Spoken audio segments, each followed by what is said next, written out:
Chen traverses into a parallel world of martial prowess, awakening a sign-in system. With each sign-in, his strength doubles daily. On the first day, it multiplies by 1, on the second by 2, on the third by 4. On the 16th day, it amplifies to 32,768 times. By the 31st day, it escalates to 1,073,741,824 times. Within a year, the malevolent deity escapes. Chapter 1. The Awakening of the Golden Finger. Bay City D, number 6. The Infirmary of the 5th High School. As Chen opens his eyes, a large, rotund face fills his vision. Chen, you're awake? The eyes are brimming with concern. You rascal, you nearly scare me to death. Do you know that? It is his closest confidant, Corgi. Wait, who is Corgi? Wasn't he on the last bus home? He had simply dozed off after a late night at work. How did he end up here upon awakening? Suddenly, a searing pain assaults his head. He clutches his head in agony as a torrent of information inundates him. A myriad of faces, an array of names, cultivation technology, spacecraft, and talent awakening. Various unfamiliar memories flood his mind like shards of glass. I am Chen. My head is throbbing, and I nearly lose consciousness. Slowly, he sits up, murmuring softly. Blue Star Civilization, Bay City D, number 6, 5th High School. The strange surroundings and the memories that are both familiar and foreign unequivocally reveal his translocation. This is not Earth, but rather a technologically advanced planet that has embarked on a different path. Approximately 70 years ago, an unimaginable rift appeared, tearing through the planet's atmosphere. Subsequently, a peculiar, mysterious luminescent gas descended from the heavens, swiftly enveloping the globe. Within mere hours, all life forms that came into contact with this enigmatic gas underwent transformation. Commonly seen plants and animals mutated into terrifying monsters. Humanity fought back valiantly, yet to little avail. Tanks, fighter jets, mortars, and other conventional weaponry proved ineffective against these creatures. Faced with a life-and-death dilemma, humanity had no choice but to initiate its final option, nuclear weapons. The nuclear bombardment yielded immediate results, but the consequences were catastrophic. In this mutually destructive conflict, the entire world was devastated. Many regions became lifeless zones rife with nuclear radiation, with people perishing in droves like ants. The remaining survivors congregated within defensive fortresses, which are now known as base cities. Yet, those monsters were not entirely eradicated. In the midst of this unending despair, humanity looked beyond the atmosphere. It was at the locus of that initial rift where a fragment of land was discovered, floating like a satellite in space, orbiting the planet. In their despair, people seemed to glimpse a glimmer of hope. The Human Alliance formed a suicide squad, determined to reach that land at any cost. Amidst the ruins, they stumbled upon a colossal spacecraft. Through various means, they managed to restart the control center within the battered hull, uncovering a technological civilization far beyond human comprehension. More importantly, they discovered the theory of life evolution, a pathway enabling humanity to absorb cosmic energy and evolve. The denizens of the wasteland thus turned a new page, entering a new era. Chen is merely an ordinary high school student from the wasteland of Bay City D, number 6. Due to an impending awakening assessment, during a physical training session, he overexerted himself and lost his breath. Thus, he met his demise. The entire process unfolded in this manner.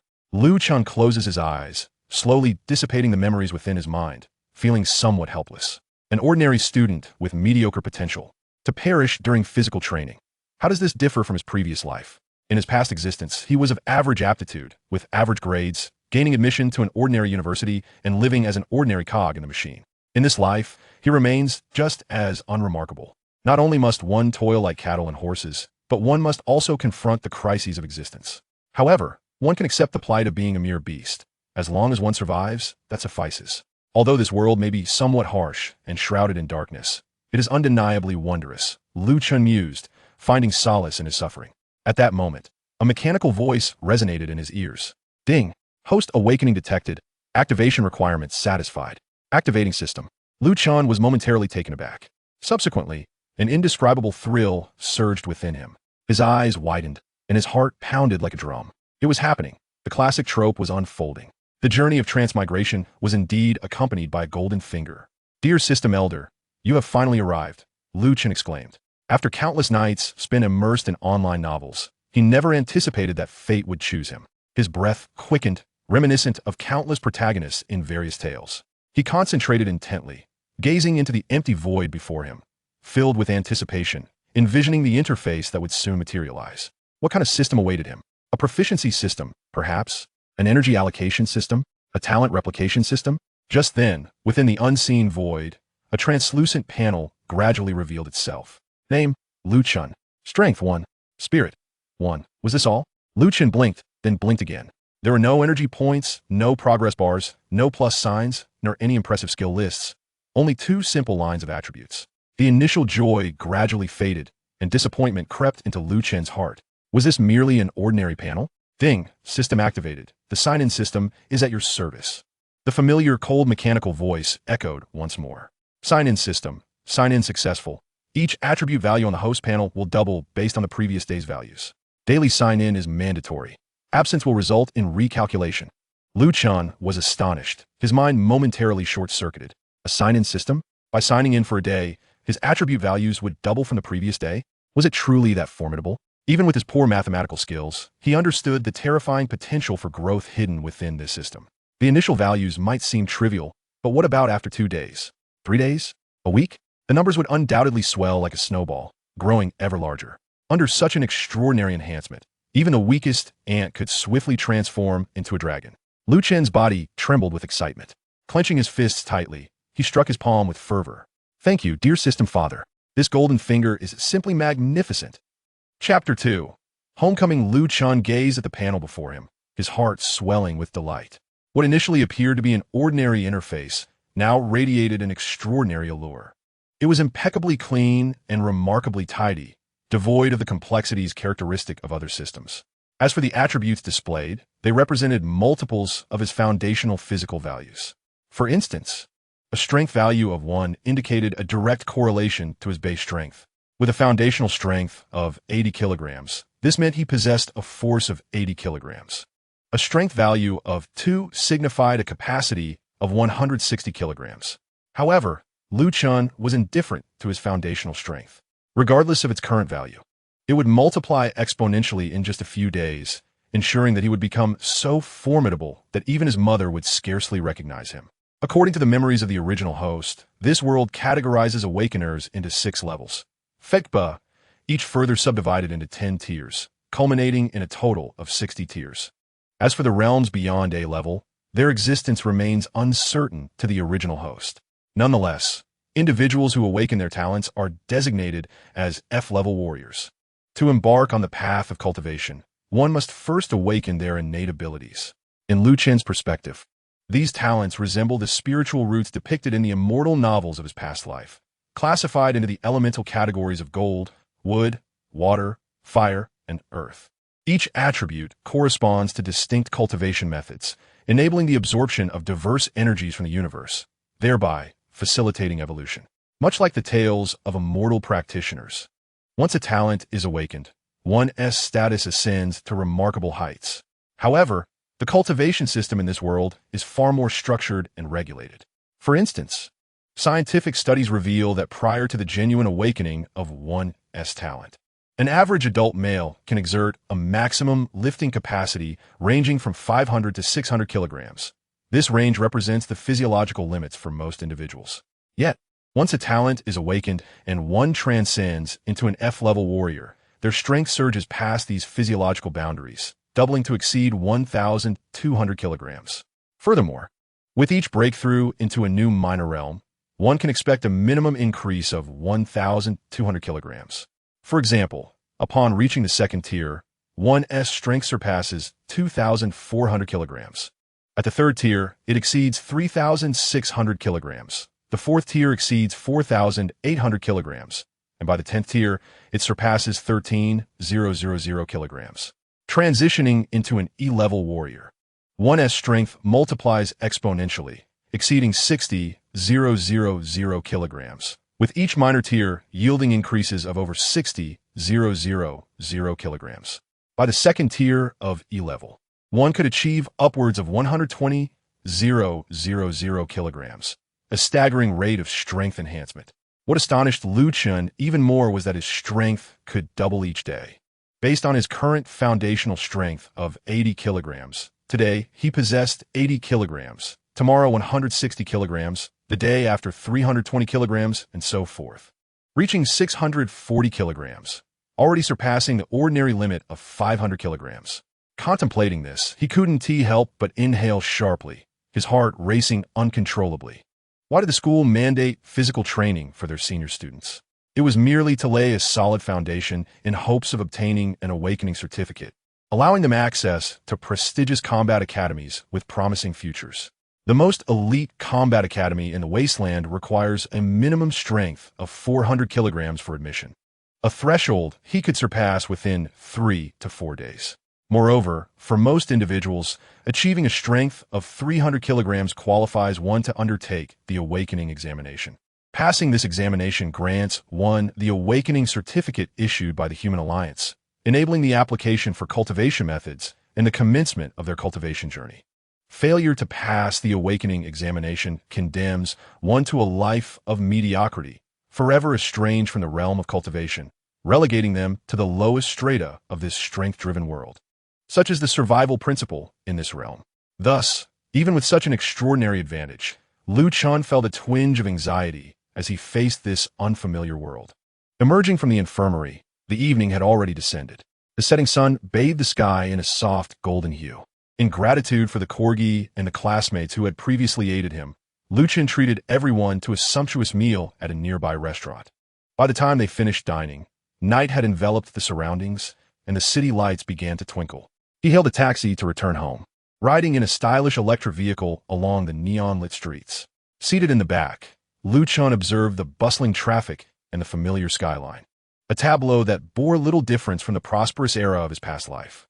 The only divergence, perhaps, lay in the identities of his parents in this life. The origins of this body appeared to be quite favorable. His father was a senior civil servant in the D6 Bay City, while his mother was a successful businesswoman with her own coffee brand. Their family belonged to the elite echelon within the D6 Bay City. Yet, a flicker of unease coursed through Chen's heart. Would they notice the changes in their son? Could he convincingly assume the role of Chen? Fortunately, the original host was characterized by a reserved and introverted demeanor, not particularly outstanding in personality. Though his parents cherished him dearly, their demanding jobs meant that they spent little time together. Nonetheless, they remained deeply concerned for him.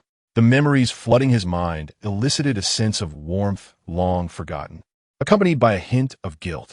Since their son was no longer present, he resolved to accompany them well. With newfound determination, Chen's gaze hardened. The taxi came to a halt before an upscale residential complex in the affluent district.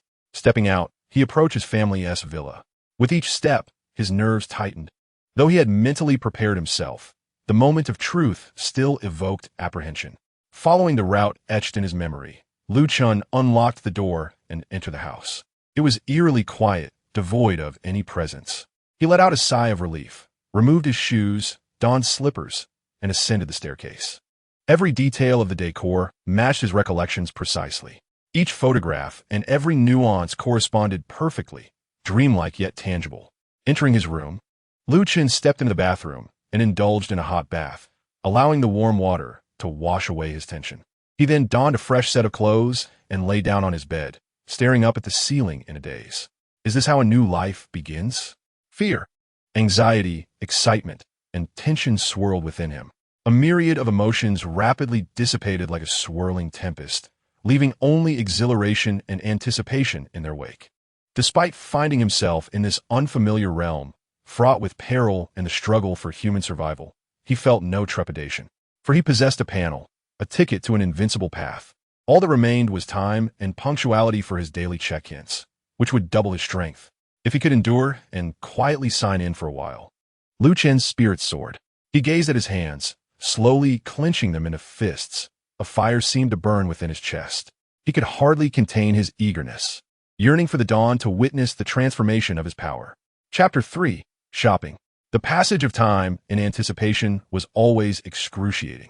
With several hours until midnight, Chen, seeking distraction, activated his light brain and began scouring online forums.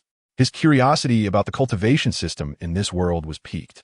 Did everyone awaken with identical strength? It wasn't long before he discovered the answer. No. This world had never known fairness, just as his previous life had not.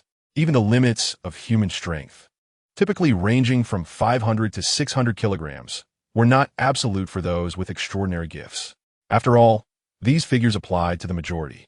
There would always be prodigies who surpassed such boundaries. Throughout the history of the human alliance, numerous geniuses had demonstrated strength exceeding 600 kilograms even before their awakening. Of course, such feats were not exaggerated. Each kilogram beyond 600 represented a level of innate talent. Even among those with similar attributes, the foundational strength of awakened individuals might appear comparable.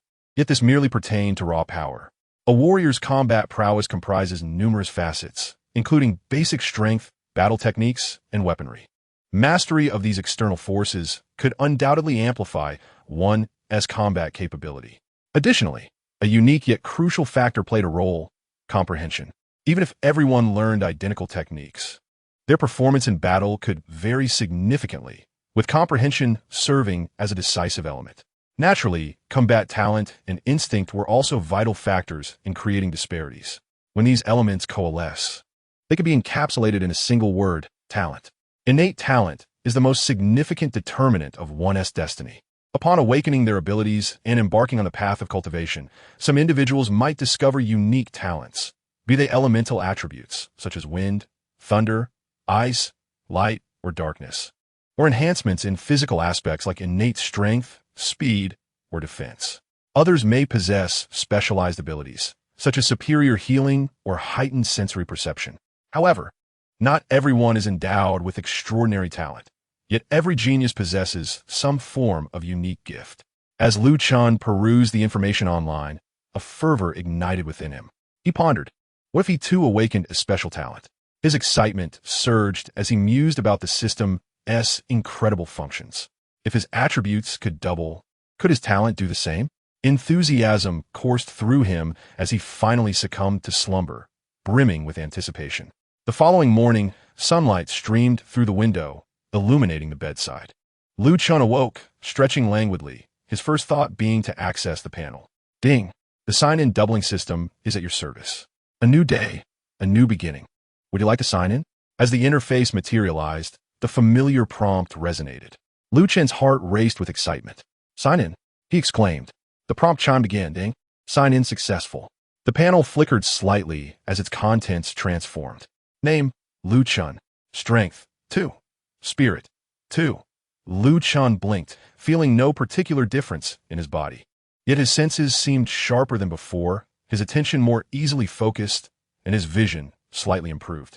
Was this the effect of his doubled attributes? Curiosity piqued. He proceeded to wash up and enjoy breakfast. It was the weekend, with no classes or other commitments, so he decided to explore the city a bit. Chen chose a futuristic motorcycle from the garage, a gift from his father for high school, capable of reaching speeds of 400 kilometers per hour. Although he had never ridden one before, the original owner had often taken it for joyrides. Once seated, a sense of familiarity washed over him, almost instinctively guiding his actions as he revved the throttle and set off, albeit at a cautious pace. His first destination was a large shopping mall, as he intended to purchase a training outfit for the impending awakening assessment. It seemed the original owner had harbored little hope for success, as he had not even prepared the specialized training gear for warriors. As Chen sifted through the racks of clothing, his gaze was suddenly drawn to a girl nearby. His breath caught in his throat.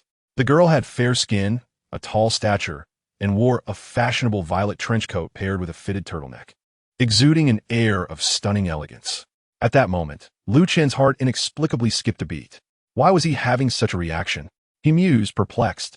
As he was not a mere youth, why did his heart race at the sight of this young girl? He soon realized that it was not his own reaction, but rather the instinctive emotions of the original owner's body. The girl was Nianwei, his classmate and the object of his secret admiration, an exemplary student excelling in both academics and athletics, with aspirations of entering the esteemed Star Academy of the Human Alliance. Though her family background was modest, she was incredibly diligent, practicing her physical abilities in the school's training facility every day. Today, it appeared she was not alone. Accompanying her was a younger girl, likely her sister, equally vibrant and youthful, contrasting with the original owner. Chen approached them without a hint of hesitation, confidently stepping forward to greet. Nianwei. Upon hearing this, Nianwei turned around, her expression momentarily stunned. Chen, she exclaimed, her tone laced with surprise and her face reflecting palpable bewilderment. In her memory, this classmate had always been taciturn, rarely conversing with anyone aside from his corgi. What had prompted such unexpected warmth? Despite her astonishment, she managed a polite smile. Hi. The young girl, Luo Nianin, curiously stole glances at Lu Chun, noting his handsome features. It seemed her sister was acquainted with him. Lu Chun offered a gentle smile in return and greeted the little girl. Hello? Caught in the act of spying, Luo Nianin shyly retreated behind her sister, Luo Nianwei. Chapter 4, Buddy. How have you changed so much? Lu Chun inquired. Nianwei, what brings you here? I'm buying clothes for Nianin and myself, the girl replied softly. Lu Chun nodded thoughtfully and casually suggested, what a coincidence. Would you care to join me for a cup of coffee? Luo Nianwei hesitated briefly before politely declining. My sister and I have other matters today. Perhaps another time. Lu Chun understood immediately, refraining from pressing further. With a slight smile, he waved goodbye and departed. After leaving the mall, Lu Chun made his way to a nearby martial arts school. To awaken his innate abilities, he required a robust physique. Thus, the martial arts industry thrived in this world. Upon entering, a seemingly professional staff member approached him with warm hospitality, inquiring, Sir, how may I assist you? From their conversation, Lu Chun learned that the owner of the dojo was a formidable F-rank 10th level warrior. Many outstanding students from the D6 base city trained here before awakening their talents, making it a renowned training hub throughout the area. Initially contemplating enrollment, Lu Chun soon reconsidered. The dojo operated on a sign-in system, and he anticipated rapid growth in strength. Training there would make it difficult to obscure his abnormal rate of progress, which would not suit his needs. Given his unique advantage, he decided it was best to remain discreet. In the following hours, he wandered aimlessly through the city, familiarizing himself with various locales. The D6 base city was merely a small fortress, not particularly expansive. As night fell, he completed his exploration and returned home. Upon entering the house, Lu Chun paused, momentarily taken aback. They had returned. He quickly composed himself. Despite having mentally prepared for this moment, the reality still stirred a twinge of anxiety within him. In the kitchen, his mother busied herself preparing dinner while listening to music.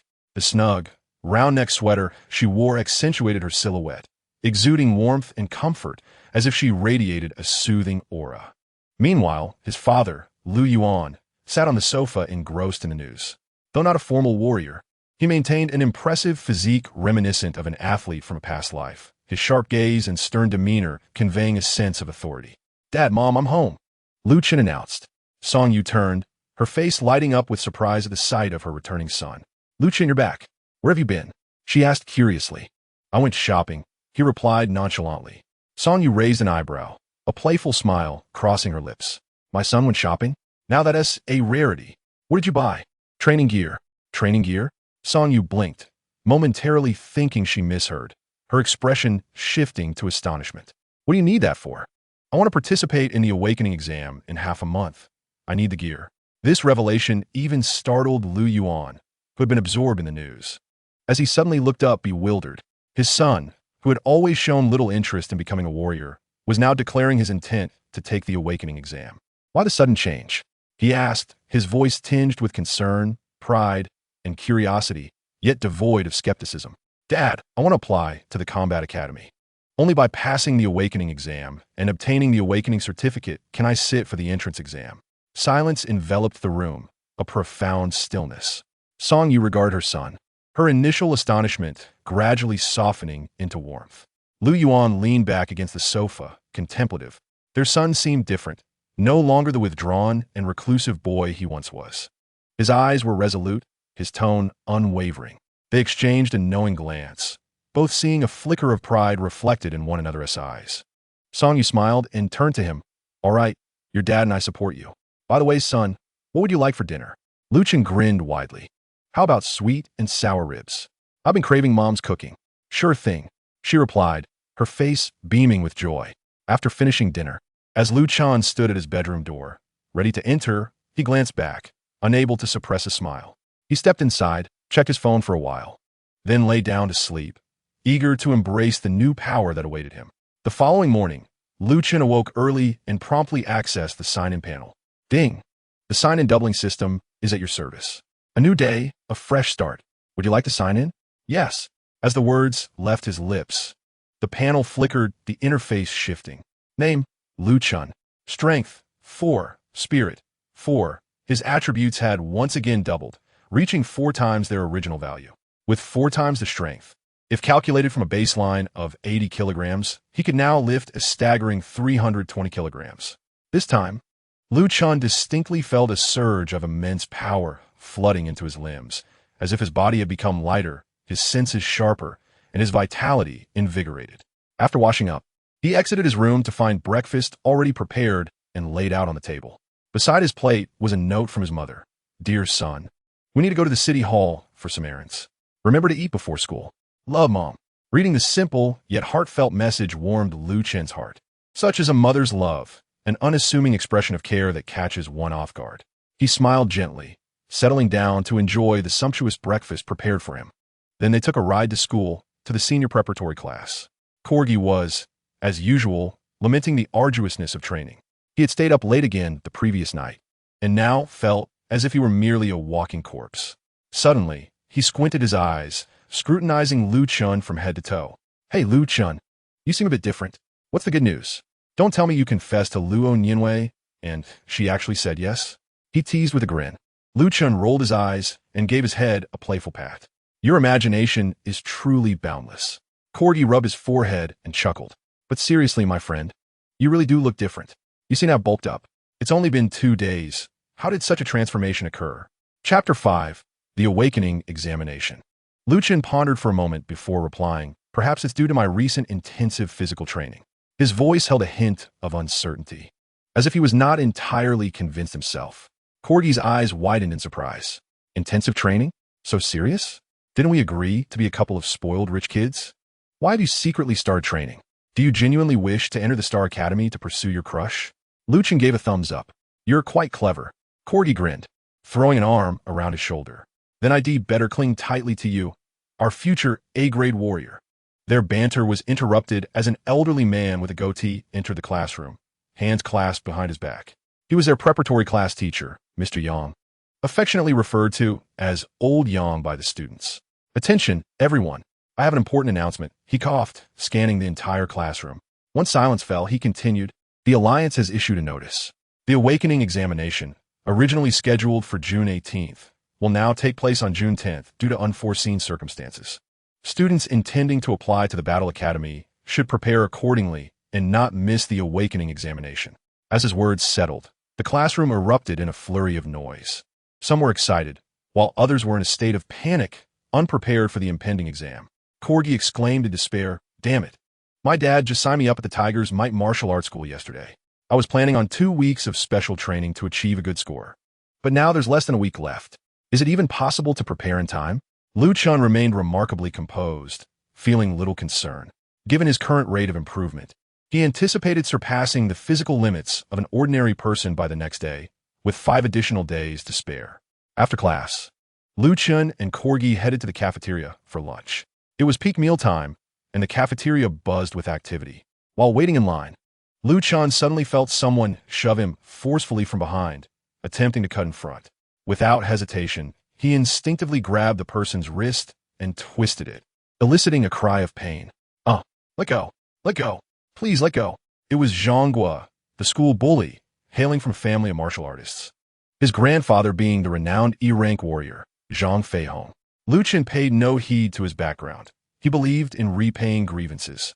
As Zhang Guo struggled and yelled, "Do you know who I am? I'm Zhang Guo, grandson of Zhang Feihong." Lu Chen merely smiled slightly. "Is that so? My apologies, dear grandson. But you've mistaken me for someone else.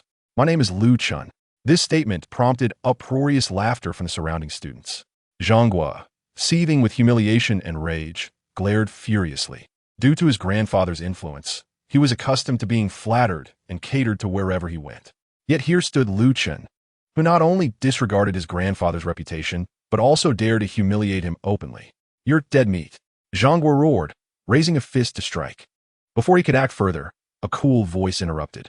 "Enough, Zhang Guo." It was Luo Nianwei, the student council president of 5th High School, known for her beauty, poise, and the respect she commanded among students. Despite not coming from wealth, her formidable abilities and personal charm granted her an elevated status unattainable by mere riches. "You attempted to cut in line and now openly threaten your classmates? I will report this matter to the principal, she declared sternly. Zhangguo's arrogant expression faltered, and he stepped back, his face darkening. He feared not only the principal, but also had a secret infatuation with Luo Nianwei. Grinding his teeth, he glanced at Lu Chen, who had released his grip and departed in silence. Lu Chen watched him leave, his eyes narrowing slightly. The look Zhangguo cast back held a dangerous edge. He likely harbored intense resentment. However, Lu Chen was unfazed, as he regarded the trivial squabbles of the campus with indifference, given his current strength and true age. Turning to Luo Nianwei, he offered a faint smile. Thank you for intervening.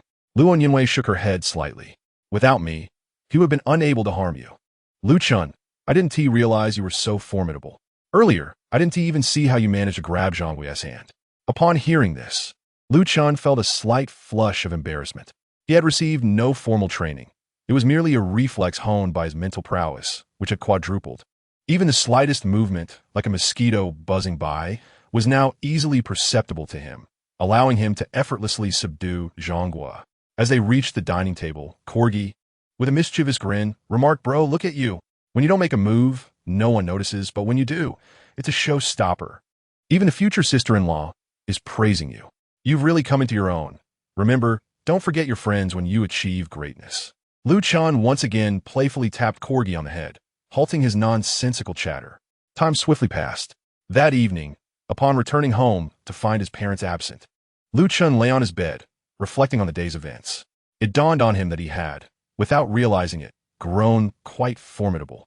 As for Zhangguo, just a petty child, hardly worth his concern. Of course, if the latter persisted in seeking revenge or resorted to any outrageous actions, Lu Chen would not hesitate to respond, even if it meant resorting to drastic measures. In the blink of an eye, 5 days had passed. June 10th arrived. Lu Chen stood in the school square alongside his classmates. Today, they were to undergo an assessment at the Alliance branch. He opened his system panel. Name, Lu Chen. Strength, 128. Spirit, 128. Chapter 6, 10 Tons of Power.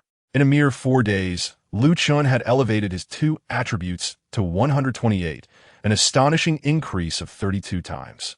Not only that, he had shattered the ironclad rule that a typical person's strength prior to talent awakening would not exceed 600 kilograms, nor that of an F-grade warrior surpass 1,000 kilograms. Now, Lu Chen possessed over 10 tons of strength. Furthermore, his mental prowess had experienced a qualitative leap once his spirit attribute exceeded 8.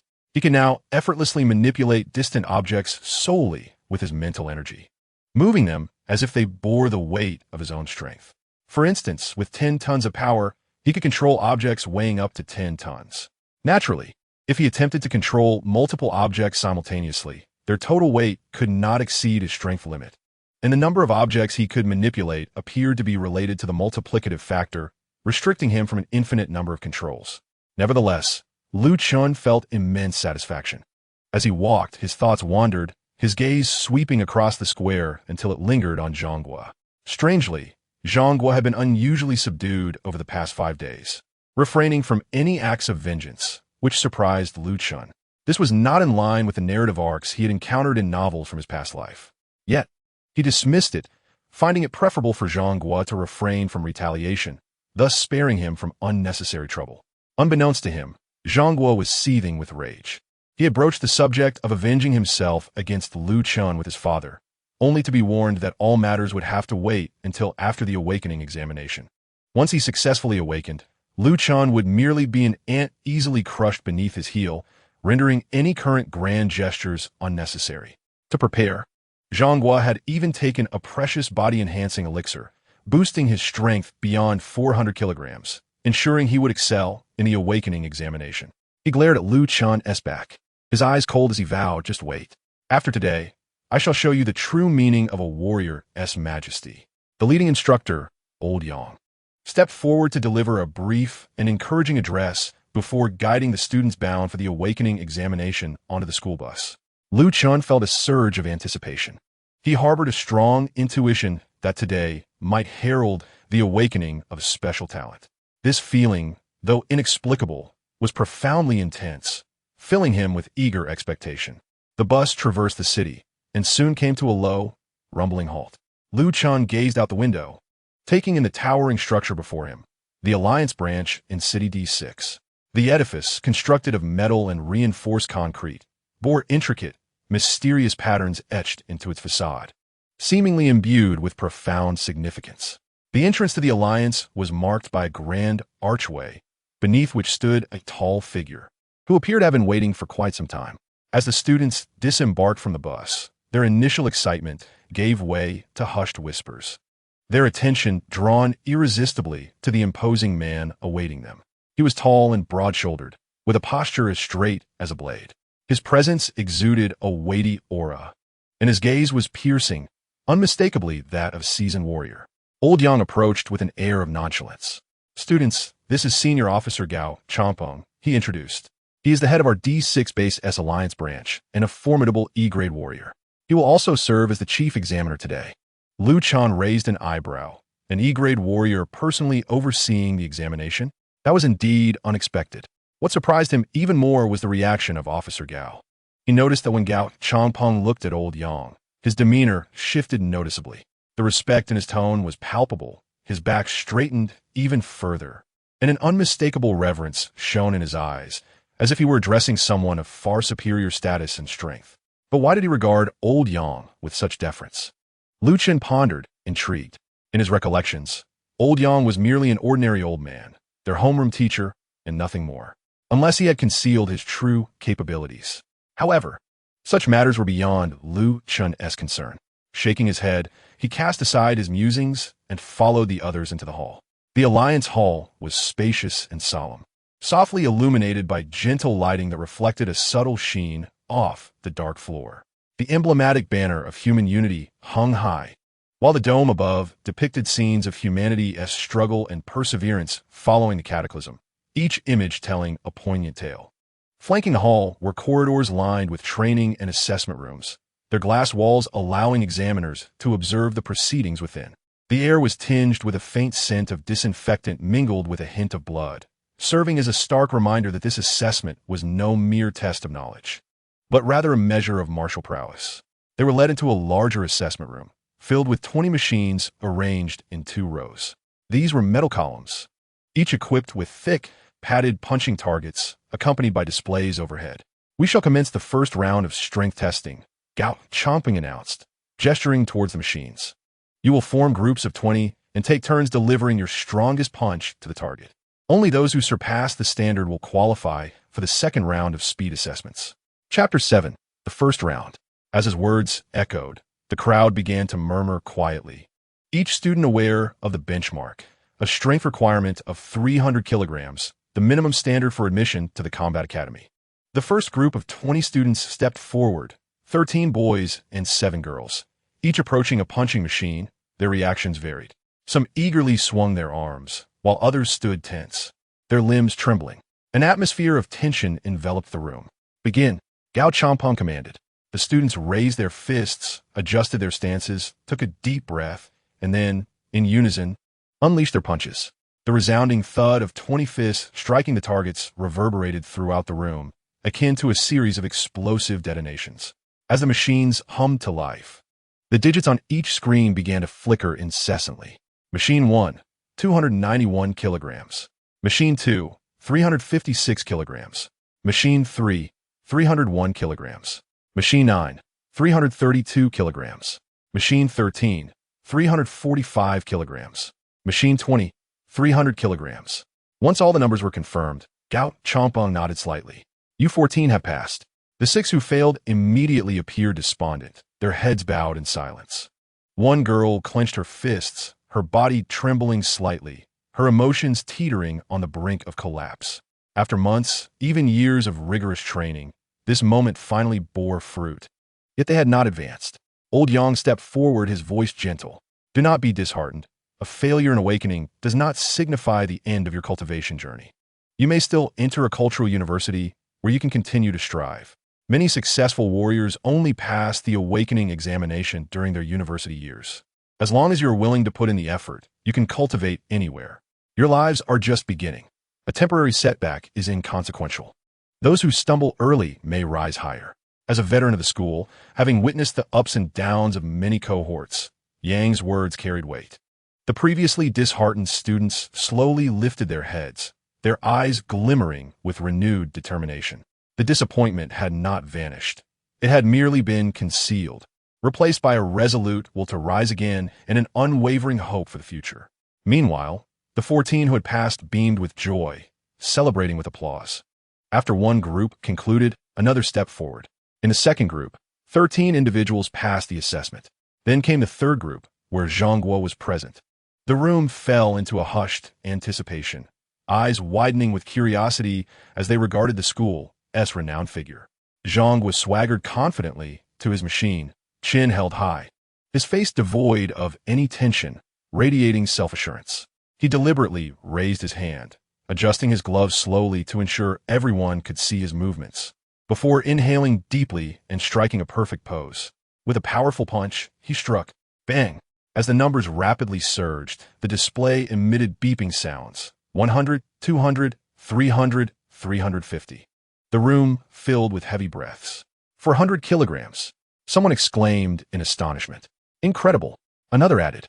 The Zhang family truly is a lineage of cultivators. After the esteemed Zhang Feihong, another prodigy emerges. Zhang Guo stood motionless before the machine, listening to the tide of praise rolling in from the crowd. He slightly turned, scanning the room for someone. Lu Chen. His face was marked with pride, but upon seeing Lu Chen's expression, he froze. The latter displayed no surprise or shock.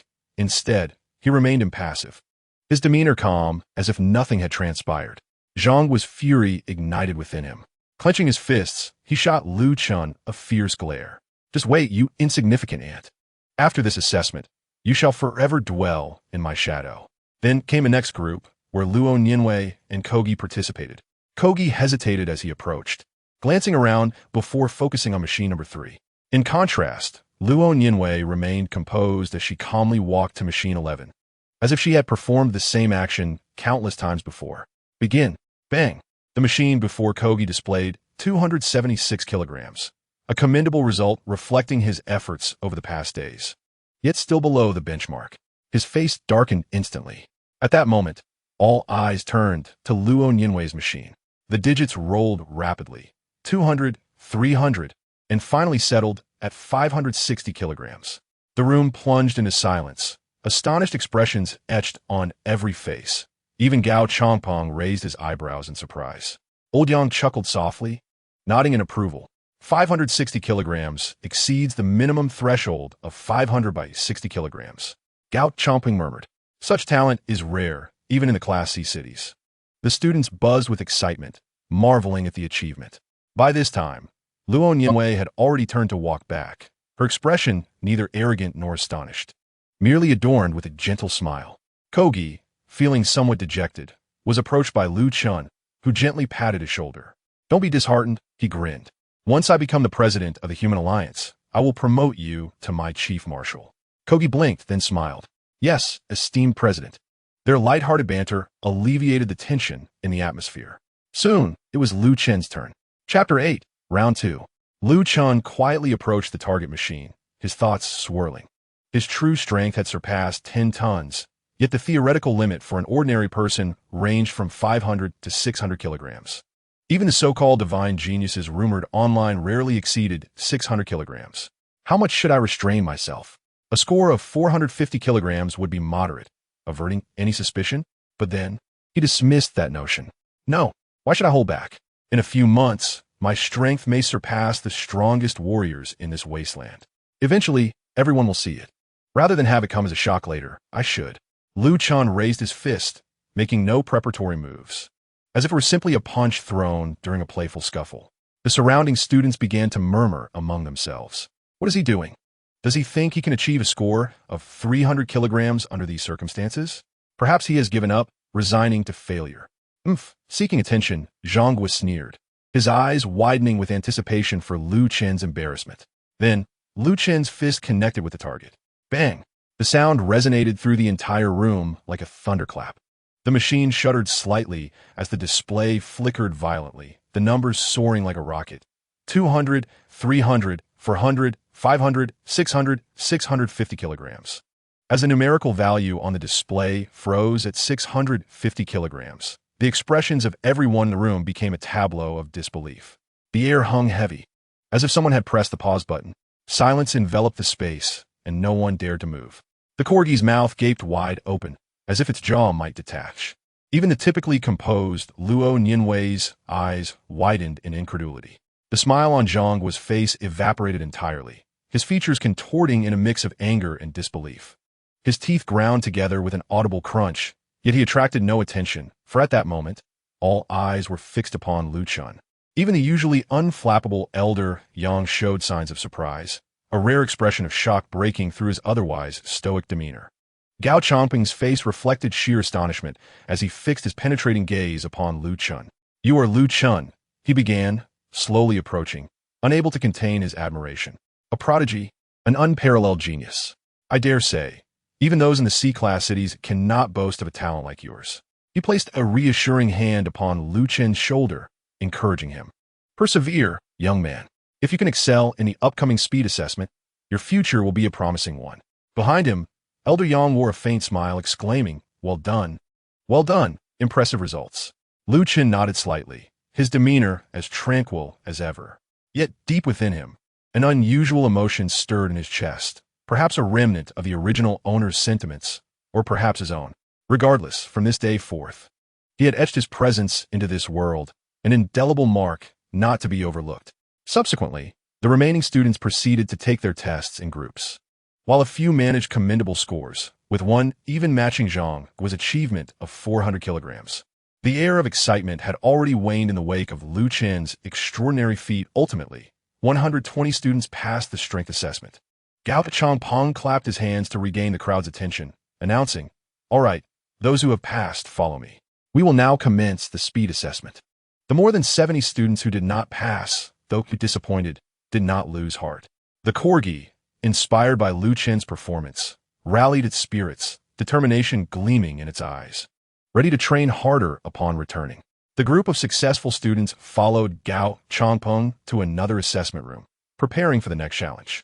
The atmosphere was tense and oppressive, as over 100 students stood quietly in line, their eyes betraying a mix of anticipation and barely concealed anxiety. The upcoming speed assessment was not merely a test. It represented a potential turning point that could alter the course of their destinies. For these young aspirants, passing the speed assessment signified that they had met the physical requirements necessary for talent awakening. With awakened talents, they could embark on the path of cultivation, apply to their dream combat academies, and step into the true realm of warriors. Thus, this was not merely an assessment. It was intrinsically linked to their futures. Gao Changping stood at the forefront, surveying the students with a serious expression, yet a glimmer of hope resided in his eyes.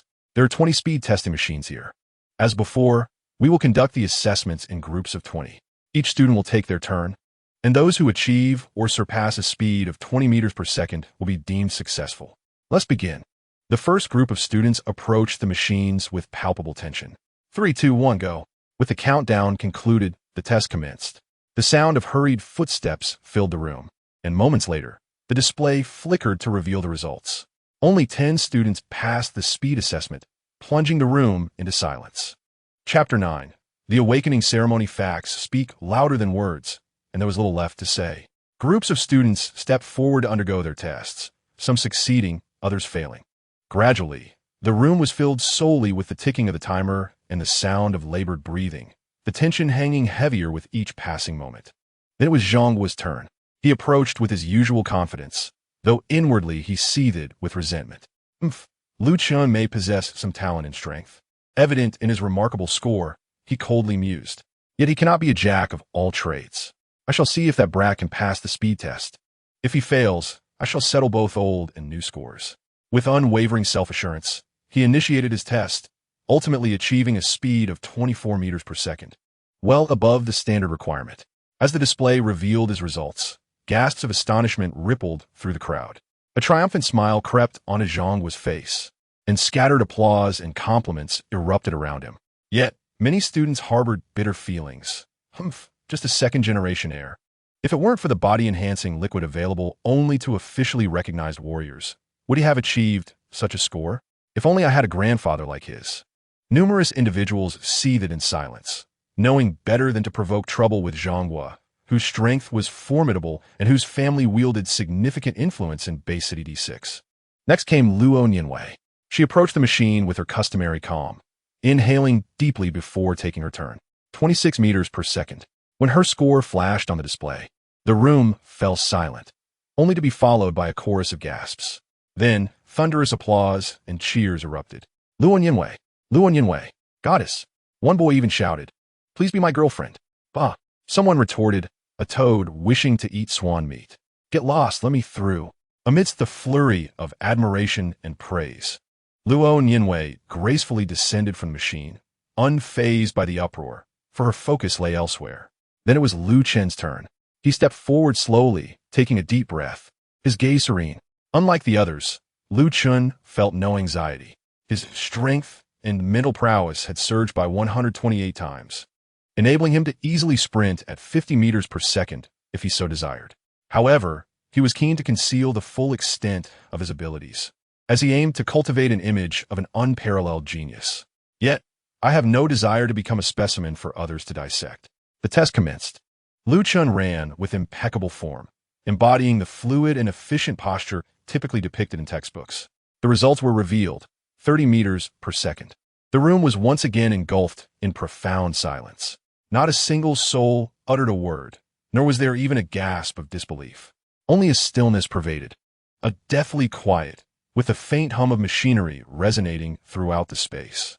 The disparity between 20 milliseconds and 21 milliseconds may appear trivial, yet in the realm of cultivation, an enhancement in speed necessitates a holistic improvement in both muscular and neural performance. Many students boasted a strength exceeding 400 kilograms, yet their speed barely grazed 20 meters per second, resulting in their failure to pass the assessment. In stark contrast, Lu Chen's speed reached an impressive 30 meters per second, and he had not even awakened his innate talent. This was utterly terrifying. The smug expression on Zhonggua's face evaporated instantaneously, his fists clenching involuntarily, transforming his former smile into a grotesque grimace. How is this possible? He roared inwardly. How can this be? I utilized a mid-grade body refining elixir to achieve such results. Could it be that Lu Chen has also employed a similar treasure? Or is he cheating, perhaps receiving covert assistance? A flurry of questions swirled in his mind, even his pride beginning to waver.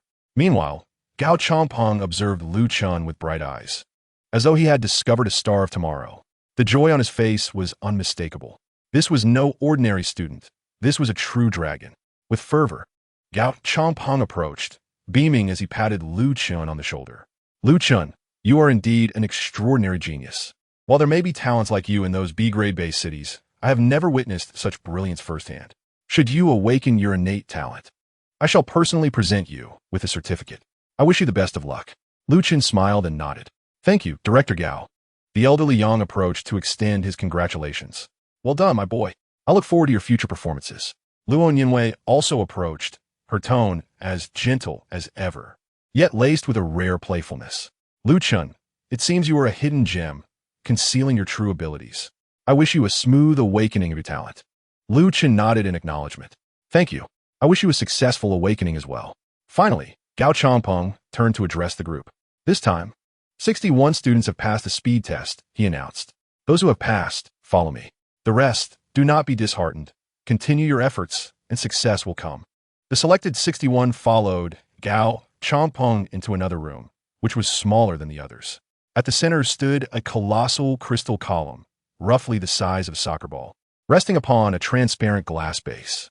Within the crystal, a mysterious energy flickered like flames, exuding an ancient and enigmatic aura. Chapter 10, Destiny. Gao Changpeng faced the crowd with a grave expression. This is the talent awakening crystal. One by one, step forward and place your hand upon it. The display screen before the crystal will reveal your talent attributes. If you possess an attribute vein, the crystal will illuminate and the screen will display your spiritual vein attributes. He paused before continuing. In rare instances, when you awaken your talent, you may also awaken a soul technique. This crystal will not display that, but you should be able to sense it. If anyone awakens a soul technique, please inform me, and I will record it in the Alliance's Qingyan registry. The Alliance will prioritize its protection and provide cultivation resources. Of course, if you prefer not to disclose, we will not press you. Upon his words, a murmur rippled through the crowd. The Qingyan Registry is a record of the young talents of the human race compiled by the Alliance. To be listed therein is to be recognized as a genius by the Alliance, affording one certain privileges. Who would not envy that? Gao Changpeng then raised his voice slightly. Of course, as long as you awaken and attribute talent, you may apply for the corresponding cultivation methods. With these methods, you can absorb cosmic energy and embark on the path of life evolution. Are there any questions? If so, feel free to ask now. A hush fell over the room, with everyone exchanging glances. Then, a gentle voice broke the silence. Director Gao, I have a question, Luo Nianwei said as she stepped forward.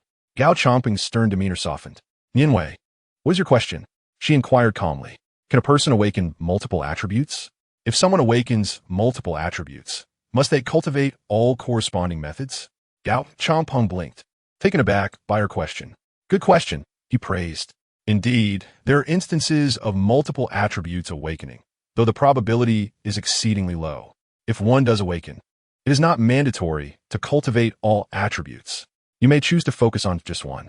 However, if you opt to cultivate other attributes, you must maintain progress in all of them simultaneously. Consequently, the speed of cultivation will be significantly slower. This path is arduous and demands greater rigor. While multi-attribute cultivation can grant you a broader array of combat skills, breaking through becomes exceedingly challenging. The students nodded in understanding, glancing at one another with curiosity. Why had Luo Nianwei posed this question? Could she potentially awaken multiple attributes? Elder Yang observed from the sidelines without intervening. Gao Changpeng clapped his hands. All right, the awakening ceremony begins now. When you touch the crystal, you will feel a peculiar energy entering your body. If you possess a spiritual vein, that energy will guide itself through your meridians to your left ventricle, where the spiritual vein originates. Once awakened, you will be recognized as a prospective warrior by the Alliance. At this, the crowd looked on with eager anticipation, the room buzzing with excitement. You will then be able to apply for cultivation methods, absorb cosmic energy, and once your spiritual veins are fully connected, you will officially become an F-grade warrior. From that moment onward, you will truly embark on the path of cultivation. He paused until the noise in the room subsided before continuing. To become a warrior is the dream of every individual on our planet. And now, you stand on the threshold of that dream. With these words, the atmosphere electrified. Everyone was filled with anticipation, their faces flushed with excitement. Even Lu Chun felt his blood surging, his heart pounding in his chest. Would he awaken an elemental attribute? If so, which one? Could he awaken multiple attributes? Would he awaken a soul technique? If he did, should he conceal it or reveal it to garner attention? Thoughts surged through the mind like a tide, yet soon settled into tranquility. Hai Changpeng raised his hand and, with a wave, signaled the commencement. The awakening chamber fell into a profound silence, the tense atmosphere weighing heavily upon each individual chest. 61 students remained anxiously mute, their gazes fixed intently upon the crystal, the size of a soccer ball, resting upon its glass pedestal at the center of the room. The enigmatic energy within the crystal pulsed gently, reminiscent of a heart yearning for revival. As the awakening began, the first student to step forward was Duan Yi, a fair-skinned and handsome young man, exuding a sunny disposition. His illustrious lineage made him a popular figure at school, one of the notable personalities.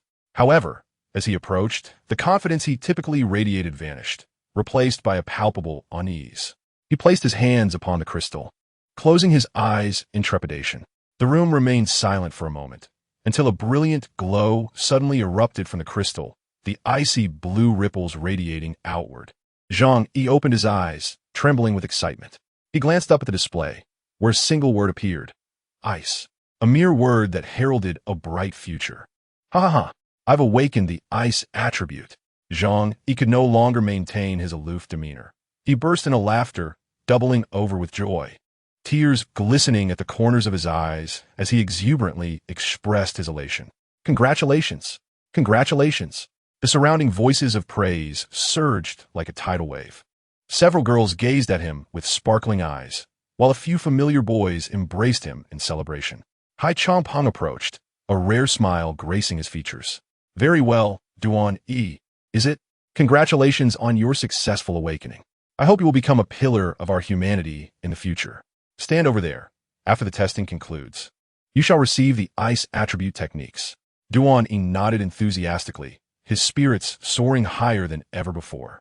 One by one, students stepped forward. Some succeeded in their awakenings, their joy illuminating the room like sunshine after a rainstorm. Yet, not all were so fortunate. Chapter 11, Against the Odds. Soon, the room was filled with the sounds of sobs and wails from those who had failed their awakenings. Those without any talent wept silently, their tears flowing freely. Unlike the previous rounds, this time they could not console themselves with effort. Talent. Either one possesses it or one does not. Failure in awakening signified a complete lack of elemental aptitude. Hope, akin to water in a desert, had evaporated. Their paths of cultivation had abruptly ended before they even began. Elder Yang stepped forward, his voice gentle. Though you may not awaken any talent, do not despair. You may still attend the Cultural Academy, and upon graduation, take on administrative roles.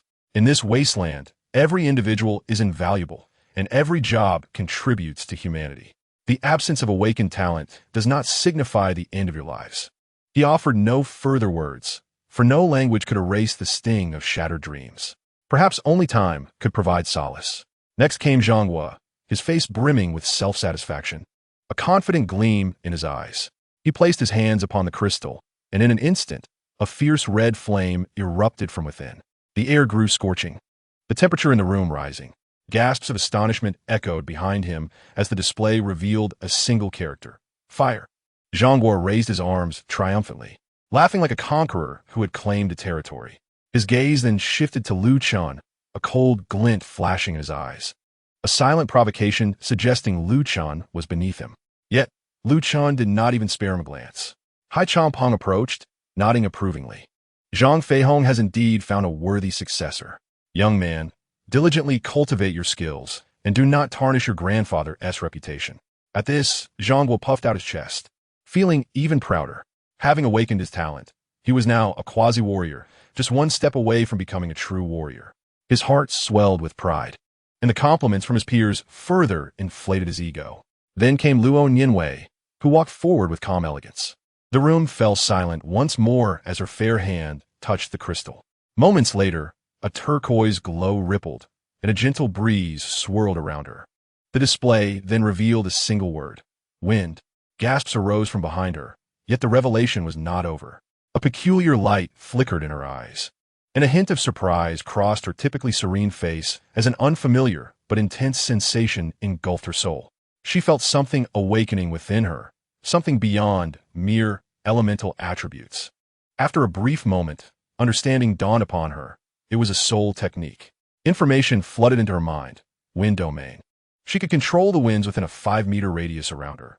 This was her domain, and it would evolve and expand as her strength grew. She opened her eyes, a knowing smile gracing her lips, a radiant expression that was a first for those witnessing her. Even the students who had failed their awakenings could not help but look up, captivated by her smile. This was Luo Nianwei, beautiful, graceful, and powerful. Not merely a school beauty, but also a formidable force with an ineffable charm. Luo Nianwei approached Elder Yang, her voice as tranquil as ever. Teacher, I have awakened a soul technique. Her words sounded like a thunderclap in the room, leaving everyone in a daze. Even Lu Chen widened his eyes in astonishment. Awakened a soul technique. How extraordinary. No wonder the original owner was so infatuated with her. Lu Chen mused. She truly was a prodigious talent.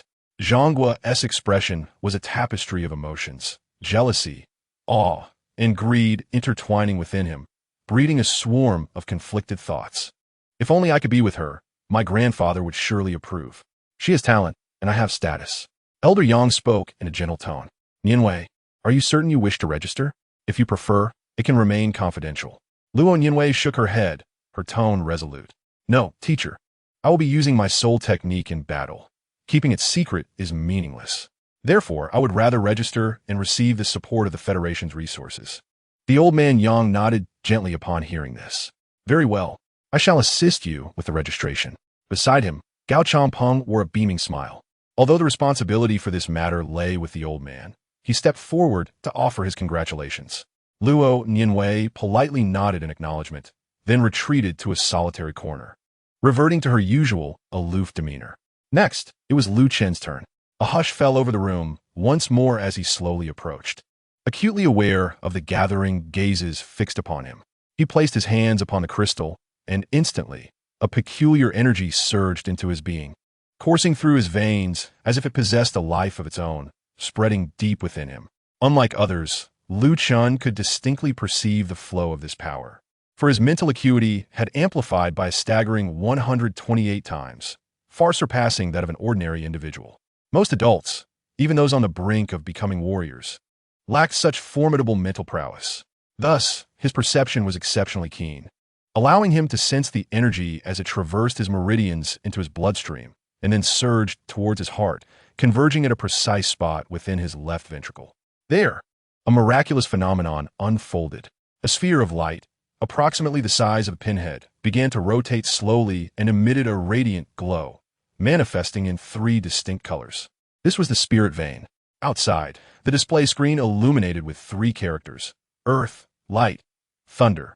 In that instant, the room was enveloped in a profound silence. The flickering light of the display reflecting the astonished faces of those present, compelling them to squint instinctively. 3 attributes. Lu Chen had awakened 3 elemental properties. Instantly, the atmosphere in the room became tumultuous, the gazes directed at Lu Chen shifting dramatically. Yet for Lu Chen, the experience was far from over. A strange sensation welled up within him, akin to the awakening of a soul skill. Just as he pondered this, a familiar notification resonated in his mind. Ding! Host has awakened a soul skill. Maxed out comprehension. Chapter 12. Arrogance? The interface flickered, revealing a new attribute bar. Soul skill. Maxed out comprehension. Lu Chen found himself holding his breath. Maxed out comprehension? He blinked, his body trembling slightly. Just last night, he had learned that comprehension was the cornerstone of all cultivation.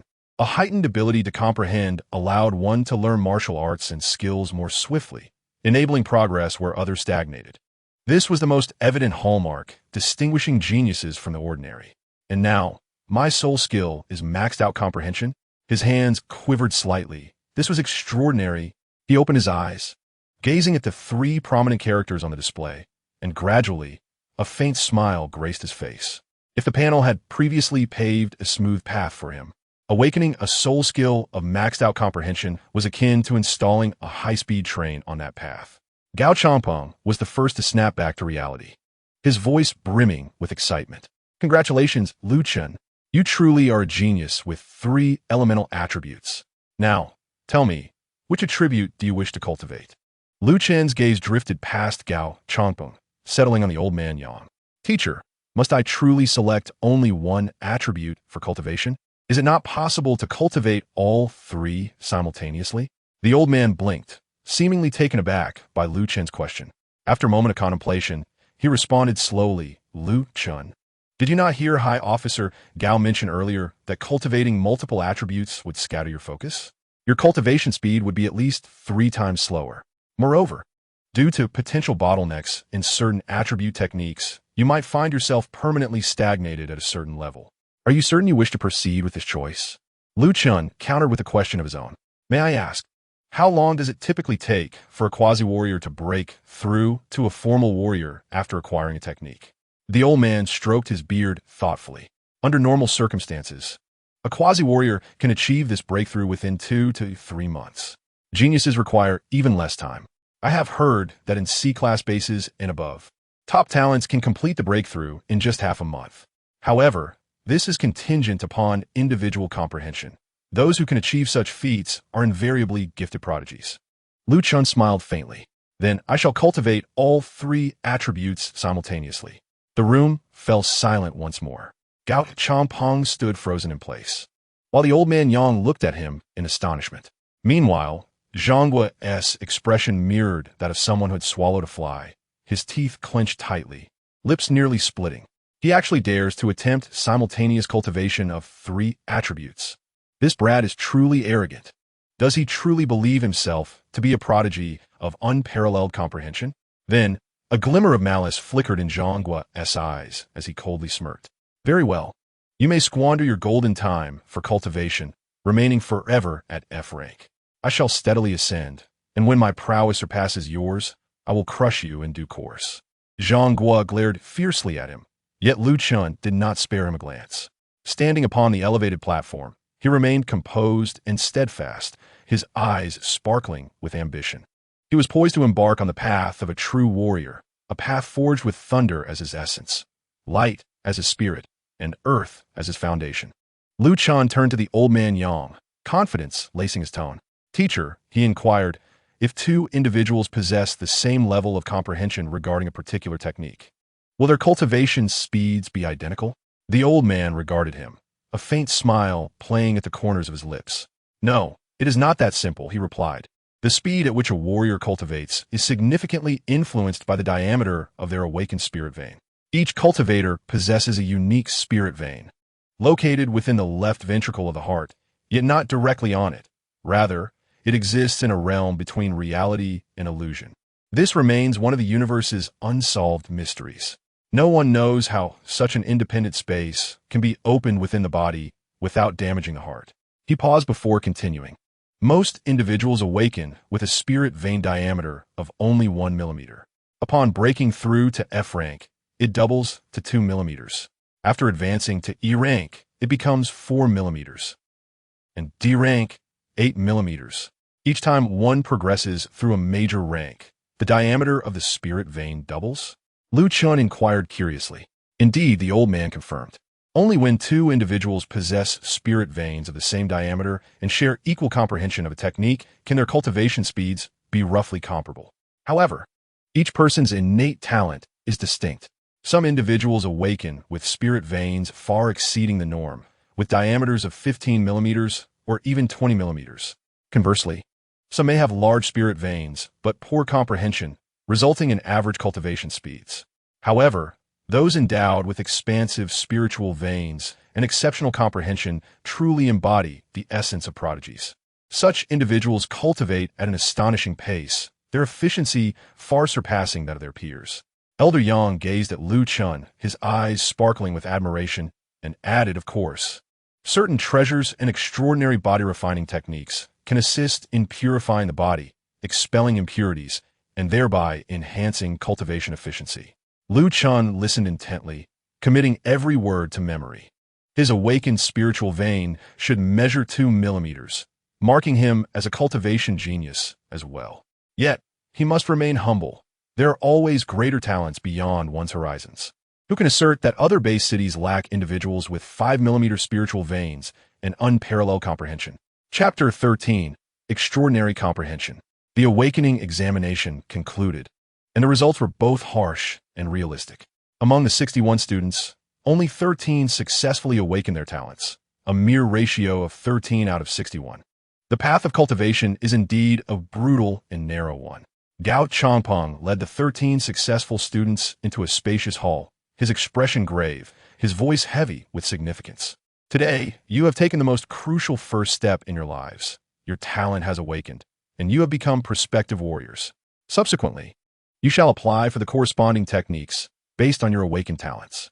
Once you grasp the techniques and open your spiritual veins, you will officially become warriors, eligible to register with the Alliance and obtain your warrior identification."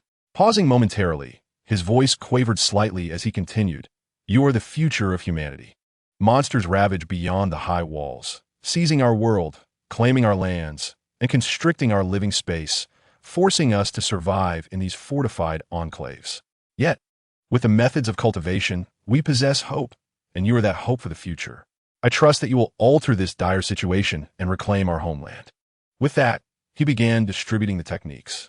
Lu Chen received 3 different techniques pertaining to the attributes of light, thunder, and earth.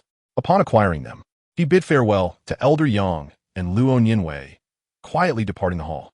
Elder Yang watched his departing figure, his expression complex. Lu Chen was a rare talent, but would his choices hinder his path of cultivation?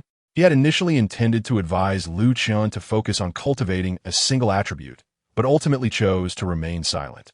Cultivation is a deeply personal journey, and each individual must carve their own path. Upon returning home, Lu Chen found his parents seated on the sofa, their expressions fraught with tension and anticipation. They were unaware of the outcome, as he had kept it a secret, hoping to surprise them.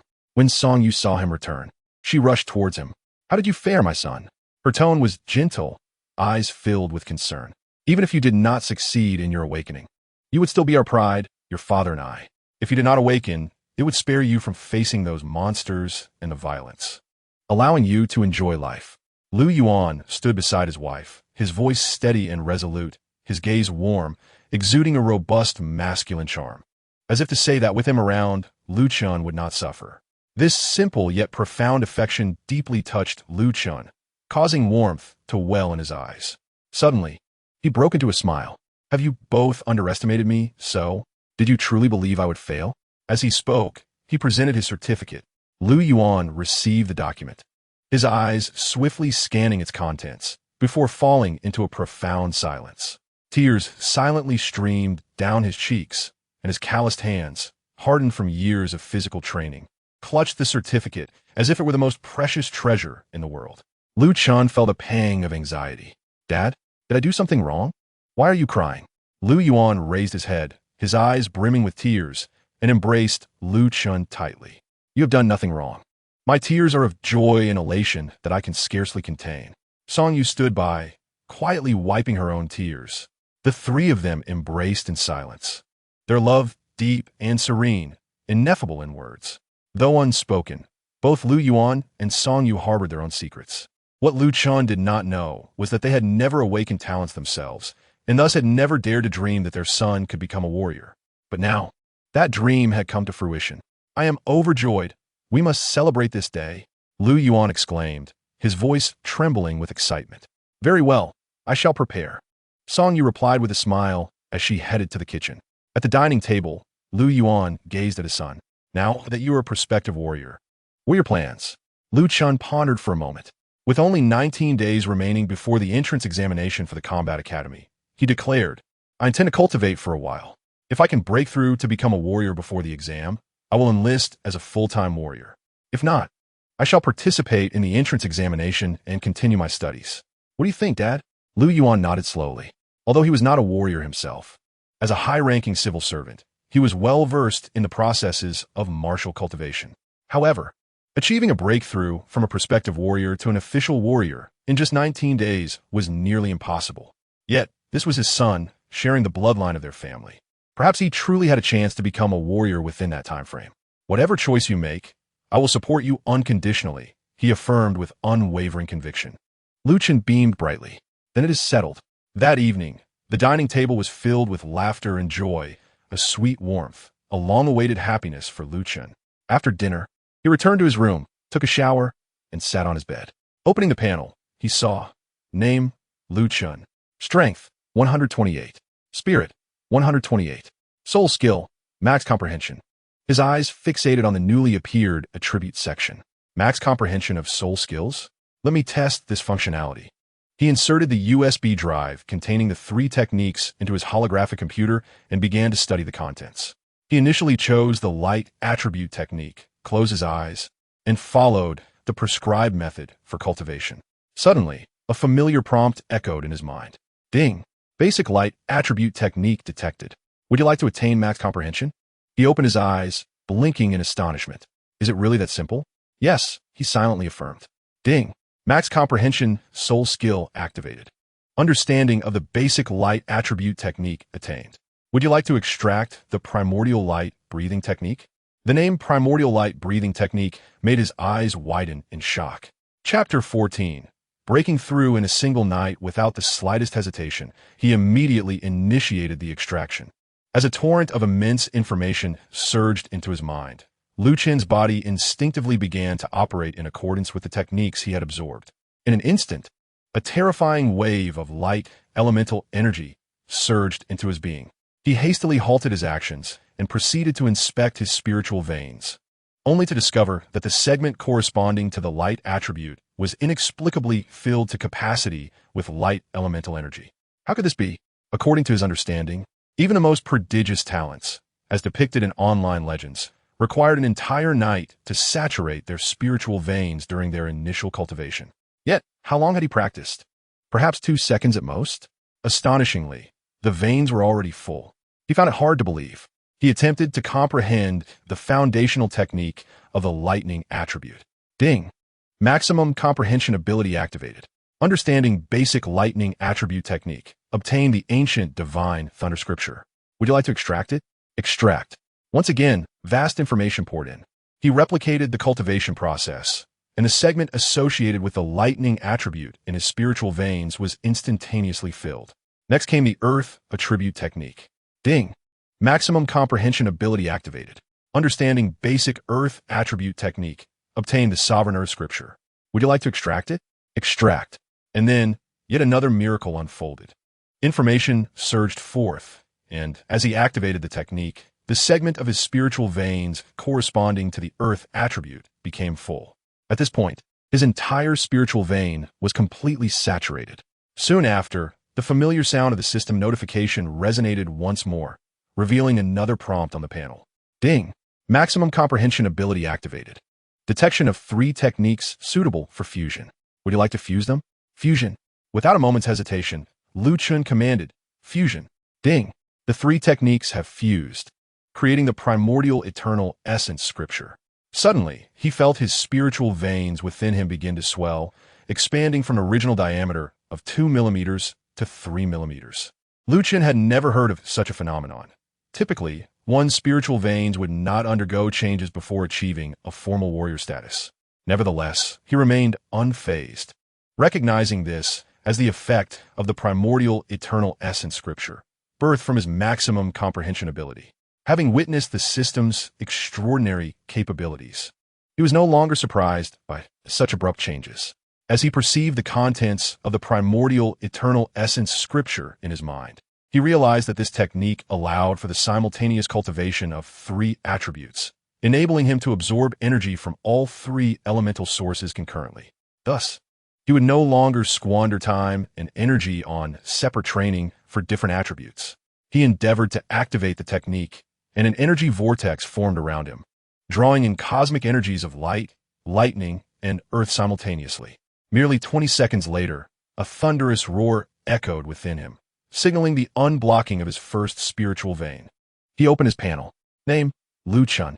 Strength, 140. Spirit, 140. Each attribute, 12 points. He closed his eyes to continue his cultivation, utilizing his newly unblocked spiritual vein to connect with his body and nourish both flesh and soul. Boom. Soon. F rank level 2. Boom. F rank level 3. Boom. F rank level 4. 6 hours passed, and Chen had ascended continuously to F rank level 10. Ultimately, he was compelled to halt. While he could undoubtedly press on a break through to the next major realm, he chose not to. A breakthrough in a major realm could exponentially amplify his power. Yet through the panel, he observed that his strength would double each day. Thus, in a few days, his strength would naturally reach E rank, making a subsequent breakthrough potentially yield even greater enhancements atop his already formidable foundation. After all, he believed that the extraordinary smoothness of this talent awakening was due to his overwhelmingly strong base power causing an anomaly. Perhaps if he lingered a while longer at F rank, he might garner additional benefits upon breaking into E rank. Who could say? Regardless, his strength would double daily, making the question of whether to break through inconsequential. He once again opened his panel, gazing at the interface. Name, Chen. Strength, 248.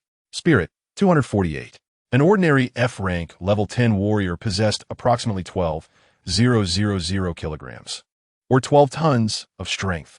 However, Chen's strength was an astonishing 248 times that of 80 kilograms, totaling approximately 19,840 kilograms, nearly 20 tons. Tomorrow, it would double again. He glanced down at his body, now covered in a layer of black sludge, the byproduct of his cultivation. Hastily, he rushed to the bathroom for a shower. After cleansing himself, he lay down in bed. Yet before drifting off to sleep, he took one last look at his spiritual veins. Upon doing so, his jaw nearly dropped in astonishment. His eyes widened, and his lips quivered. What on earth was that? Within the space of his spiritual veins, Chen did not see a 3-millimeter vein, but rather one that stretched a staggering 15 millimeters. How could this be? Hadn't his teacher said that only during a major realm breakthrough would the spiritual veins enlarge? However, his situation appeared to defy that logic. prior to the unblocking of his spiritual veins, the diameter was indeed 3 millimeters. Logically, after unblocking, it should have doubled to 6 millimeters. Yet, it was now a phenomenal 15 millimeters. This occurrence seemed to suggest that each minor realm breakthrough increased the diameter by 1 millimeter, accumulating to precisely 15 millimeters. It is noteworthy that even an E-rank prodigy warrior's spiritual vein diameter was merely 8 millimeters, while a D-rank prodigy warrior's measured at 16 millimeters. Yet, here he was with a spiritual vein diameter of 15 millimeters, and he was still only an F-rank warrior, even if he shared this revelation with others. Few would dare to believe him. This system truly was extraordinary in every aspect. The good news was that all these anomalies were favorable. Lu Chen's heart swelled with joy, and he drifted into a blissful slumber. The following day, Lu Chen awoke to find it was already 10 a.m. He immediately opened his panel. Ding! Sign in. He then examined the interface. Name, Lu Chen. Strength, 496. Spirit, 496. Chapter 15. Breaking through to official warrior in recent days, he had been exceedingly busy, leaving no time to assess his mental prowess. Now, he discovered that he could move objects weighing over 30 tons purely through the force of his spirit. He then attempted to manipulate multiple items simultaneously, managing to control only 10 at a time. He exerted himself to extend his mental reach, acutely sensing the environment around him. His exploration range extended directly to 1,200 meters, forming a circle with himself at the center. Everything within this radius lay beneath the purview of his mental detection. Within this domain, he could manipulate any object weighing less than 40 tons. Moreover, he was acutely aware of any subtle disturbances within his mental realm. After a swift morning routine, Lu Chen descended to partake in breakfast. His parents had already left for work, but a meal was prepared and waiting on the table, accompanied by a note from his mother. Upon glancing at the note, a smile crept onto his lips, and he began to eat heartily. Since becoming a warrior, his appetite had noticeably increased. As he savored his meal, Lu Chen pondered his plans for the day. He had not anticipated such rapid advancement, leaving him feeling somewhat aimless. Reflecting on the words of the esteemed General Gao regarding the distinctions among geniuses, he recalled that even individuals with identical spiritual veins and comprehension could exhibit varying combat prowess due to differences in martial techniques, treasures, and weapons. Perhaps he should cultivate a martial technique? He had heard that certain techniques could amplify a person's strength several times over, a concept that seemed to belong only in novels in his past life. Yet here it resonated with astonishing possibility. Thus, Lu Chen yearned for such a technique. But these martial arts were exclusively available for purchase to formally registered warriors within the Alliance. Should he then proceed to the Alliance Hall for identity verification? Resting his chin on his hand, he mused that perhaps casually mentioning his recent breakthrough to F rank would not attract undue attention. Yet, he found himself uncertain.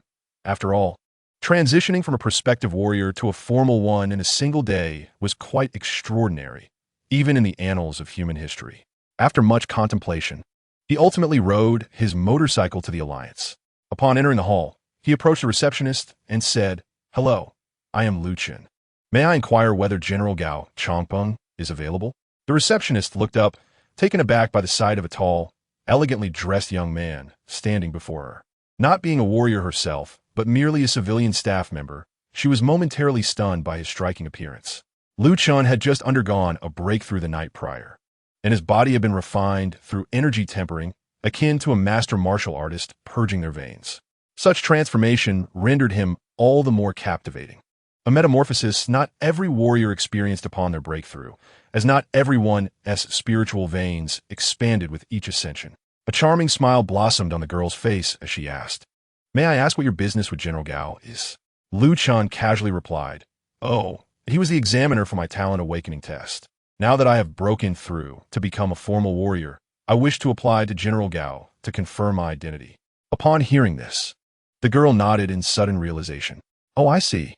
You become a formal warrior." Then, as if struck by a bolt of lightning, she suddenly turned to Lu Chen with wide, incredulous eyes. "Wait, General Gao was your examiner? Wasn't he just your examiner yesterday? And I don't recall him conducting any other talent awakenings in the past year or two. Are you saying you broke through a year or two ago and just never registered? That didn't seem right. He looked too young to have achieved a breakthrough recently." perhaps within the last month or two. Lu Chun was astonished by the girl's sharp perception. Her memory was remarkable, and her insight keen. He nodded. Indeed, I just underwent the awakening test yesterday. Her words exploded in her mind like a nuclear bomb. She gasped, her voice trembling. Are you serious? You mean to say you went from a prospective warrior to a formal warrior in just one day? Lu Chun found her exaggerated reaction perplexing. Surely, those in C-rank cities could achieve such feats, so why her astonishment? Nevertheless, his identity was finally confirmed. The girl promptly called General Gao. General Gao, there's a student named Lu Chun here. He claims he awakened his talent under your examination yesterday and has now broken through to become a formal warrior. Here to register his identity. Her voice quivered as she spoke. Meanwhile, on the other end, General Gao was sipping tea when he heard the news, causing his cup to slip from his hand and shatter on the floor. His eyes nearly bulged out in disbelief. Who? You say Lu Chun has broken through to become a formal warrior and is here to register? Yes, the girl confirmed, trembling. General Gao sprang to his feet, darting out of his office like a gust of wind, his mind buzzing with disbelief. He couldn't fathom the receptionist's words and felt compelled to witness the reality for himself. Upon reaching the hall, he found Lu Chun comfortably seated on a sofa in the waiting area, casually engaged with his phone. The receptionist stood beside him, looking somewhat flustered. General Gao approached Lu Chun, saying, Hey, Lu Chun, this girl just said you've broken through and are here to register your identity as a warrior? Lu Chun looked up from his phone, immediately rising to reply, Yes, General Gao. Last night, by chance, I managed to cultivate 3 martial arts to the entry level and unexpectedly broke through. At this, General Gao's mind went blank, staring at Lu Chun as if he were a creature from another world. Unexpectedly broke through? Is that even something a person can say? You mastered 3 martial arts simultaneously? Do you realize what you're saying? Are you speaking an alien language? After a moment, General Gao gradually regained his composure and cautiously suggested, Lu Chun, if you don't mind, could we conduct a test together? There may be some misunderstanding. You might have miscalculated. Lu Chun understood General Gao's astonishment. Noticing the receptionist's reaction, he realized he might have miscommunicated in some aspects, so he readily agreed. He followed General Gao to a testing room, approaching a target machine and throwing a punch. Bang! The display lit up, revealing a staggering 1,800 kilograms. In truth, General Gao had already begun to believe Lu Chun's words deep down. He merely sought confirmation. However, seeing the glaring numbers before him was a reality that struck him like thunder, leaving him utterly bewildered. He continued to strive to maintain his composure. Next came the speed test. The average speed for a Tier F warrior typically stands at 35 meters per second. Lu Chun sprinted on the speed testing apparatus, clocking in at 36 meters per second. All results unequivocally demonstrated one undeniable truth. Lu Chun had indeed broken through, officially becoming a warrior. However, Gao Changpeng understood that he could no longer contend with such a prodigious talent. Thus, he immediately made a phone call. C2 Base City, the Human Alliance. Office. An elderly gentleman, appearing to be in his 60s or 70s, stood up from behind his desk upon hearing Gao Changpeng's report. This was Kai Jiguang, a Tier C warrior and the direct supervisor of Base City D1 through D10. When he learned that a prodigy in Base City D6 had awakened his talent and ascended to the rank of official warrior within a single day, he was utterly astonished. Even the president of the Alliance, the legendary first warrior of the Wasteland humans, had not achieved such a miracle during his training. Kai Jiguang promptly ordered Gao Changpeng to receive Lu Chun with the utmost formality and to spare no effort, as he would arrive in 4 hours. He then swiftly booked a fighter jet for inter-city travel. Meanwhile, at the D6 Bay City Alliance, Lu Chun cast a puzzled glance at Gao Changpeng, who was now wearing a broad smile, as if he were gazing upon a rare treasure. Lu Chun wondered why his demeanor was so peculiar. Could it be that he... After all, he had just undergone a transformative cleansing of his meridians and appeared quite handsome. Lu Chun dared not dwell on the thought.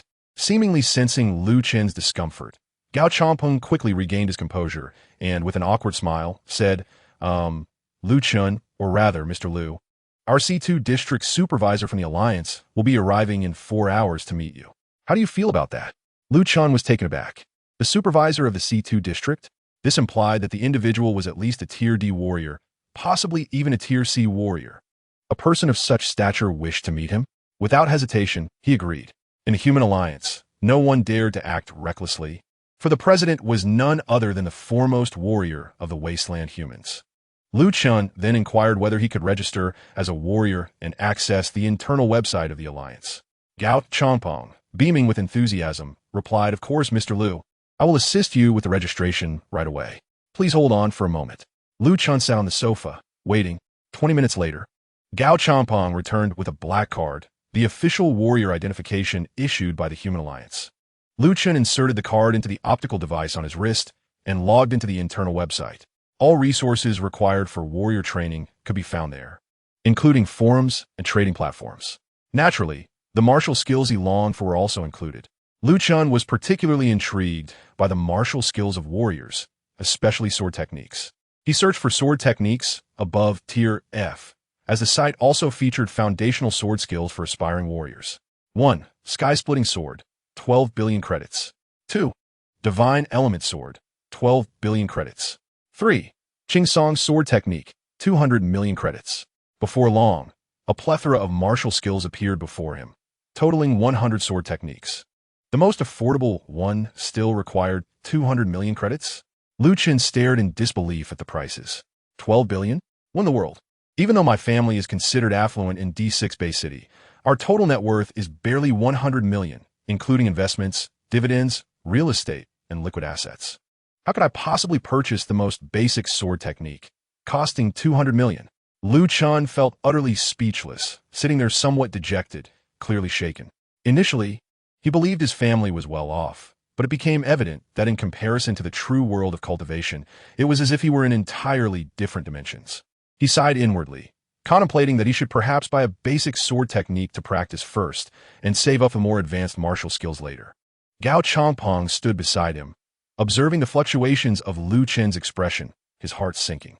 Particularly when he noticed Chen's despondent demeanor, he was taken aback. Did I offend him in some way? Why did he look so grim? With these thoughts racing through his mind, Gao Changpong began to sweat profusely. His superior had repeatedly instructed him to extend the highest level of hospitality to Chen. Yet now, seeing his expression, it was as if he had lost a loved one. Tentatively, Gao Changpong inquired, "Mr. Liu, is something troubling you? Have I failed to attend to you properly?" Chen regarded the middle-aged man before him, who was treading cautiously as if indebted to him. What was he talking about?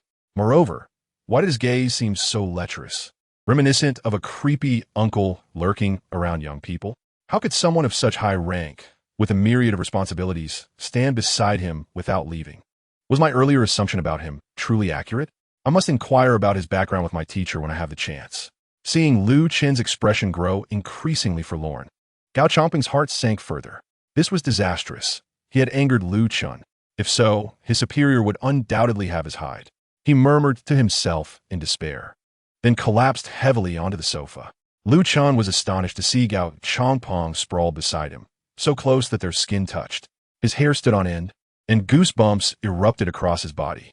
Good heavens, this man was a creep. I can't allow Luo Nianwei to associate with him any longer. And what about that old man Yang?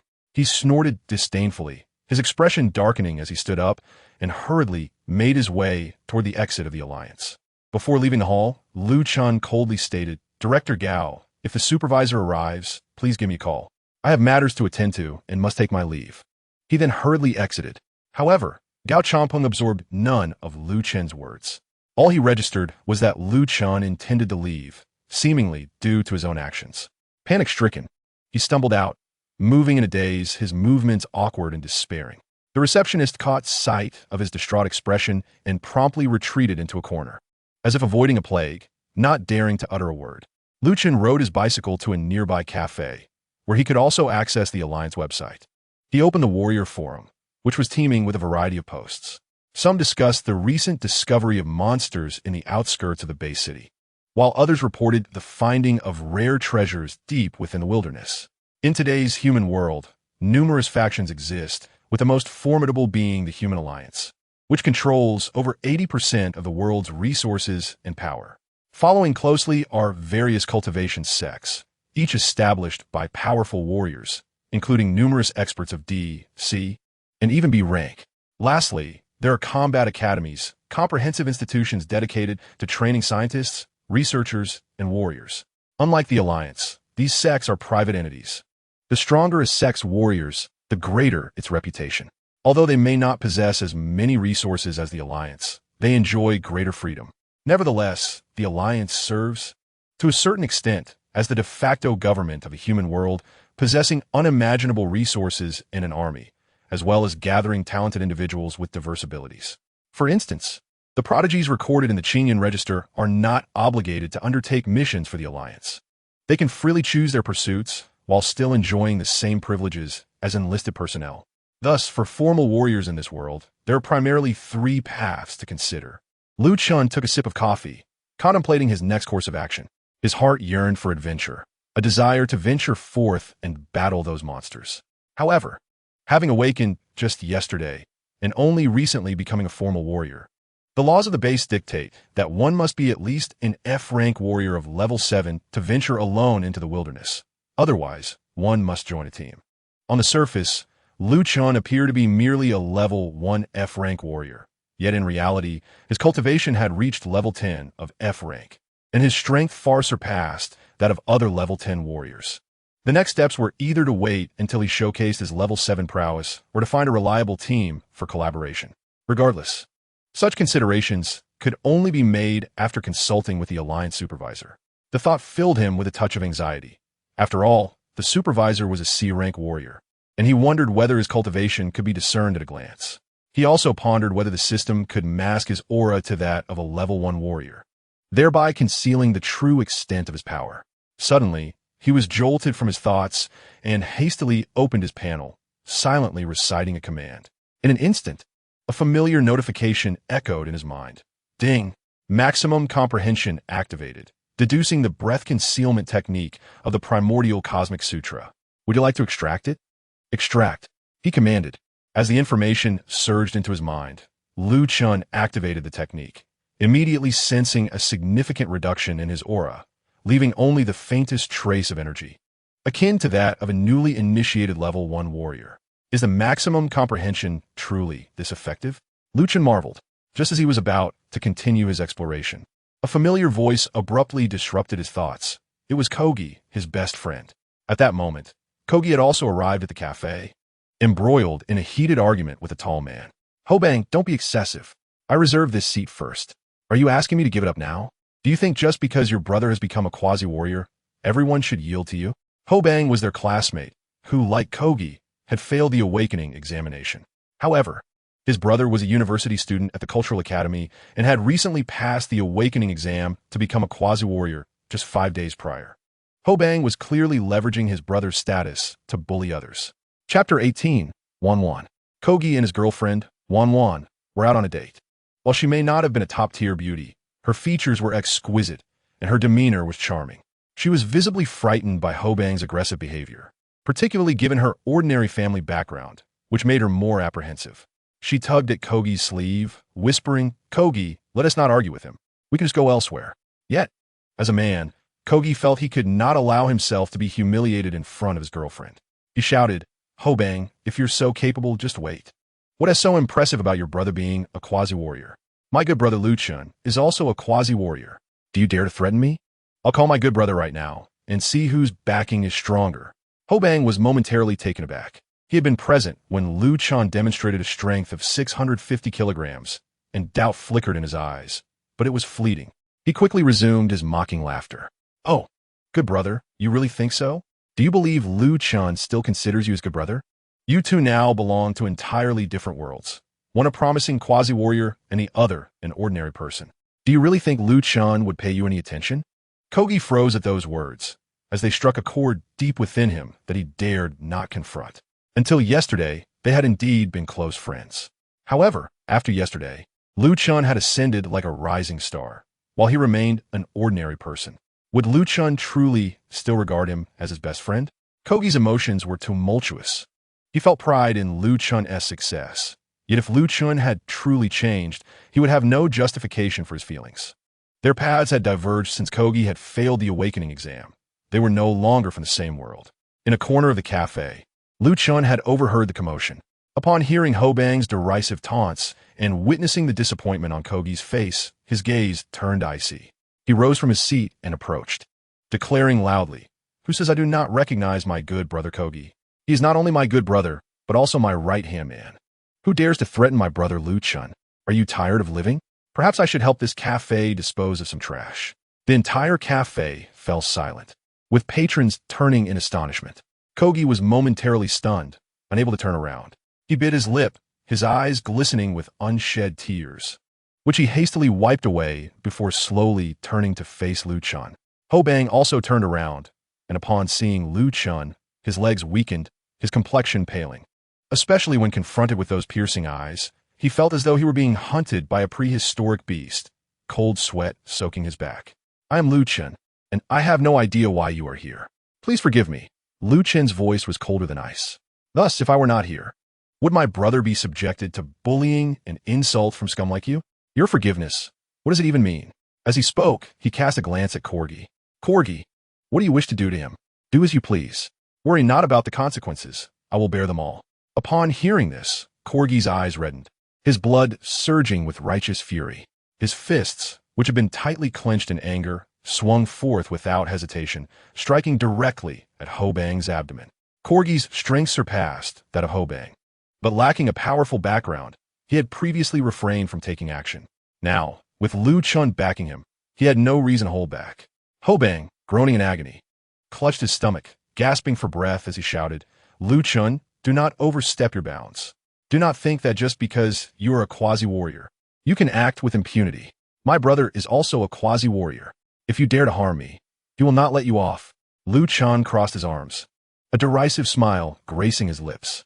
"Oh really? Then call your brother right now. Have him come to your rescue. Since you dare to threaten me, do not even think of leaving." Corgi's fist connected with Hobang's face, sending a tooth flying. The girl accompanying Hobang screamed for help. Yet no one in the cafe dared to intervene, not even the staff, who remained silent. They had overheard the exchange and knew that offending a quasi-warrior, a future fighter, was a perilous gamble for an ordinary person. Corgi relentlessly pummeled Hobang, leaving him battered and bruised. Finally, Hobang could no longer contain himself and called his brother. Upon hearing his siblings' cries of distress, Hobang's brother bellowed into the phone, "Which bastard dares to harm my brother? If you have the guts, stand your ground. I'll be there momentarily." Liu Chen smiled faintly. Life must have its moments of amusement. Corgi, having vented his frustrations, turned to Liu Chen, wishing to express his gratitude. Yet Liu Chen merely replied, "You are my right-hand man. Is it not my duty to protect my own? What is there to thank me for?" Corgi chuckled upon hearing this. He raised his right hand to his chest, clenched his fist, and proclaimed, "I vow my unwavering loyalty to the esteemed leader." Liu Chen was taken aback by his dramatic response, and then turned to Wan, offering a gentle smile. "I have yet to congratulate you on finding such a beautiful girlfriend." Wan's face flushed slightly at his words, and she shyly nestled behind Corgi, lowering her head. After a brief bow, she murmured, "Thank you, Liu Chen." Liu Chen replied with a smile, "Corgi is my brother. You're my sister-in-law. There is no need for thanks among family." In a cozy corner of the cafe, Liu Chen sat opposite Corgi and Wan, warm light streaming through the glass window, casting a soft glow upon the wooden table and steaming cups of coffee. The server, awkwardly bringing over snacks, nervously glanced toward the back corner before hastily retreating. Liu Chen sipped his coffee leisurely, relaxed as he observed the interaction between Corgi and Wan. With a smile, he inquired, "So, how did you two meet? What is the story of your romance?" Corgi scratched his head, looking a bit embarrassed. "Wan is the daughter of my mother's best friend," he explained. "She used to live in the neighborhood next to ours. We have known each other since childhood. After my awakening failed yesterday, I was feeling quite down, and she came to comfort me.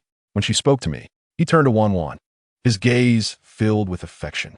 "It was as if I saw an angel, and so I asked her out, and she agreed." Under the heat of Corgi's gaze, Wan's cheeks flushed. Liu Chen leaned back in his chair, nodding. "That makes sense. It certainly explains why I hadn't heard of Wan before. Had Corgi been dating for some time, I would have known." They chatted casually, laughter echoing through the air, but this warm atmosphere was soon disrupted. The ambience in the cafe shifted abruptly, tension thickening the air. At that moment, the cafe door swung open, and a tall young man stepped in. His very presence exuded an oppressive authority, clad in a sleeveless training outfit that showcased his chiseled arms. His sharp, Defiant eyes scanned the room until they landed on the corner where Hobang sat, bruised and trembling. He was Hobang's brother, Huan. Having awakened his wood element talent at the age of 21, Huan had become a quasi-warrior, which significantly elevated his status in both university and community. With newfound power came arrogance. Huan often bullied the weak and was fiercely protective of his brother, indulging Hobang's mischief despite his failure to awaken a talent. Upon seeing Hobang's battered face, Huan's eyes blazed with fury. He thundered, his voice echoing like rolling thunder in the cafe. "Which bastard dares to strike my brother? If you have not been weaned, then stand before me like a man."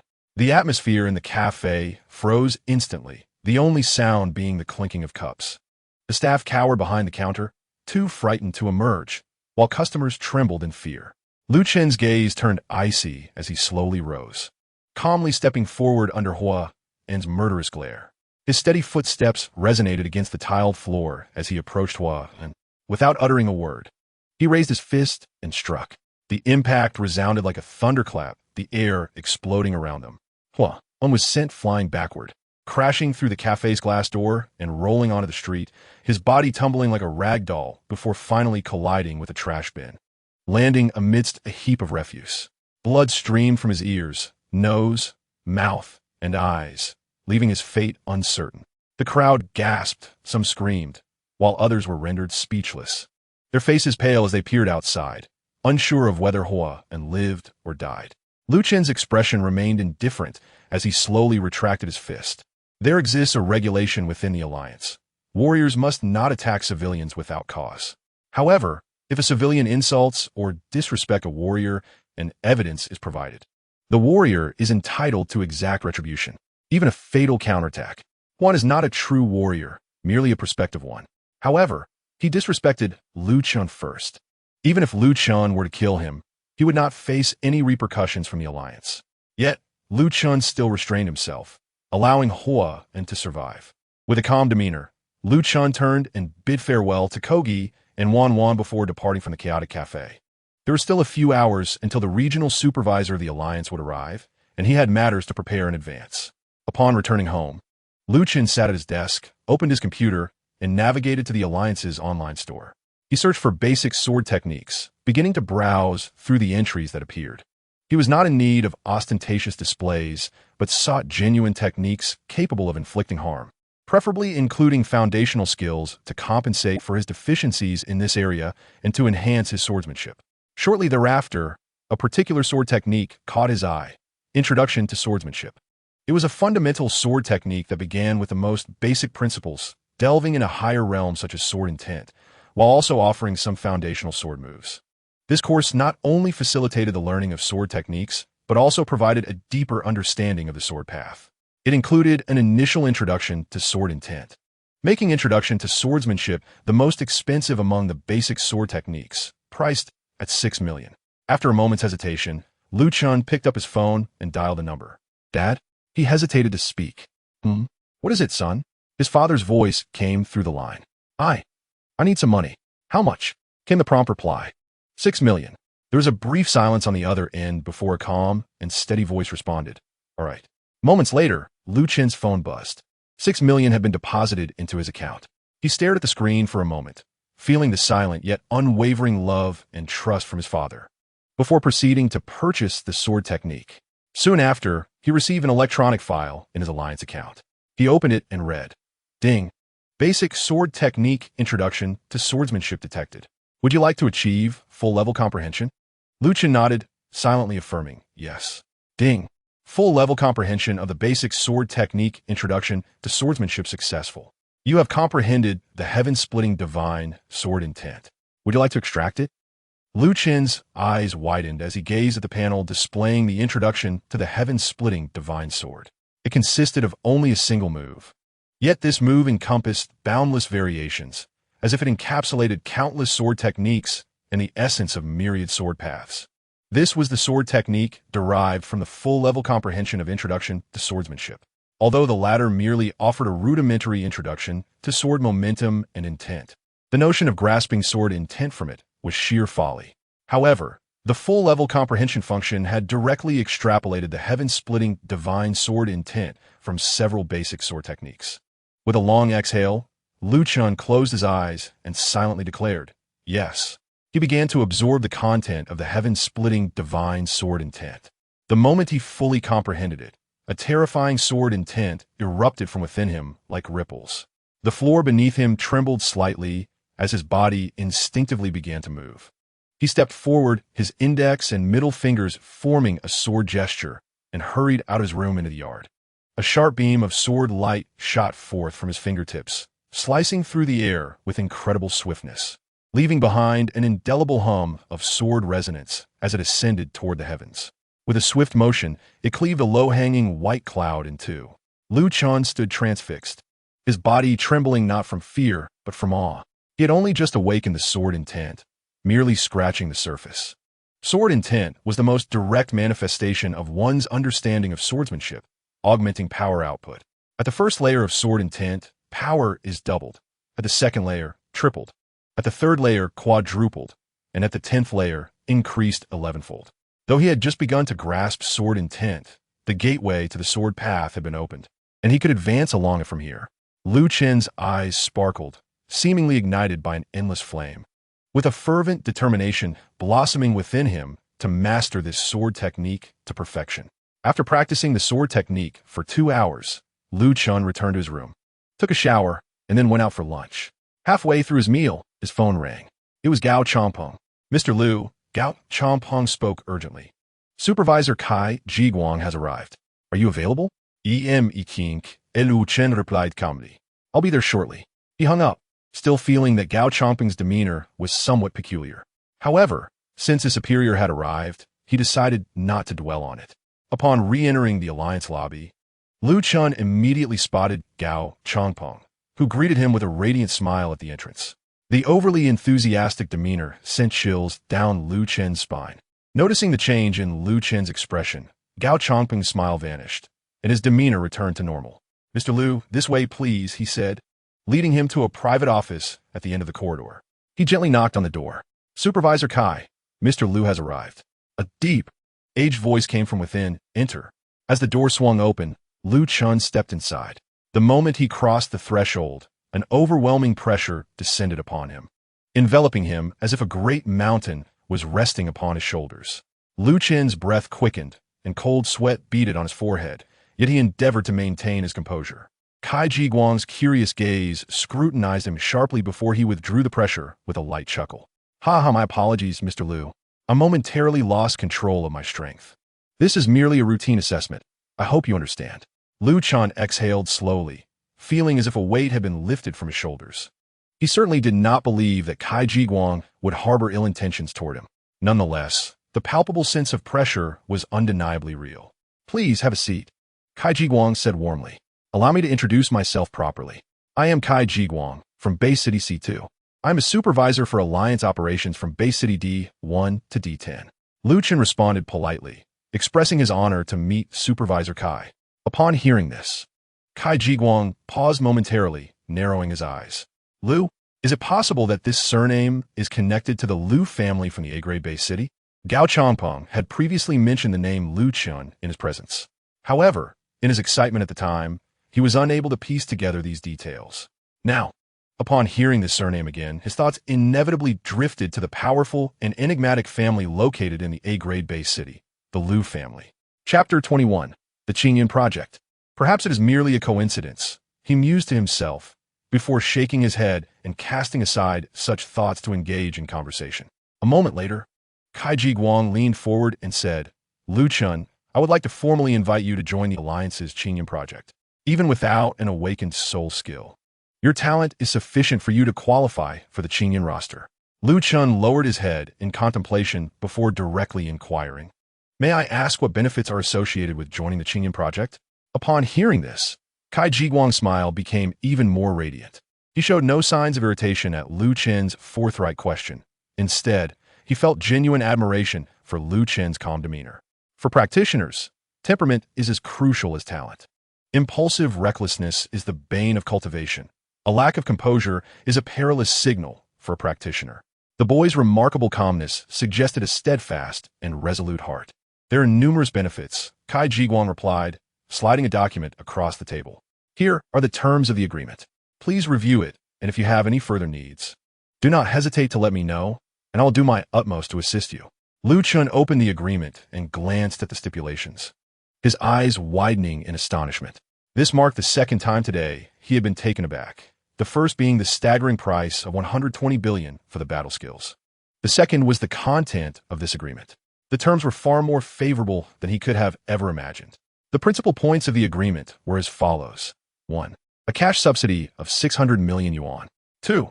A villa in the A-grade base city, with the prerequisite that he must become an E-grade warrior within 3 months to qualify for the application.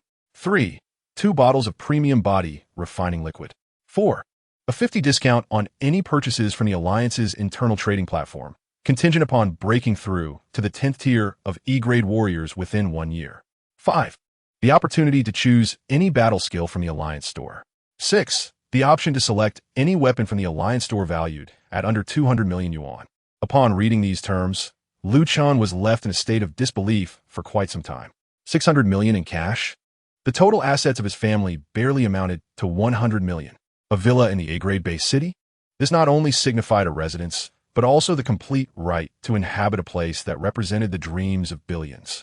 Presently, the Wasteland's base cities numbered in the thousands, classified into 5 levels: A, B, C, D, and E. Aside from the uniquely designated E-grade fortresses, D-grade base cities were the most numerous.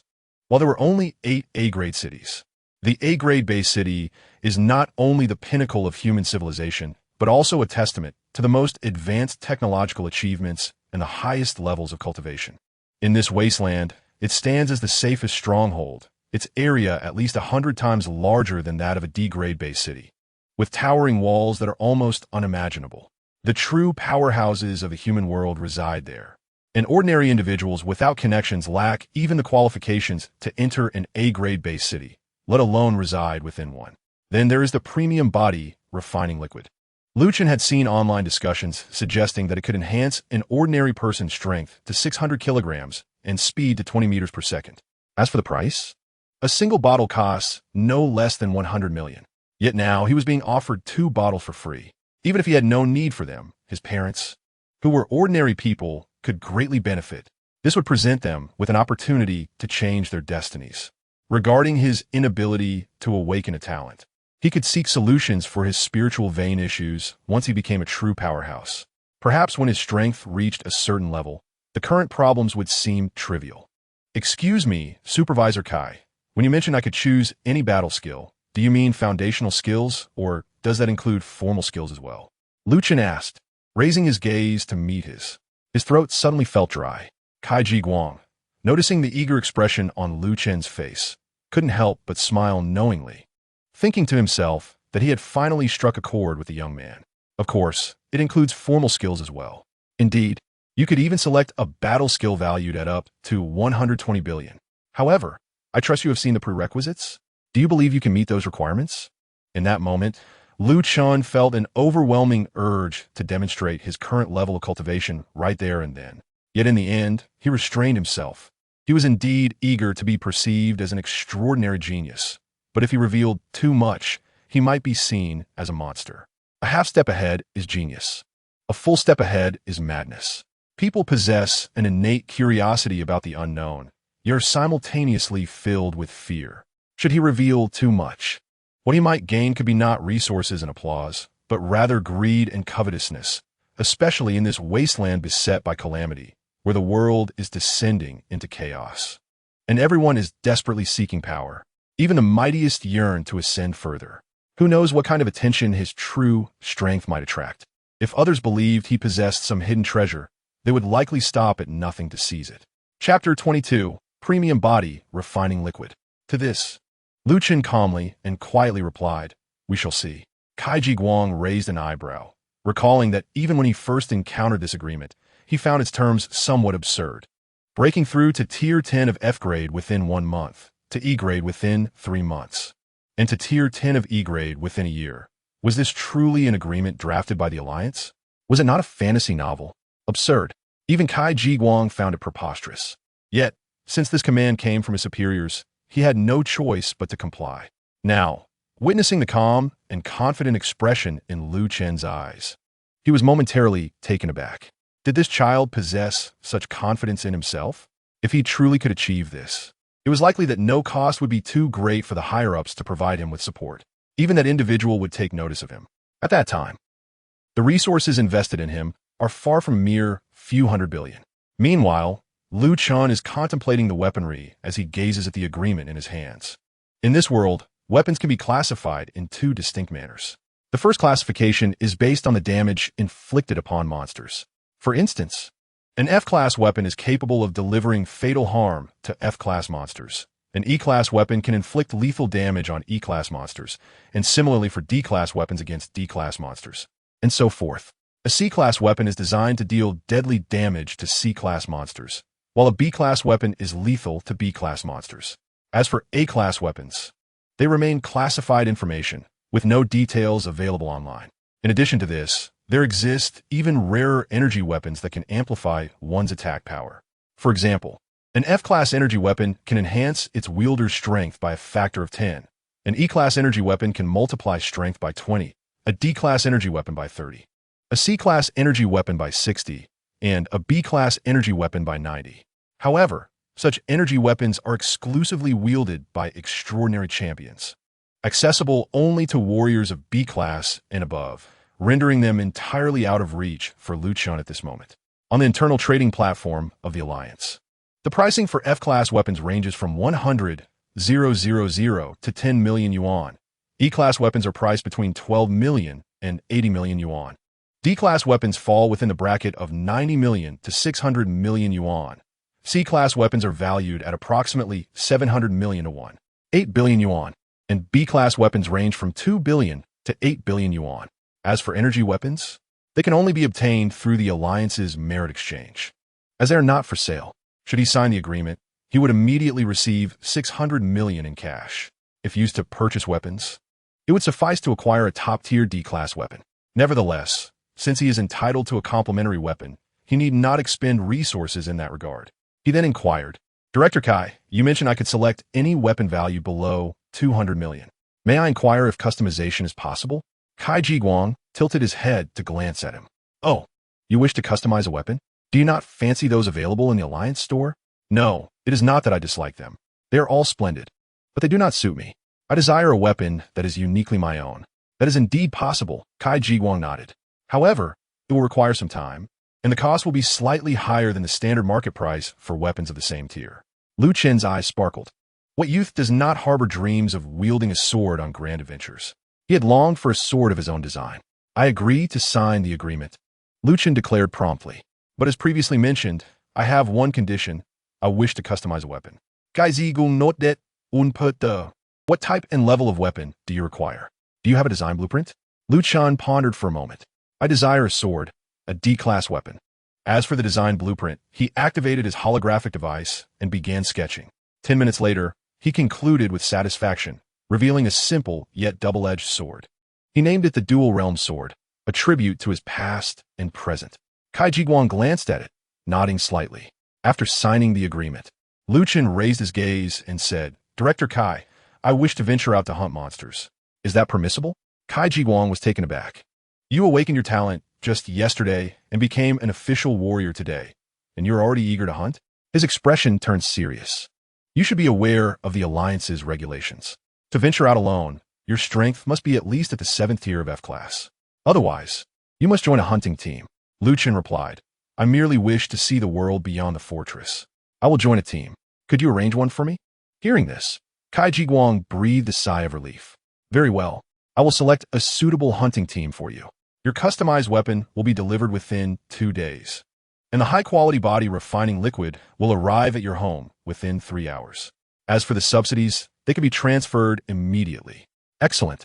Lu Chen stood up and shook hands with Kai Ji-guang.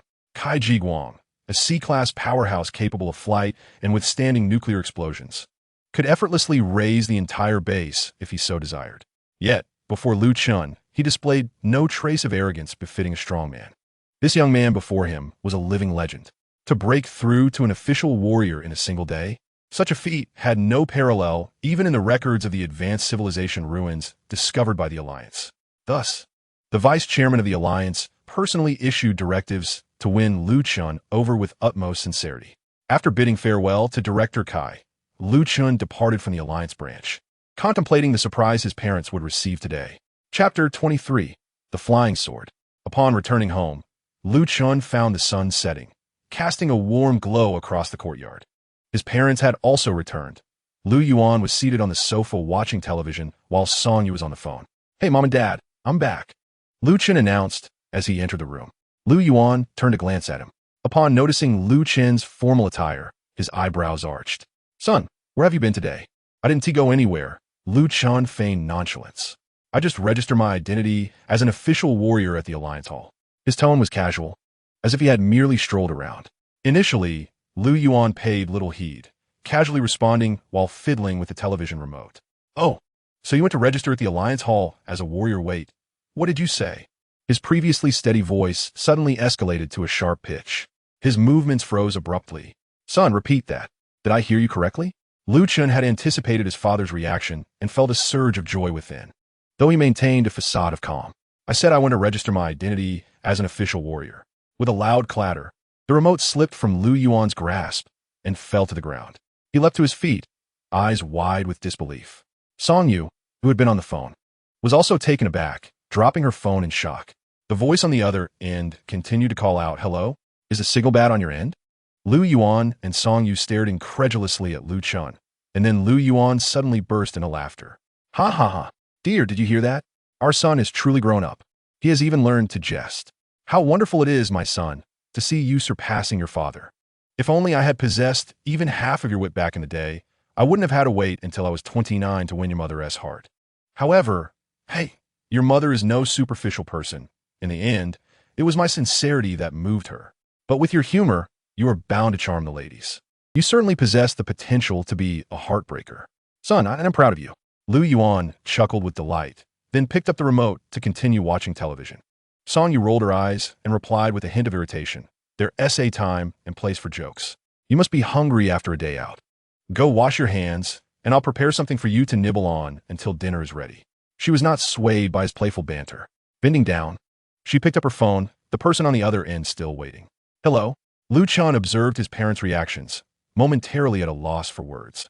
Eventually, he could only retrieve from his pocket the black card that represented his official soldier status and placed it before Lu Yuan. Lu Yuan glanced up, and the remote slipped from his grasp with a resounding thud. This time, he fell into a profound silence. He came from a distinguished lineage and was acutely aware of what this black card represented and the significance it held. Lu Chun was not playing a prank. He had genuinely become an official soldier. The room fell into a hush, the only sound being the news broadcast emanating from the television. Then, Lu Yuan erupted into laughter, his exuberant mirth echoing throughout the room. Simultaneously, tears streamed down his cheeks. "I, Lu Yuan, have raised a true dragon. Ha ha ha. My initial decision was indeed the right one. I was not mistaken." Song Yu remained silent, yet tears also silently traced down her face. Lu Chun felt bewildered by the intensity of his parents' reactions. There was nothing in the original memories that hinted at this.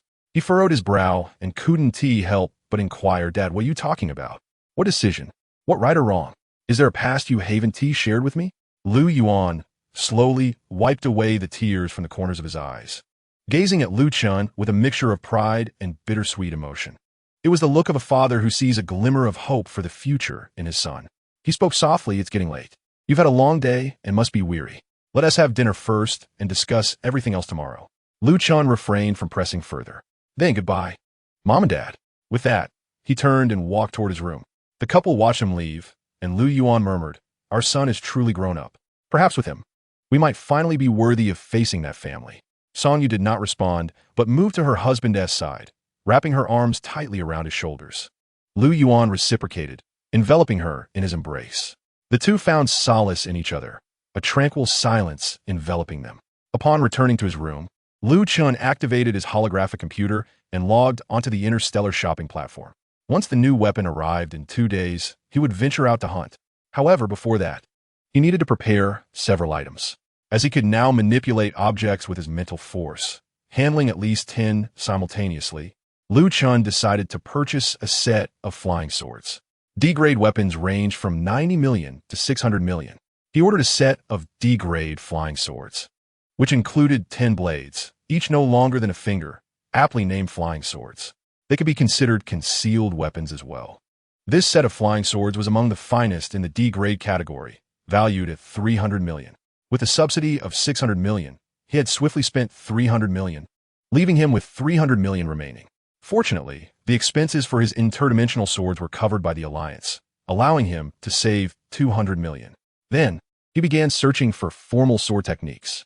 The cheapest, the clear wind sword technique, was priced at 200 million, which he promptly selected. With the remaining 100 million, he chose an E-grade soft armor. In the blink of an eye, his 600 million cash was entirely depleted. Lu Chen couldn't help but sigh. I originally thought this 600 million would last me for a while, but I didn't expect to spend it all in one shopping spree. Sigh. Training truly drains money like water. Before placing the order, he sighed once more. The order was sent, showing that the items would arrive within 3 hours. At that time, they should be delivered alongside the high-quality body refinement items. Chapter 24. E-grade combat power. After ordering the formal sword techniques, Lu Chen had hoped to start learning immediately.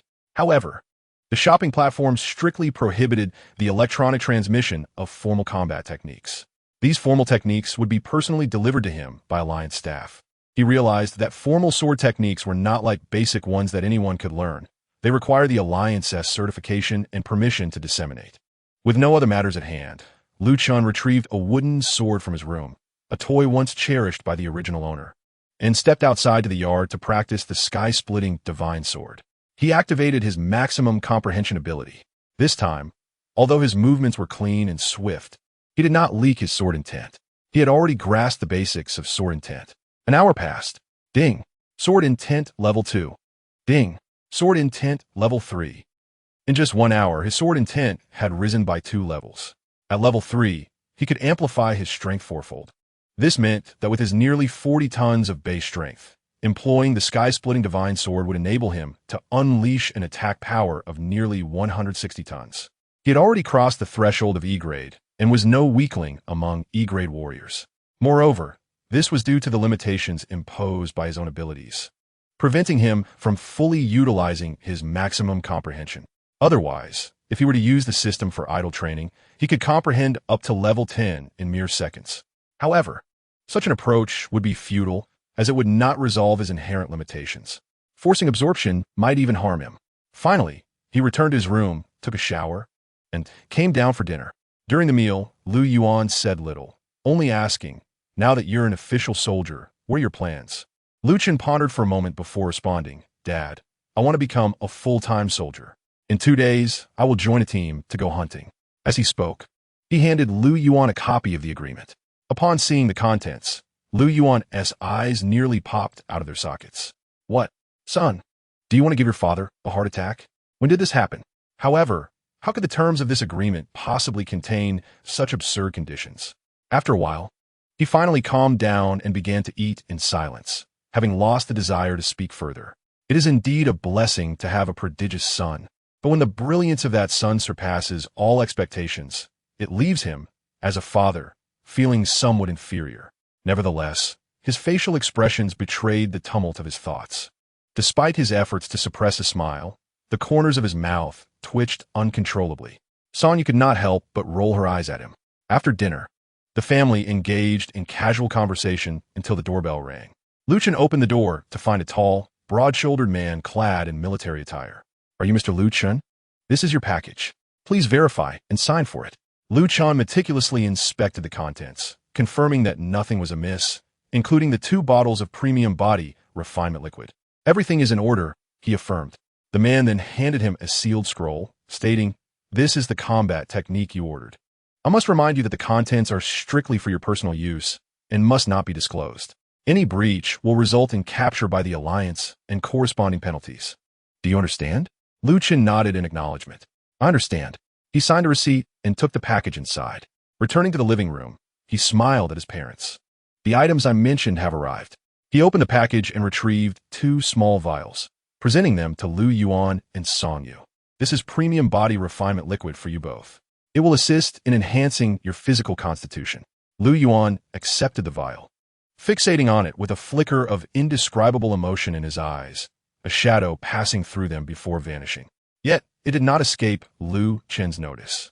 However, he refrained from inquiring, knowing he would soon discover the answer.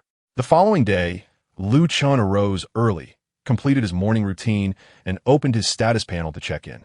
The panel transformed before him, displaying name, Lu Chen, strength, 992, spirit, 992, soul technique, max level comprehension. His attributes had doubled, equating to nearly 80,000 kilograms, or 80 tons of strength. This indicated that even without a breakthrough, his base strength had reached E-level. To the outsider, this was utterly ludicrous, bordering on the impossible. In this world, a level 10 F-class warrior possesses approximately 12,000 kilograms of strength. Upon crossing into the next spiritual meridian and entering E-level, one's base strength should increase by at least fivefold. Thus, an E-level 1 warrior would have a base strength of around 60,000 kilograms, or 60 tons. Subsequent breakthroughs at this tier would yield at least an additional 60 tons of strength, leading to figures like E-level 2, 120 tons, E-level 3, 180 tons, and E-level 10, 600 tons. Once a breakthrough from E-level to D-level occurs, strength would surge again by a factor of 5. However, that represents a different realm altogether, where power can no longer be gauged merely by raw strength. Presently, Lu Chen's base strength of nearly 80 tons already surpassed that of an E-level 1 warrior. More importantly, with his mastery of the third layer of sword intent, he could quadruple his base strength output, resulting in an attack power equivalent to 320 tons. This would indeed be a cataclysmic strike, comparable to the full-force assault of an E-level 5 warrior, assuming the opponent refrained from employing formidable combat techniques. Chapter 25, The First Bastion of Humanity. In truth, when considering the base strength of each tier, despite individual variances in physique, the differences in base strength are not substantial. For instance, an ordinary level 1 warrior typically possesses around 50 tons of base strength. Unless one breaks through to the next small tier, the discrepancy in base strength remains minimal. Simply put, it is exceedingly rare for anyone at E-level 1 to have 70 or 80 tons of base strength, unless they utilize artifacts or techniques designed to enhance their base strength. This is due to the significant differences in base strength that arise at E-level, where innate talent plays a diminishing role. A person might possess innate strength, perhaps even 600 or 700 kilograms before awakening their abilities, but that pales in comparison to the 50-ton gap that characterizes each small tier of E-level. As cultivation progresses, external influences on base strength diminish considerably. By the time one reaches D-level or C-level, the disparities can amount to hundreds or even thousands of tons, making it difficult to envision any external force capable of such a drastic enhancement. Thus, this signifies that the cultivation level of a warrior imposes a strict delineation of power. An E-level 1 warrior can never truly rival an E-level 2 warrior, unless the latter possesses unique artifacts or techniques that bolster their base strength. As Lu Chen descended the stairs, he found his parents seated in the living room, silently partaking of breakfast. Neither had gone to work today. His father wore a grave expression, while his mother appeared equally solemn. Lu Chen remained silent, patiently awaiting the moment. Eventually, Lu Yuan gazed at him and began, "Son, there are matters concerning our family that I have never disclosed to you. In truth, we are not the original inhabitants of D6 Bay City." At this revelation, Lu Chen's eyes flickered with curiosity, though he refrained from interrupting. Lu Yuan continued, his voice calm and measured. "You have inquired numerous times about your grandparents. I have always sidestepped those questions to spare you pain. However, now that you have transitioned from a quasi-warrior to a full-fledged warrior in just one day, perhaps you possess the capacity to grasp the truth." He paused for a moment before elaborating, "Our ancestral home lies within the first bastion of humanity, a one-base city. Your great-grandfather, Lu Hongdao, was among the first warriors to awaken their innate talents amidst the wasteland. He fought in countless battles, even standing shoulder to shoulder with the leaders of the Human Alliance during those arduous times, contributing to the formation of the world we know today." Lu Chen's heart raced at this revelation. Lu Yuan continued, "Your grandfather and uncle awakened their talents around the age of 16 or 17. Shortly after your great-grandfather broke, through to B level. They're now both B level warriors. This implies that our Lu family boasts at least 3 formidable individuals beyond the B level. Across the desolate wasteland, there existed merely around 70 B-class warriors among humanity. His tone was somber, imbued with a profound gravity. Even your uncles and distant relatives were formidable C-class warriors. Lu Chen sat at the table, his spoon motionless in his hand, rendered speechless. Lu Yuan sighed softly. Thus, as a scion of the Lu family, I was the center of attention from the moment I was born, with immense expectations placed upon me. Yet, I failed to awaken my innate talents, akin to a wild chicken born in a phoenix's nest, and I was powerless to change that. His voice lowered, his expression tinged with melancholy. Nevertheless, my father continued to love and support me. Consequently, I turned to theoretical research, where I indeed discovered my own worth, achieving notable success. I have invented numerous potions for the human realm. My scientific contributions have earned me the status of a second-class citizen. He paused, seemingly lost in reminiscence. Lu Chen listened quietly, filled with admiration for his father's tenacity and resilience. Lu Yuan spoke again. The high-quality body refinement liquid you possess is, in fact, one of my inventions, albeit I did not complete the final touches. Upon hearing this, Lu Chen was once again astonished. Was his father truly so remarkable? Then why did they lead such a modest life? Why did their family not possess even 100 million in assets? With those scientific achievements, they should have long been billionaires. Yet Lu Chen remained silent, aware that the tale was far from over. Lu Yuan continued, however, while I was working at the D65 Bay City, I encountered your mother. She was an orphan, an ordinary person, but the moment I laid eyes on her, I knew I had fallen in love. He smiled, a hint of happiness gracing his features. Eventually, through my persistent pursuit, we fell in love. I then returned home to inform my family and solidify our relationship. Song Yu smiled gently upon hearing this, her expression sweet. However, Lu Yuan's countenance suddenly darkened. Your grandfather had already arranged a marriage for me. He insisted I marry the daughter of a politician, for she had awakened a rare healing-type soul skill. It was a coveted rarity among all cultivation families. Your grandfather was ecstatic, proclaiming it an opportunity for our lineage. The other party agreed, despite my lack of awakened talents. They desired a union with the Lu family. Lu Yuan clenched his fist. When I informed them that I would not marry her and had someone else in my heart, both your grandfather and great-grandfather were enraged. They believed I was disregarding the family's interests. They wanted me to wed that girl, so our child could inherit both her talents and the Lu family's bloodline. Yet, my resolve was unwavering. Thus, I was expelled from the Lu family and stripped of my identity. Though I was a second-class citizen, it was the warriors above B-class who truly ruled the wasteland. They had the power to do so and threatened to kill me and your mother if I continued my research. Consequently, your mother and I fled, settling here, where I took on a clerical job at the municipal hall, never to engage in research again. Chapter 26. Back to school. Lu Yuan fell silent, and Lu Chen found himself at a loss for words. His father's story resembled that of a protagonist from a novel in a past life, lacking panels and golden fingers, yet still daring to love and hate, resolutely choosing love above all. And now, his son possessed the power to rewrite fate. However, contemplating his own identity, Lu Chen fell silent once more. It turned out he had such a formidable background. The Lu family accounted for 3 of the mere 70 B-class warriors in the human world, along with numerous C-class warriors. No wonder his father had displayed that expression upon seeing the body refinement liquid. It was his creation. Dad, Lu Chen finally spoke, his voice resolute. Do not be disheartened. If you wish to return to your family, I shall assist you. If you seek revenge, I will help you achieve that. Just grant me a little more time, and everything shall be resolved. Lu Yuan smiled at this. He did not respond. Did he harbor resentment? Perhaps, but it was not directed towards his family. Rather, it was a lament against the injustices of fate. After breakfast, Lu Chen departed from home, cycling towards school. He had made his decision. He would drop out to fully devote himself to cultivation. Upon arriving at school and parking his bike, he suddenly noticed a familiar figure ahead, Zhanghua.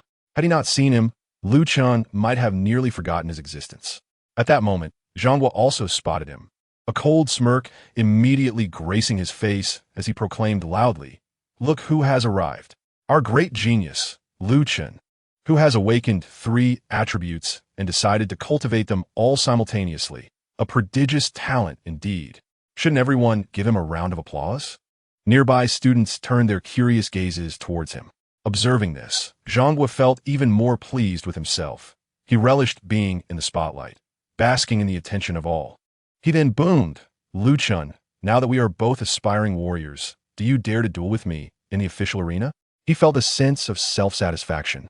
Having gradually grasped the techniques he had received, he believed he would break through the first spiritual meridian within 2 months, if not sooner. Meanwhile, Lu Chen's choice to cultivate all attributes was undeniably foolish. No matter how high his natural talent, dividing his focus would inevitably slow his progress, and he would eventually be surpassed. The gap between them would only widen. Zhonghua grinned broadly. However, Lu Chun did not spare him a glance. Walking past him as if he were invisible, Zhonghua's expression contorted in response. The humiliation of being utterly ignored more painful than any direct insult. In a fit of frustration, he shouted, "Lu Chun, if you are a man, accept my challenge. Otherwise, don a dress and dance on the playground, so everyone knows you are a coward." Laughter erupted among the students, echoing throughout the campus. Lu Chun halted, reluctant to engage with such a pest. Yet, the insect persisted in its harassment. Annoyed, he turned around and strode toward Zhonghua, his gaze icy and indifferent, as though observing an insignificant ant. Instinctively, Zhonghua took a step back, feeling an inexplicable sense of fear emanating from Lu Chun for a fleeting moment. But he quickly regained his composure. Fear? He was afraid of Lu Chun? What a laughable notion. He immediately rebuked loudly. "What are you staring at? Is it my gaze? You lack the courage to face me in the arena." He was exceedingly confident in his abilities, having just consumed a vial of superior body-tempering fluid, a congratulatory gift from his grandfather for successfully awakening his talent. However, before he could finish his words, Lu Chun produced a black card. The smile on Zhonghua's face abruptly froze. Wasn't that the identification card of a formal warrior? Yet before he could ponder how the other possessed such an item, a terrifying aura enveloped him. Lu Chun raised his hand, and a punch landed squarely on Zhonghua's chest, sending his body hurtling like a cannonball. He rolled several times on the ground before crashing into a parked car, producing a heart-wrenching sound of shattering glass and clanging metal. Silence. A deafening silence. No one cared whether Zhonghua was dead or alive. They merely stared blankly in one direction. Lu Chun remained silent. He despised idle chatter, opting instead to take action. The surrounding students were so shocked that they could not utter a word. They glanced at Zhonghua, then at Lu Chun, and finally their gaze settled on the black card in his hand. With such ease, he had sent a quasi-warrior flying, as if he were mere basketball. Is he truly Lu Chun? Some among them had already recognized the significance of that black card, but found it hard to believe it belonged to him. After all, he had only awakened his talent 2 days prior. How could he possibly possess a black card representing the identity of a formal warrior so swiftly? Yet Lu Chun was indifferent to their thoughts as he turned and strode directly toward the principal's office. Entering the office, he maintained a calm and composed demeanor. Principal Lu Qingsong sat behind his desk, perusing documents. Upon seeing Lu Chun enter, he immediately set down the papers and greeted him with a gentle smile, saying, "Ah, it's you, Lu Chun. How do you do?" "Hello, Principal." Lu Chun nodded in acknowledgement. "I am here to withdraw from school. Could you assist me with the formalities?" Lu Qingsong blinked in surprise, sizing Lu Chun up as if verifying he had not misheard. Leaning forward, he sat upright and inquired earnestly, "Withdraw? Are you certain, Lu Chun? You have demonstrated astonishing potential and are now a quasi-warrior. With your talent, there's a strong likelihood of being directly admitted to the Stardo Combat Academy. To withdraw now, might this decision be too hasty? Have you considered it thoroughly?" Lu Chun reached into his pocket, his expression serene as he retrieved the smooth black card, the official identification of a certified warrior. He placed it gently on the desk, saying, "I appreciate your concern, Principal, but I am already a formal warrior and have signed a contract with the Alliance. From this moment onward, I wish to fully devote myself to my training. Thank you for considering my future." Lu Qingsong was momentarily rendered speechless. "What did you just say?" "I am already a formal warrior," Lu Chun reiterated, his smile radiant. "I managed to break through yesterday." Chapter 27, Withdrawal. Upon hearing this, Lu Qingsong stood up from his seat, gazing at him in disbelief. 2 days ago, you just awakened, and now you're already a formal warrior?"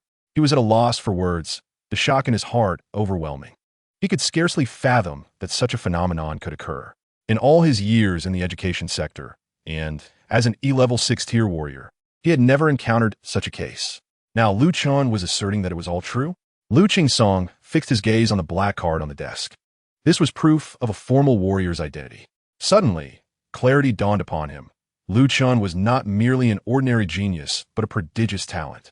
A once-in-a-millennium figure capable of rewriting history. Had he known this sooner, he would have reported it to his superiors, potentially earning honor and a promotion. But now, it was too late for regrets. The withdrawal process proceeded smoothly. Upon exiting the administrative building, Lu Chen noticed that Zhang Guo had been taken away by the school's infirmary. The gazes of the students that followed him were filled with fear and reverence. As he approached, they instinctively stepped aside, clearing a path for him. No one dared obstruct him now. He made his way to the parking lot, but just as he was about to enter his vehicle, he suddenly noticed a familiar figure walking towards him, Luo Nianwei. With a gentle smile, she said, "I heard about what happened earlier." Her voice was as soothing as ever. "Lu Chen, you are incredible. I never imagined you would be so strong." Lu Chen shook his head slightly, chuckling, "Don't praise me. You're the truly remarkable one for awakening a soul skill. What are your plans moving forward?" Luo Nianwei nodded, her countenance calm. "Both the Alliance and Stardow Academy have extended offers to me. After some contemplation, I have decided to join Stardow Academy. I can gain direct admission as long as I pass the written examination, without needing to take the martial assessment. What about you?" "I just withdrew from school." Lu Chen replied, "I wish to become a full-time warrior." Luo Nianwei blinked in surprise, then sincerely offered her congratulations, saying, "Well then, congratulations. I hope we can meet at the pinnacle in the future." Their brief exchange concluded swiftly. Upon returning home, Lu Chen was unaware that the Zhang family had already begun plotting against him. However, even if he were aware, it would not concern him in the slightest. Not even the Zhang family's steadfast anchor, Zhang Feihong, an E-level warrior, would command his respect. Once home, Lu Chen entered the yard, drew his sword, activated his full comprehension of soul skills, and began to practice the heavenly splitting sword. His parents, Lu Yuan and Song Yu, had taken a rare day off to accompany him. Yet, under Lu Chen's strong suggestion, they decided to take a walk, leaving him alone at home to practice his swordsmanship. From noon until evening, Lu Chen practiced incessantly. Each swing of the sword became sharper than the last, every move resonating as if it could slice through the air. His breathing was steady, his gaze resolute, and his will unwavering. Then, a notification rang out. Ding! Sword intent level 7. An inexplicable force began to coalesce from the sword's blade. Lu Chen abruptly halted his movements, his heart racing wildly. Level 7 sword intent. This signifies that his foundational strength can yield an output 8-fold. What an astonishing figure. Throughout the entire league, only elite sword techniques like the Sky-Rending Sword and the Divine Origin Sword, each priced at over 120 billion, hold the potential to amplify one's power tenfold upon reaching perfection. Yet now, Lu Chen is nearing such heights with merely the most rudimentary sword techniques. However, he remains less than fully satisfied. With the enhancement of his maximal comprehension, after extensive practice, he has only reached the 7th layer of sword intent. He murmurs to himself, sweat cascading down his forehead. Perhaps I truly lack talent in the path of the sword. Who knows, somewhere in the cosmos, or perhaps in a distant corner of that advanced civilization, there exists an extraordinary genius capable of instantly comprehending the 10th layer of sword intent. If any swordsmith were to overhear Lu Chen's thoughts, they would undoubtedly be infuriated to the point of bloodshed, ready to traverse the void and slay him on the spot. To grasp 7 layers of sword intent in a single day seems foolish. What of those sword cultivators who have never even touched the realm of sword intent in their entire lives? For the majority of sword cultivators, being able to comprehend a sword force that enhances their attack power by a few folds is already a remarkable achievement. As for sword intent that doubles one's offensive capabilities, it resides in the realm of legends even among skilled practitioners of the sword. After wiping away the beads of sweat, Lu Chen returns to his chamber and quickly takes a shower. Just then his phone rings. Is Manager Kai calling? "Lu Chen," comes the clear voice from the other end. "Your custom sword has been completed. You are to inspect it at the League Hall tomorrow. Furthermore, I have selected a suitable hunting team for your first mission." Lu Chen's heartbeat quickens. The moment he has longed for, to venture forth and hunt monsters, has finally arrived. Following the end of the call, he sits quietly in his room, his spirit emanating outward. Instantly, his vast mental power surges forth like a tidal wave, enveloping an area nearly 5 kilometers in radius. He is taken aback. Although his power attribute has only doubled, his range of perception has increased fourfold. He attempts to manipulate more objects with his mental energy, but fails. It seems that the enhancement of mental power is not merely a matter of multiplication. Perhaps my mental prowess is at a critical juncture, requiring a qualitative leap to elevate my control over it. Chen ponders, gazing at the 10 pitch-black flying swords nestled in the sword pouch by his bedside. He envelopes them in his mental energy, lifting them into the air and causing them to silently orbit around him, their speed gradually increasing. Then, one by one, the flying swords transform into streaks of light as they shoot out of the room. Boom! As they hurtle forth at a speed of 200 meters per second, they generate a sonic boom. Suddenly, a spark of inspiration ignites in Chen's mind. If I can lift heavy objects with my mental energy, can I lift myself as well? He lays a wooden sword flat on the ground and cautiously steps upon it. Gradually, he envelopes it with his mental energy and begins to elevate it. Then, his body starts to rise. Chapter 28. Flight on the Sword? Chen ascends into the air. At first, he wobbles, but within 10 minutes, he steadies himself, gliding through the courtyard as if he were a sword cultivator from a fantasy novel. Standing atop the long sword, only sea-level warriors can fly through the void. However, soul masters awakened with psychic abilities can, like Chen, soar by utilizing external mediums. Afterward, Chen returns to his room, sitting at his desk as he peruses the web, immersing himself in the wonders of this extraordinary world. Vast continents, fearsome monsters, ancient ruins, and legendary treasures. The more he learns, the more unknowns he uncovers, igniting an insatiable curiosity within him. Where did that spaceship originate? Was there once a more splendid civilization on this planet before us? Or, beyond our world, in the expansive universe, do even more advanced and magnificent civilizations exist? And what exactly constitutes the A-level? Why do the higher-ups of humanity treat it so cryptically? These questions remain buried beneath layers of secrecy, their truths inaccessible to ordinary citizens. Then he recalls his father's identity as a level 2 citizen and begins to search for the significance of this status. Soon, he discovers related entries. High-ranking citizens are those who have made significant contributions to humanity through invention, research, and combat. There are 6 levels, with the lowest being level 5 and the highest level 0, equivalent to that of the president of the Human Alliance. His father, being level 2, ranks among the upper echelon of high-ranking citizens. Gaining this knowledge, Chen feels an increasing admiration for his father. After several hours of voracious reading and absorbing vast amounts of information like a sponge, Chen lays down and closes his eyes, preparing to drift into slumber. Tomorrow, he will step out of the fortress, venture into the wilderness, and battle monsters, forging his legend. His blood surges with excitement. Just before sleep, Chen suddenly remembers that he purchased an official sword technique yesterday, the Clear Wind sword technique. Tomorrow, as he sets out to hunt, he must be thoroughly prepared. Who knows what unexpected situations may arise? Without hesitation, Chen rises, unrolls the scroll, and begins to read its contents. Soon, a familiar voice resonates in his mind. Ding. F-level sword technique, Clear Wind sword technique detected.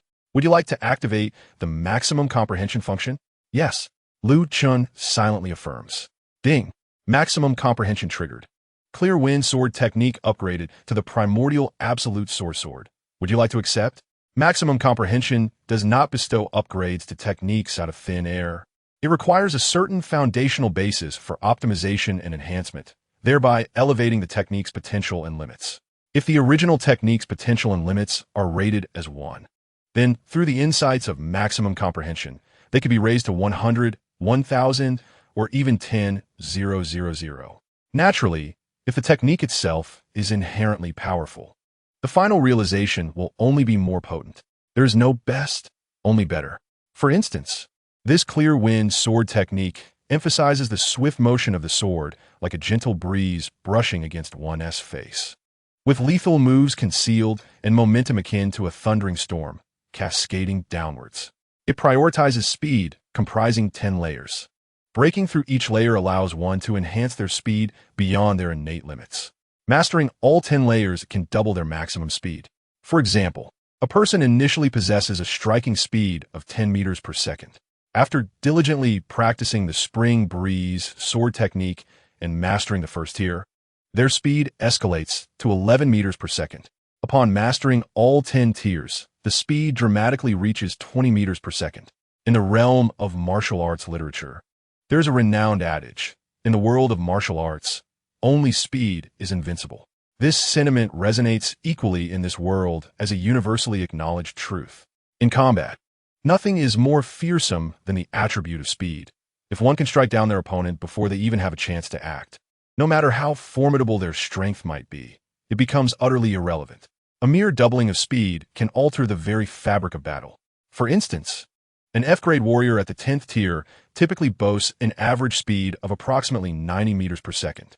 However, with complete mastery of the clear wind sword technique, their speed can soar to a staggering 180 meters per second, equivalent to that of a common E-grade warrior at the 6th tier.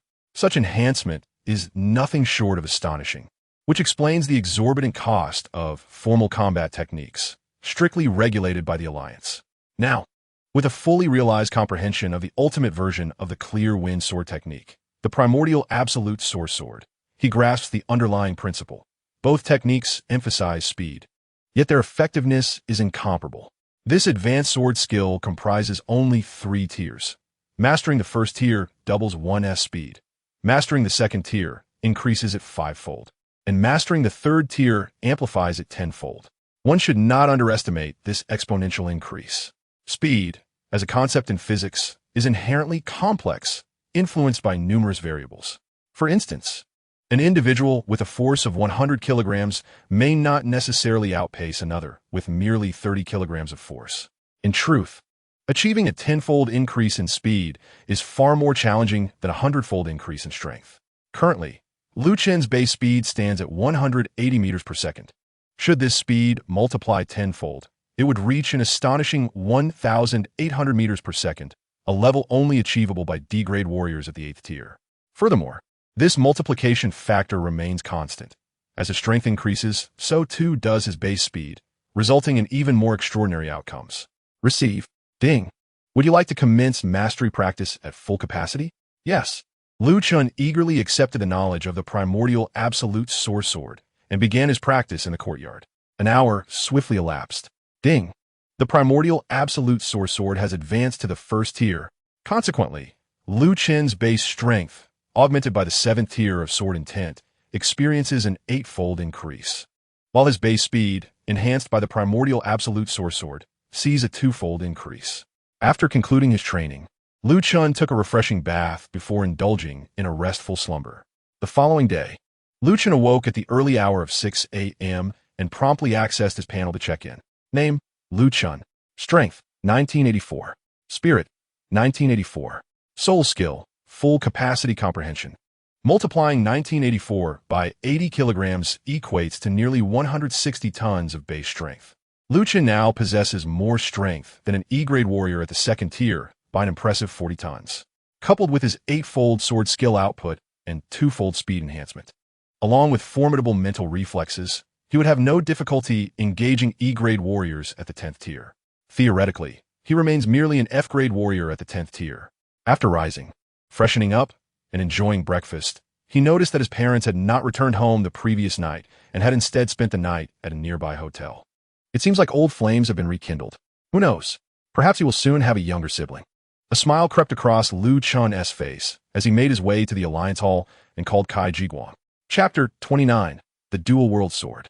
At the entrance of the Alliance Hall, Kai Jiguang soon emerged, inviting Liu Chen to his office. You have not disappointed me, Kai Jiguang remarked with a smile. Your sword has been completed, ha ha ha. As he spoke, he handed over a sword measuring 14 meters in length, 100 centimeters in width, and a hilt of 25 centimeters. The blade was crafted using the most advanced D-grade techniques, radiating a subtle ice blue hue, reminiscent of frost under moonlight, intricately engraved with complex runes, mysterious and elegant. The grip was enveloped in dark leather, meticulously designed for optimal handling. This was the dual world sword, inspired by an item from a past life-esque game, characterized by its simple yet elegant design, exuding a lethal aura. As Liu Chen caressed the blade, a sudden chill coursed through him. This was a D-grade weapon. With sufficient strength, he could engage D-grade monsters without so much as a scratch on the blade. Grasping it in his hand, Liu Chen felt an overwhelming urge to wield it immediately, yet he ultimately restrained himself. Kai Jiguang continued, I have found a suitable team for you. The captain is a master at the E-grade 10th tier, and the rest of the members are also seasoned warriors above the E-grade. Their vice-captain has already arrived. Let me take you to meet him. Liu Chen expressed his gratitude. Thank you, Supervisor Kai. Kai Jiguang waved his hand dismissively, saying, Let us dispense with such formalities between us. With that, the two exited the office, the dual-world sword secured behind Liu Chen, dressed in a black shirt and white trousers. Liu Chen's handsome features and tall stature rendered him particularly striking. Upon entering the reception area, he spotted a man with sallow skin seated on the sofa, engaged in conversation with a woman. As soon as they noticed Kai Jiguang's entrance, both stood up, their expressions respectful. Hello, Supervisor Kai. It is an honor to meet you. Unlike Liu Chen's casual demeanor, the others felt the weight of formality in Kai Jiguang's presence. He was a C-grade warrior, a true powerhouse within the human realm. For most warriors, this level represents the pinnacle of their aspirations throughout their lives. As for those extraordinary beings above the B-grade, the entire human world boasts fewer than 100. The presence of a C-grade warrior is as elusive as a dragon, seen only in fleeting glimpses. For them, C-grade figures represent the highest echelon of individuals they can realistically encounter. Thus, the vice-captain Luo Dafei and the squad sharpshooter Zhou Yu exhibited evident nervousness. The previous night, Kai Jiguang had summoned their team unexpectedly, and with the captain absent due to unforeseen circumstances, their anxiety intensified, fearing they might inadvertently incur Supervisor Kai's displeasure. Kai Jiguang nodded in satisfaction, thinking to himself, this is indeed the proper attitude when addressing a C-grade warrior. His gaze then fell upon Liu Chen, who remained composed and unperturbed. A sigh involuntarily escaped my lips. Alas, this child truly presents a challenge. This team is known as the Spark Squad, Kai Jiguang explained to Liu Chen. He then turned his head, urging them to relax. There's no need to be so tense. The reason I summoned you today is to introduce someone who will be joining your squad. Remember, ensuring his safety is your foremost duty. You're the highest-rated squad in the D6 base city. I hope you won't let me down. He then turned to Liu Chen. Let him introduce himself. Liu Chen stepped forward with a smile. Hello, both of you. My name is Liu Chen. It's a pleasure to meet you. From this moment on, we are teammates. Upon hearing this, Luo Dafei momentarily failed to grasp the situation. Once he realized what had transpired, he was overwhelmed with elation. An opportunity, a once-in-a-lifetime chance to forge a connection with a C-class powerhouse. He immediately bestowed upon Liu Chen the brightest smile he had ever worn. Greetings, Brother Liu. You exude an extraordinary aura, a true dragon among men. Worry not. Once you join our squad, your safety will be our utmost responsibility. Absolutely guaranteed. Kai Jiguang subsequently took his leave, leaving only 3 of them in the room. Liu Chen engaged in conversation with them for a while, learning that the girl was named Zhou Yu and served as the squad sniper. He greeted her warmly. Then, Luo Dafei stood up and declared, in that case, Brother Liu, let's go. We will introduce you to the other members of the squad. The captain is also there. Liu Chen nodded and followed behind them as they departed the Alliance, taking an off-road vehicle to a bar operated under the Alliance's banner. There, Liu Chen met the other members of the squad. The captain was a tall man in his early 30s named Liu Xingjia, who wielded dual swords. Upon seeing Liu Chen, he immediately opened his arms wide, grinning broadly as he enveloped Liu Chen in a hearty embrace. He then introduced the other 2 members, Tong Zili and Tong Ziqiang, twin brothers. Tong Zili wielded a short sword, while Tong Ziqiang favored a hammer. They greeted Liu Chen amiably. As for Luo Dafei, Liu Chen learned that he utilized energy firearms capable of injuring monsters. Once introductions were complete, everyone sat down and ordered tea and coffee. Liu Chen noticed they did not order any alcohol. Sensing his curiosity, Luo Dafei chuckled. We cannot touch alcohol before venturing into the wilderness. The consequences could be dire. Liu Chen nodded in understanding and ordered himself a cup of coffee. Liu Xingjia then adopted a serious expression. Liu Chen is a novice in the wilderness. For his first hunt outside the city, we should select a hunting area with weaker monsters and low density. What do you all think? Luo Dafe nodded in agreement. Area 41 is quite ideal. It's close to the base, with a low number of monsters and relatively weak ones. The others concurred. Lu Xingjia turned to Lu Chun. Have you prepared your weapons and gear? If not, we can provide for you. Lu Chun felt touched by their sincere attitude. No need, Captain. I have already purchased my own.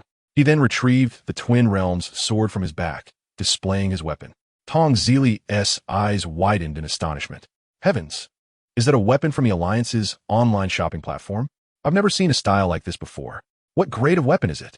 This is a custom-made D-grade sword, Lu Chen replied with a smile. A profound silence enveloped the group, their eyes widening in disbelief as they stared at him, as if they had seen a ghost. D-grade? Custom-made? How much did that cost? You aren't some hidden, illegitimate child of a powerful figure, are you? Tong Zili gasped sharply, rushing over to cling to Lu Chen's leg, exclaiming, Big shot, let me cling to your thigh. From now on, I'll follow you. If you tell me to go east, I won't even glance west. Lu Chun promptly kicked him away. Then you can just scram. Laughter erupted among the group. Lu Chun then showcased his D-grade leather armor, eliciting another round of gasps. After all, this armor was even more expensive than the sword. As he concluded his demonstration, the group was utterly astonished, confirming that Lu Chun was well equipped, even excessively so. They immediately prepared to set off. Excitement radiated from Lu Chun, his eyes sparkling with anticipation. They boarded a fully armed military off-road vehicle, arriving at the city gates. After presenting their credentials, the vehicle roared to life, kicking up a cloud of dust as it sped away. Inside the vehicle, Tong Ziqiang was driving while Luo Dafei turned to Lu Chun and asked, Brother Lu, are you nervous? Do you know anything about the monsters in the wilderness? Lu Chun replied, I know a bit. We studied this in school. By the way, Luo, what kind of monsters are in Area 41? What is their strength? Luo Dafei pondered for a moment. There are mainly low-level monsters there, most of which are F-grade. The most likely encounters will be small monsters. The most common type is the black electric weasel, followed by the fire shadow leopard. The black electric weasel is named for its lightning-fast speed and its black fur, allowing it to easily blend into the darkness. Though it is a small monster, its size is comparable to that of a tiger before the Great Cataclysm. The fire shadow leopard is named for the flames that swirl around it, resembling a shadow.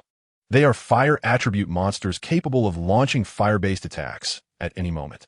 Lu Chun had read about these monsters in books, but he understood that the knowledge learned in school was vastly different from practical experience. As the off-road vehicle sped across the wilderness, Tong Zili suddenly turned to Zhou Yu, teasingly saying, Look, Zhou Yu, see who's waiting for us up ahead. That little darling is blocking the road, just waiting for your beloved bullets to greet it. Laughter erupted once more. As the only girl on the team, Zhou Yu was frequently the subject of such jests. She merely huffed softly, raising her gaze forward. A massive, bear-like monster stood in the path of the off-road vehicle, its hind legs planted firmly on the ground and front limbs poised to pounce, as if ready to spring at the car at any moment. It was a wild giant bear, approximately the size of a vehicle. However, it was merely an ordinary mutated beast. Zhou Yu drew her Z-11 Death God sniper rifle, leaned out of the open roof of the vehicle, aimed, and pulled the trigger. With a sound that pierced the air, muffled yet sharp, the bullet was unleashed, directly penetrating the skull of the colossal bear. The beast collapsed lifelessly to the ground. Lu Chun's expression was one of astonishment. Zhou Yu was indeed an exceptionally skilled warrior, a veritable goddess of marksmanship. It was no wonder that Supervisor Kai had assembled such a remarkable squad for him at Base C6. Each member possessed their own unique talents. Sister Zhou's shooting is nothing short of divine, Lu Chen remarked with admiration. Zhou Yu said nothing, merely smiled and nodded at Lu Chun before casting a fierce glare at Tong Ziqiang. Lu Chun, unfazed, inquired, Captain, shall we take the bear with us? LV Xingjia replied, That bear weighs at least 900 kilograms. It's simply one fit in the vehicle. We will only strip its hide and remove its valuable parts like the paws and heart. Lu Chen nodded in understanding and began to gather materials alongside the others. He meticulously observed their movements, learning the process of dissecting a fierce beast, which was crucial for effective hunting and acquiring valuable items in the wilderness. On their journey thereafter, they encountered no more formidable beasts. Soon, they arrived at a military camp situated 60 kilometers from base. Luo Dafei stated. This is a transit station established by the Alliance in the wilderness. We will resupply here, and it also serves as a place to rest after a tiring hunt. Lu Chen nodded. LV Xingjia added, let us take a short break. We'll set off at night. Curiously, Lu Chen asked, Captain, why leave at night? LV Xingjia smiled patiently and explained, at night, we want to attract the attention of other monsters, making it more suitable for hunting our target.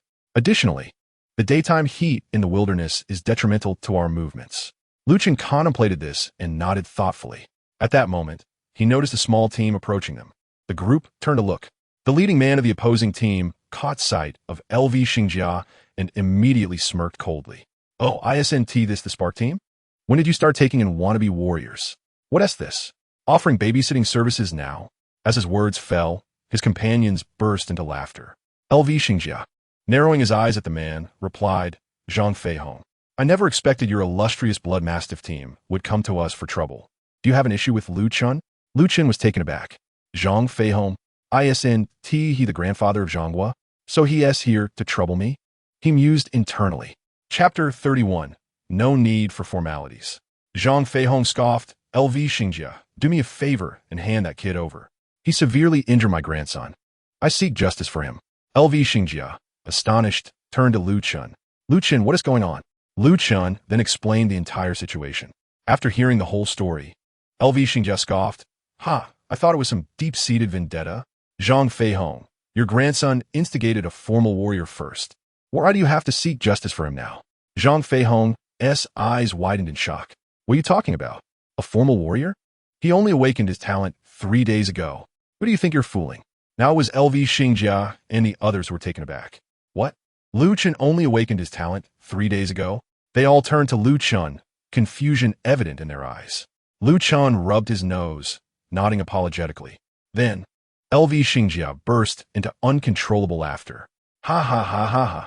No wonder Supervisor Kai personally requested our team to look after you on your first hunting trip outside the city. We've struck gold. We've got a prodigy. Ha ha ha ha ha. The other members of the Spark team were equally ecstatic. Meanwhile, Zhang Feihong stood frozen, like a statue. Shock etched across his features. What? Supervisor Kai arranged this hunting task solely for Lu Chen? Impossible. A cold sweat broke out on the back of his neck. He was acutely aware of the caliber of Supervisor Kai, a sea-level warrior, a true paragon of strength. LV Xingjia grinned mischievously at the dazed Zhang Feihong, teasingly saying, Hey, old brother Zhang, I know you're fiercely protective of your kin. You and T just stand by and watch your grandson get beaten, would you? I'll hand Lu Chen over to you. You can discipline him however you like. Lu Chen was equally stunned. He hadn't anticipated that the captain, usually so stoic, would jest in such an irreverent manner. Had it not been for the teasing smile on his face, he might have thought LV Xingjia was serious. Zhang Feihong and his teammates wore expressions as grim as if they had each swallowed a live cockroach.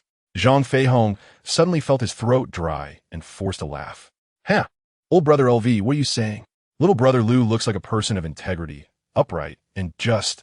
He wouldn't bully the weak. He surely did no wrong. It's all my inept grandson's fault for provoking him first. I will ensure he is well taught when I return. If my descendants are unworthy, it is my failure as a grandfather.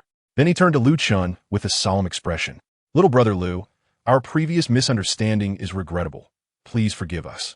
This is an E-level 6-layered beast we hunted today. Please accept it as an apology and to celebrate your first hunting venture outside the city. I wish you good fortune. LV Xingjia did not accept the offering but turned to Lu Chen, as this was his personal matter. Lu Chen, with a smile, stepped forward and replied, Senior Zhang, you're too courteous. Zhanghua and I are classmates. There is no need for such formality. Please give my regards to Zhanghua. He then unblinkingly accepted the prey. Zhang Feihong's mouth twitched violently, yet he maintained the brightest smile. His 80 million was thus lost. But what could he do? He had raised a foolish grandson. Naturally, he had to pay the price. After parting ways, the members of the Spark team burst into uproarious laughter. Tong Zili even rolled on the ground, clutching his stomach. Lu Chen joined in their laughter. LV Xingjia patted his shoulder and said, Good brother, if you rise to prominence in the future, don't forget this old brother of yours. Lu Chen responded with a grin, Captain, how could I? You were the captain of the first hunting team I joined. As the saying goes, 2 years as a conscript, a lifetime of military camaraderie. Once a captain, always a captain. If I truly succeed, you can boast about me directly. Perhaps some lovely older ladies will take an interest in you because of it. His tone was sincere, yet he spoke with utmost seriousness. Lu Xingjia felt a twitch at the corner of his mouth. He cleared his throat slightly and hurriedly changed the subject, saying, regardless, you should take a moment to rest. We'll be setting off in half an hour. Half an hour later, they parked the off-road vehicle at the campsite and proceeded on foot into the wilderness. As they ventured into a forest, the echoes of beastly roars reverberated through the trees. Lu Chen was exhilarated. This marked his first genuine encounter in battle. After 10 minutes of searching, they finally spotted a group of fire shadow leopards ahead. While ordinary leopards might prefer solitude, these mutated gray shadow leopards had evidently undergone evolution, exhibiting a gradual formation of colony. Lu Xingjia promptly locked onto the target and assigned tasks to the team. Lu Chen was designated to confront an F-level Tier 1 fire shadow leopard. Lu Chen, go for it, Lu Xingjia encouraged. Do not be anxious. Engage in the fight with all your heart. In that moment, Lu Chen felt the blood coursing through his veins as if it were boiling. Though he was significantly stronger than the fire shadow leopard, this was his first true battle against a monster, akin to a dream manifesting into reality. He unsheathed his twin realm sword, suppressing his own strength to the level of an F-tier warrior, and charged toward the fire shadow leopard. These mutated creatures could be considered the favored offspring of the cataclysm, possessing a distinct advantage. Once a monster evolved from a quasi-monster to F-level, it could immediately harness elemental powers, a feat unattainable by humans until they reach D-level. Thus, under normal circumstances, a monster of the same realm could easily handle 3 or 4 human warriors of equivalent strength. Lu Xingjia allowed Lu Chen to engage with the fire shadow leopard because he wished to gauge the extent of Lu Chen's genius and his combat abilities. Only by understanding the opponent's capabilities could they strategize effectively. They observed him charge toward the leopards like a mother hen protecting her chicks. Should Lu Chen falter, they would intervene immediately, for Kaiji Wang had warned them that safeguarding Lu Chen was their foremost duty on this expedition. Chapter 32. The first battle, Lu Chen surged toward the fire shadow leopard like a whirlwind. The Twin Realm's sword was already drawn. Eager to fully immerse himself in the experience of battle, he had lowered his strength to that of an F-tier warrior. Gripping his weapon tightly, the newly forged high-tech alloy blade felt cold and heavy in his hands, its spine shimmering with a faint icy blue glow, casting a splendid light in the setting sun. In the distance, the fire shadow leopard lingered at the periphery of the leopard group, wandering among the ruins of an abandoned factory. It noticed Lu Chen rushing toward it, its mouth slightly agape to reveal sharp fangs. With a body roughly 2 meters long, it coiled its muscles, its deep yellow fur dotted with black spots resembling charred scars, undulating like waves. Its eyes glowed with the red embers of unfinished flames, and each breath released a cloud of white mist, the heat distorting the air around its mouth. Flames danced at the edges of its claws. True to its name, the fire shadow leopard embodied its elemental affinity, which was apparent even in its demeanor. Lu Chen, remember, Luo Dafei shouted from behind. The flames on its claws can melt steel. Do not let it catch you. I want tea. In the blink of an eye, the fire shadow leopard lunged forward with terrifying speed. A thunderous crash resonated as its massive paw struck the ground, causing the long cracked cement to shatter beneath it. Debris exploded outward like arrows. As the colossal figure leapt closer, Lu Chen squinted and deftly sidestepped at the last moment, his body moving with elegant swiftness. The flaming paw of the fire shadow leopard grazed past him by mere inches, crashing into the side of an overturned bus nearby. The flames ignited upon contact, setting the vehicle ablaze. Wow, such speed! Lu Chen ducked behind a crumbling concrete wall to shield himself from the flying sparks. The fire shadow leopard quickly pivoted, baring its sharp fangs, white steam billowing from its nostrils.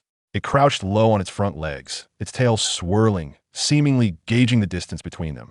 Impressive reflexes, Lu Xingjia remarked quietly from a distant ridge, observing the battle unfold. Tong Ziqiang adjusted his goggles, but this is merely a test from the opponent. Let us see if he can withstand a true strike from the fire shadow leopard. Suddenly, the normally taciturn sniper, Zhou Yu, spoke up. The reason they can watch the battle so leisurely is that they have already dealt with their own adversaries. The strongest of this Fire Shadow Leopard pack are only F level 6 and 1 F level 7. For them, it is a mere trifle. They are here to train Lu Chen, not for actual hunting. With a mighty roar, the Fire Shadow Leopard charged once more, its body enveloped in flames, merging with its fiery essence, rendering it indistinct. Lu Chen raised his twin realm sword, yet still opted against a direct confrontation. Instead, he sidestepped, extending his sword like a gentle breeze caressing the Fire Shadow Leopard's shoulder. Clang! Sparks erupted as a faint line of blood sprayed into the air. The Fire Shadow Leopard roared and staggered backward, quickly regaining its balance. Its crimson eyes coldly fixed on Lu Chen, its black pupils seemingly ablaze with fierce flames. It opened its mouth, compressing a ball of fire rapidly. Fireball technique. The fireball shot forth, exploding beside him. Lu Chen immediately rolled back, the powerful shockwave lifting the ground beneath him and rattling his bones. The concrete wall before him melted away, reduced to rubble. This was the opponent's true killing move, an elemental attack. Lu Chen stood up, furrowing his brow as the edges of his leather armor smoldered, wisps of smoke escaping from his collar. Yet he smiled. Now it's my turn. Lu Chen took a deep breath, his muscles taut, his aura subtly undulating. During their earlier encounter, he had been employing his hidden advantage, the sole technique of maximum comprehension, observing his opponent. In this moment, he was ready to unleash his full potential. Before him, the rhythm of the Fire Shadow Leopard's assault, its bodily posture, and the angles of its strikes flickered through his mind. Thus, faced with its relentless advance, he did not retreat. Instead, he boldly stepped forward. The Fire Shadow Leopard let out a roar, perplexed, for this prey seemed unlike any other. Rather than fleeing from its lethal strike, it approached. "Come again, little leopard," he taunted. This provocation ignited the Fire Shadow Leopard's fury, and like a ravenous tiger pouncing on its prey, it lunged once more, its jaws agape, flames crackling ominously within. Yet this time, Lu Chen appeared to possess the foresight of a seer, effortlessly evading the terrifying elemental attack. His form darted with the grace of a skater gliding on ice, executing a swift sidestep and spin.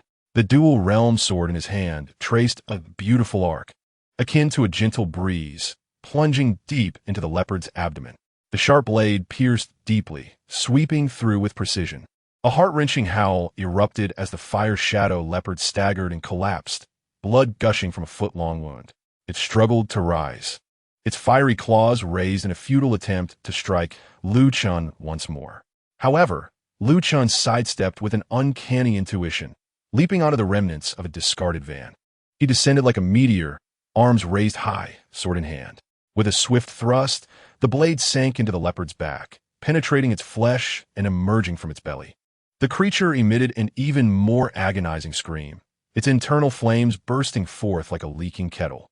Yet Lu Chen remained composed. He gripped the sword's hilt and twisted forcefully before delivering a powerful kick, sending the formidable beast sprawling just as it was about to ignite into a fiery inferno.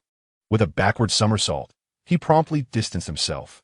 The ensuing explosion echoed, scattering smoke, flames, and blood before silence fell once more. The battlefield settled, revealing the Fire Shadow Leopard lying still, its head bowed, tongue lolling out, singed fur and exposed ribs bearing testament to the brutality of the prior confrontation. Lu Chen stood calmly, dual realm sword in hand, a black burn mark marring his left arm, yet his eyes sparkled with exhilaration. He relished this battle, finally understanding the sensation of confronting a monster. Behind him, a resounding applause erupted from the Starfire squad members who cheered for him. "Well done, Lu Chen. Truly a prodigious talent awakened in just 3 days." Tong Zili whistled in admiration. "Your performance was nearly flawless," nodded Tong Ziqiang, impressed by Lu Chen's efficiency and precision, devoid of any superfluous movements. This time, Lu Chen accepted the praise without modesty, wiping the blood from his sword and expressing, "I must thank you all for your support." He then turned to the captain, his demeanor restored to normal, and inquired, "Captain, shall we proceed deeper?" Chapter 33, Breaking Through to E Rank. This battle imparted profound insights to Lu Chen. These mutated creatures were distinctly different from human warriors. At equal levels, monsters held a significant advantage. Had Lu Chen been an ordinary F-rank level 1 warrior, he might not have been able to face the fire shadow leopard alone. Thus, it was evident that higher-tier monsters would pose an even greater threat than the fire shadow leopard. One could only fathom the immense pressure humanity currently endured. He needed to evolve swiftly. Hence, he resolved to break through to E-rank immediately after this hunt. That evening, Lu Chen engaged in fierce combat with another fire shadow leopard and a black lightning weasel before finally departing the region. The squad members unanimously agreed that Lu Chen had developed the qualities necessary to confront the true dangers of the wilderness. Initially, they believed he would require at least 3 consecutive days of combat to acclimate to the wild environment. Yet Lu Chen proved to be anything but ordinary. His exceptional performance made him appear as seasoned as a veteran after merely 3 battles, prompting their decision to venture tomorrow to the more perilous Area 51, located 30 kilometers away, where creatures were both stronger and more densely packed. They had previously hunted there for profit. Lu Chen readily concurred with this decision, recognizing his need for formidable monsters to hone his combat skills and instincts. Subsequently, they returned to the military camp and took a vehicle back to the city. Lu Chen, we will come to pick you up tomorrow morning. Farewell. Goodbye. Afterward, Lu Chen returned home to find his parents already there. Due to his time in the wilderness, his phone and holographic device had been out of service, leading to their deep concern, especially knowing it was Lu Chen's first hunting expedition outside the city. As he approached the door and rang the bell, Song Yu promptly opened it. Upon seeing Lu Chen's figure, she embraced him tightly, her voice filled with concern. Son, are you hurt anywhere?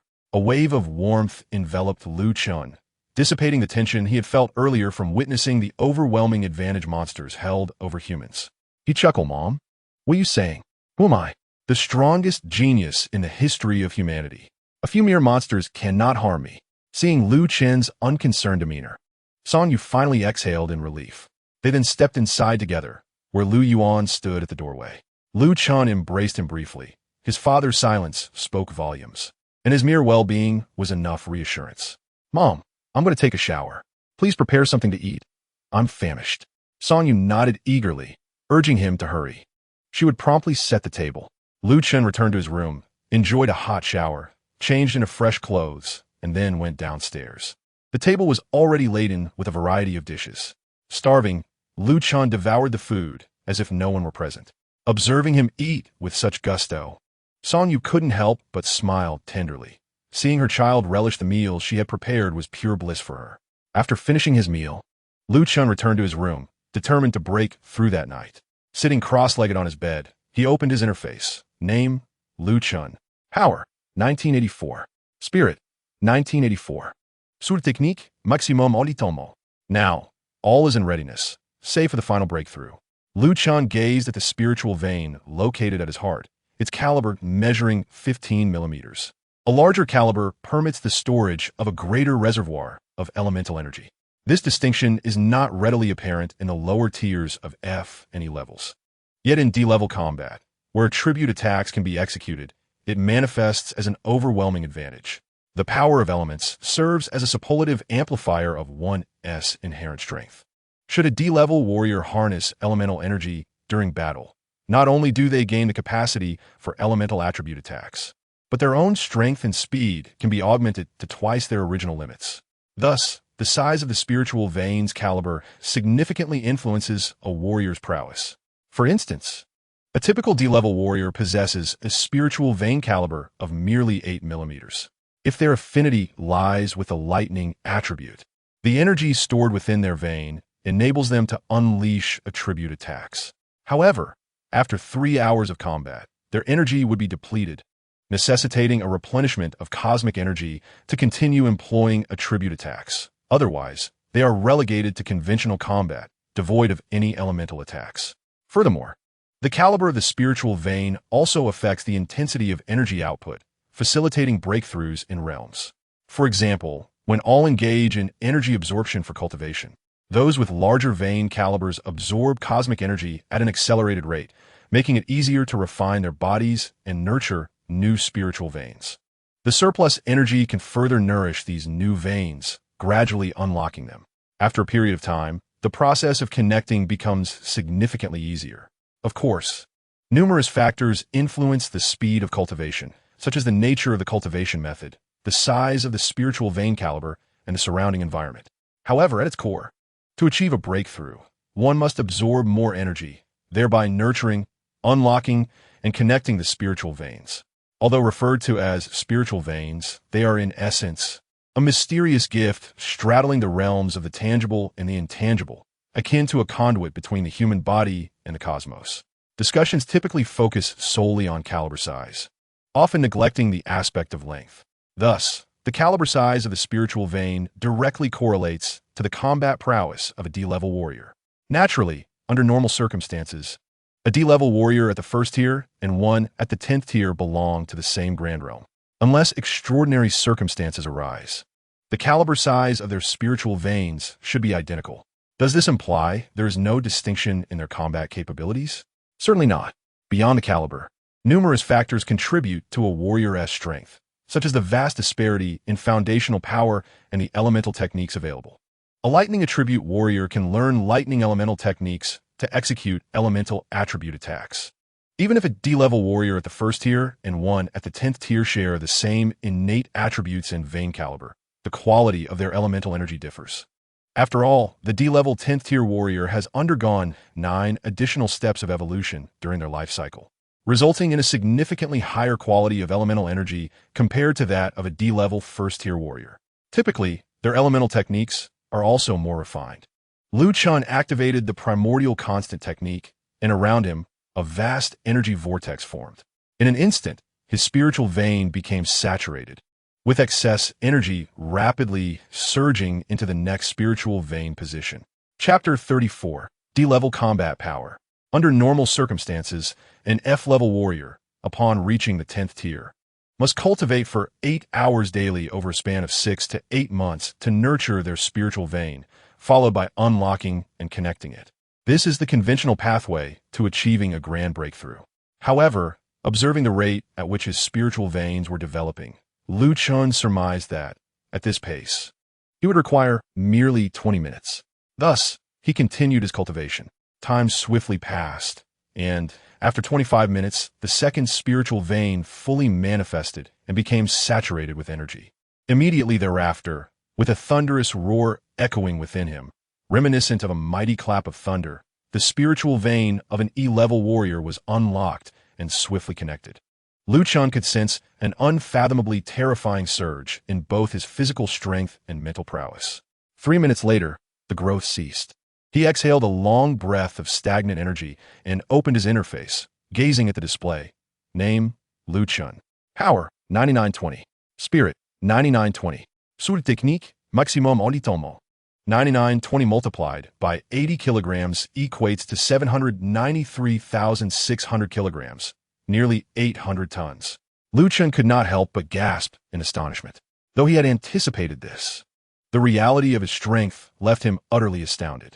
The potential of the human body is truly beyond imagination.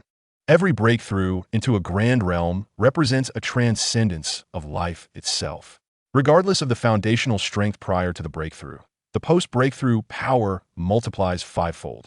An ordinary F-level 10th tier warrior possesses a foundational strength of approximately 12 tons, which upon breaking into the E-level escalates to 60 tons.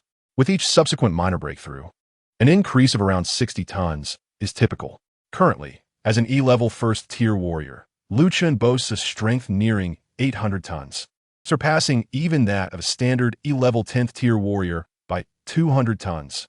He glanced again at the spiritual vein within him, now boasting a caliber of 30 millimeters, larger than that of most sea-level warriors. Continuing his training, 3 hours swiftly elapsed, during which Chen achieved 6 more breakthroughs, averaging merely 50 minutes per tier. He now stood as an E-level 7th tier warrior.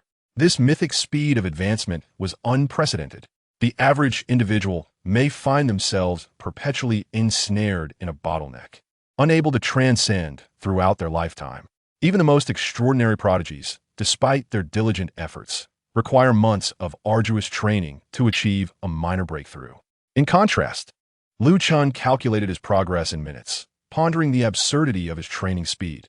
If this were to be revealed, he might very well be met with disbelief or hostility. He patted his heart gently, exhaling a breath of stale air, then cast another glance at the interface. Name, Chen. Power, 14420. Spirit, 14420. Sur technique, maximum auditement.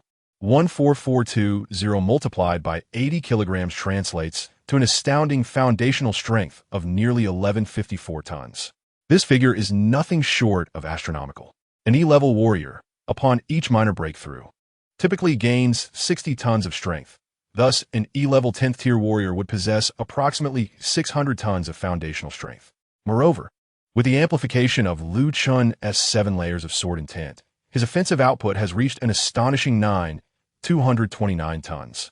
This figure surpasses the foundational strength of a D-class 10-tier warrior.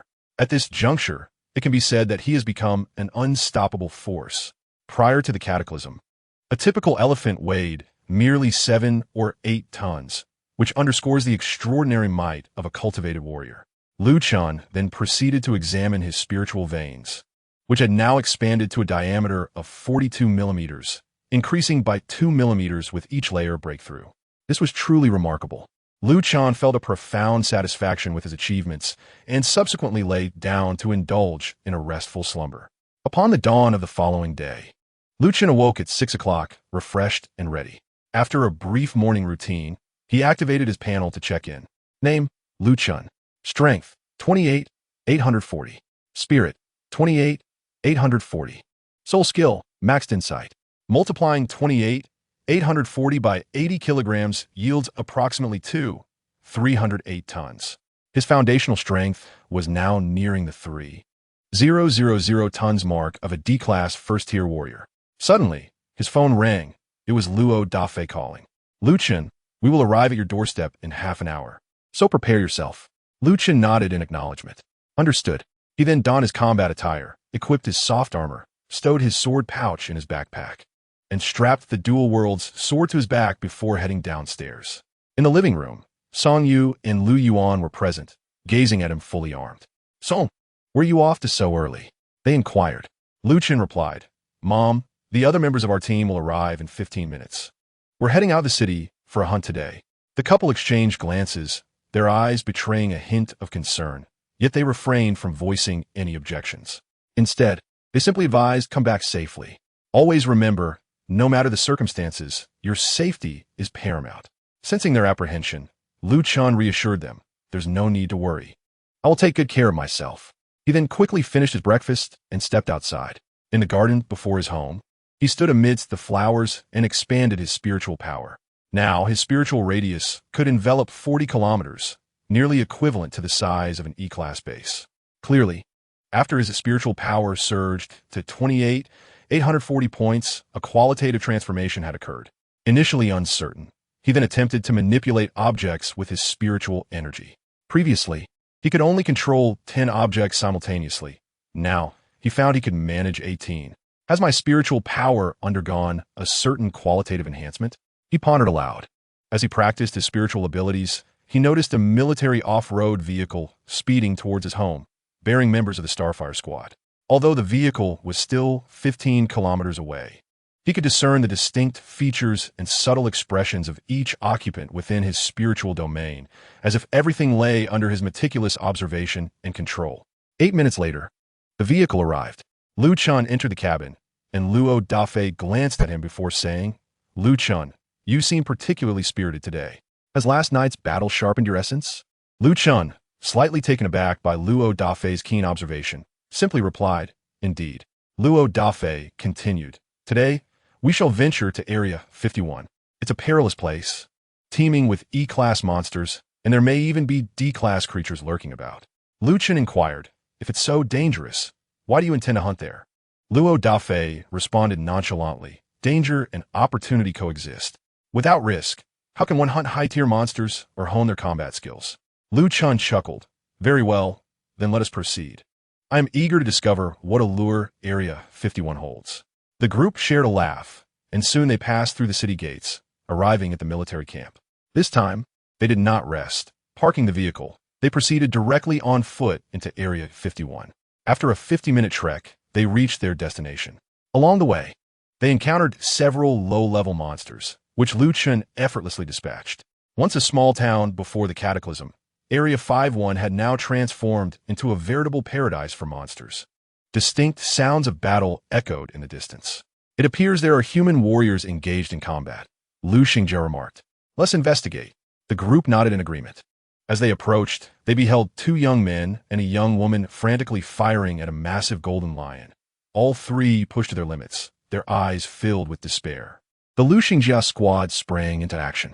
Although the golden lion was an E-class monster, Tong Zili and Tong Ziqiang were also E-class warriors. They swiftly intervened. Tong Zili, moving with remarkable speed, struck the lion from behind. Enraged, the beast roared and turned to pounce on him. Meanwhile, Tong Ziqiang was prepared, wielding a hammer to deliver a crushing blow to the lioness skull. The creature staggered backward, bloodied and disoriented. Seizing the moment, Tong Zili unleashed a flurry of slashes, causing the lion to roar in agony as it released a barrage of golden spikes, all of which Tong Zili deftly deflected. Tong Ziqiang then launched another attack, followed closely by Tong Zili. The brothers fought in perfect harmony, swiftly dispatching the beast. The three survivors exhaled in relief, bowing deeply before them. Thank you for saving our lives, esteemed seniors. Tong Zili asked, You don't appear to be E-class warriors. What brings you here? The trio exchanged glances, and the young woman stepped forward to answer, You are correct, we are not E-class warriors.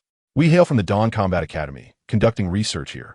We previously hired a squad for protection, but they fled upon sighting the golden lion. We are immensely grateful for your assistance. Lu Chen exchanged glances with the others, and Luo Dafei inquired, What are your plans now? Can you make it out of Area 51 on your own? The young woman replied, We would be deeply appreciative if you could escort us back to the military camp. In return, we can offer valuable information about a wilderness secret treasure. The girl's name was Jin Yijing, while the two boys were named Kong Zhou and Guokai. As for the promise of their generous reward, Lu Xingjia remained unfazed. However, upon hearing that the other party could provide secrets of the wilderness, curiosity began to stir within him. It is well understood that what can be termed as wilderness secrets are not mere resource points like monster nests, but rather mysterious treasures or rare materials. He slightly narrowed his eyes, gazing at the girl before him, and spoke in a composed tone, What secrets do you speak of? If the information holds sufficient weight, we may consider escorting you back to the camp. Upon hearing this, the three young individuals were instantly elated, their weary faces finally reflecting expressions of relief. They had come here for research purposes, even hiring a team of warriors for protection. Yet those so-called official warriors fled at the first sign of danger, abandoning them in this desolate place. Although the three managed to escape with their lives, their hearts remained heavy with fear. They were indifferent to the success of their research. Their only desire was to return alive. As for the secrets, they had not discovered them themselves, merely overhearing them during their stay at the camp. Jin Yijing stepped forward, her expression earnest. This information was also relayed to us by other teams. In Zone 51, there is an abandoned building where a fire-scaled beast has made its home. Currently, it is on the verge of a critical breakthrough from E-level 10 to D-level. At her words, the eyes of the group brightened, each displaying a keen interest. The moment a monster is on the brink of a breakthrough is precisely when it is most vulnerable. During this fleeting golden opportunity, even warriors of the same level might have a chance to slay it. If this information is accurate, it indeed presents a rare opportunity. Lu Xingjia immediately turned to Lu Chen and inquired, Lu Chen, this mission could be perilous. A D-level monster is no trivial matter. Do you wish to accompany us, or would you prefer to leave? However, if we manage to kill that fire-scale beast, we could potentially earn 700 million. What do you think? Upon hearing this, Lu Chen's eyes sparkled with excitement. Such an opportunity was not to be squandered. He was not truly an F-level warrior. With his foundational strength and sword intent, he could easily contend with any warrior below D-level 6. Would he fear a monster on the verge of a D-level breakthrough? Absurd. Seeing Lu Chen nod in agreement, Lu Xingjia let out a long sigh of relief. If Lu Chen had declined, they would have had no choice but to return home. This was merely Lu Chen's second day in the wilderness, and facing an E-level 10 monster was indeed a tall order. Yet, with the fire-scaled beast's imminent breakthrough, time was of the essence. Sending Lu Chen back to the base city and returning could very well mean missing this rare window of opportunity. Having secured Lu Chen's consent, Lu Xingjia then turned to the Tong brothers, Tong Ziqiang and Tong Zili, saying, "You two will escort these three back to the camp while we wait here. The breakthrough of an E-level 10 monster typically takes 2 to 3 days. Do not rush. We shall depart at night, and we should have ample time." The Tong brothers nodded and swiftly led the three students away. Meanwhile, Lu Chun and the others arrived at the nearby ruins of a small town to wait. Lu Chun sat cross-legged, breathing steadily, his back straight. He focused his mind and unleashed his mental power. An invisible domain rippled across the vast wilderness. His immense mental force instantly covered a radius of 40 kilometers. Chapter 36, D-Level Monster. Given that the radius of Zone 51 is only around 70 kilometers, Lu Chen's mental power swept across a significant portion of the area in one go. As his perception expanded, vivid images began to form in his mind, akin to a radar sweeping the surroundings. The visuals were remarkably clear. Dozens of monsters roamed the area, most of which were E-level, with a few reaching E-level 10. The elemental fluctuations emanating from them painted vibrant colors across the otherwise monotonous images in his mind. Various elemental attributes, such as gold, fire, earth, and lightning swirled like invisible vortices in motion. He observed an E-level 10 blood wolf tearing apart a sheep-like creature, the latter's neck stained with blood and its legs twitching incessantly. Numerous warriors were scattered across the area, either alone or in groups. No D-level beings appeared, neither monsters nor humans, at least not initially. However, as he focused his mental power westward, an abandoned building came into view under his scrutiny.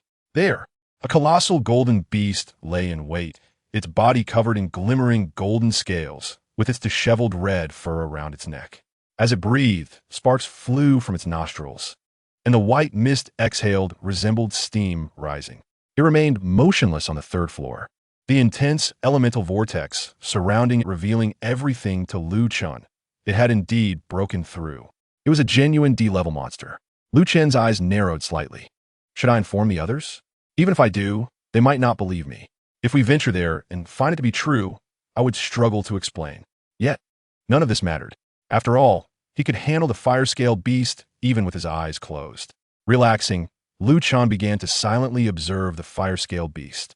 By this time, several teams had gathered around the abandoned building, clearly having heard the rumors. However, they were unaware that the fire-scale beast had already achieved its breakthrough, and a surprise awaited them inside. 2 hours passed, and the Tong brothers returned, their demeanor visibly relaxed, carrying a metal box in their hands, brimming with joy.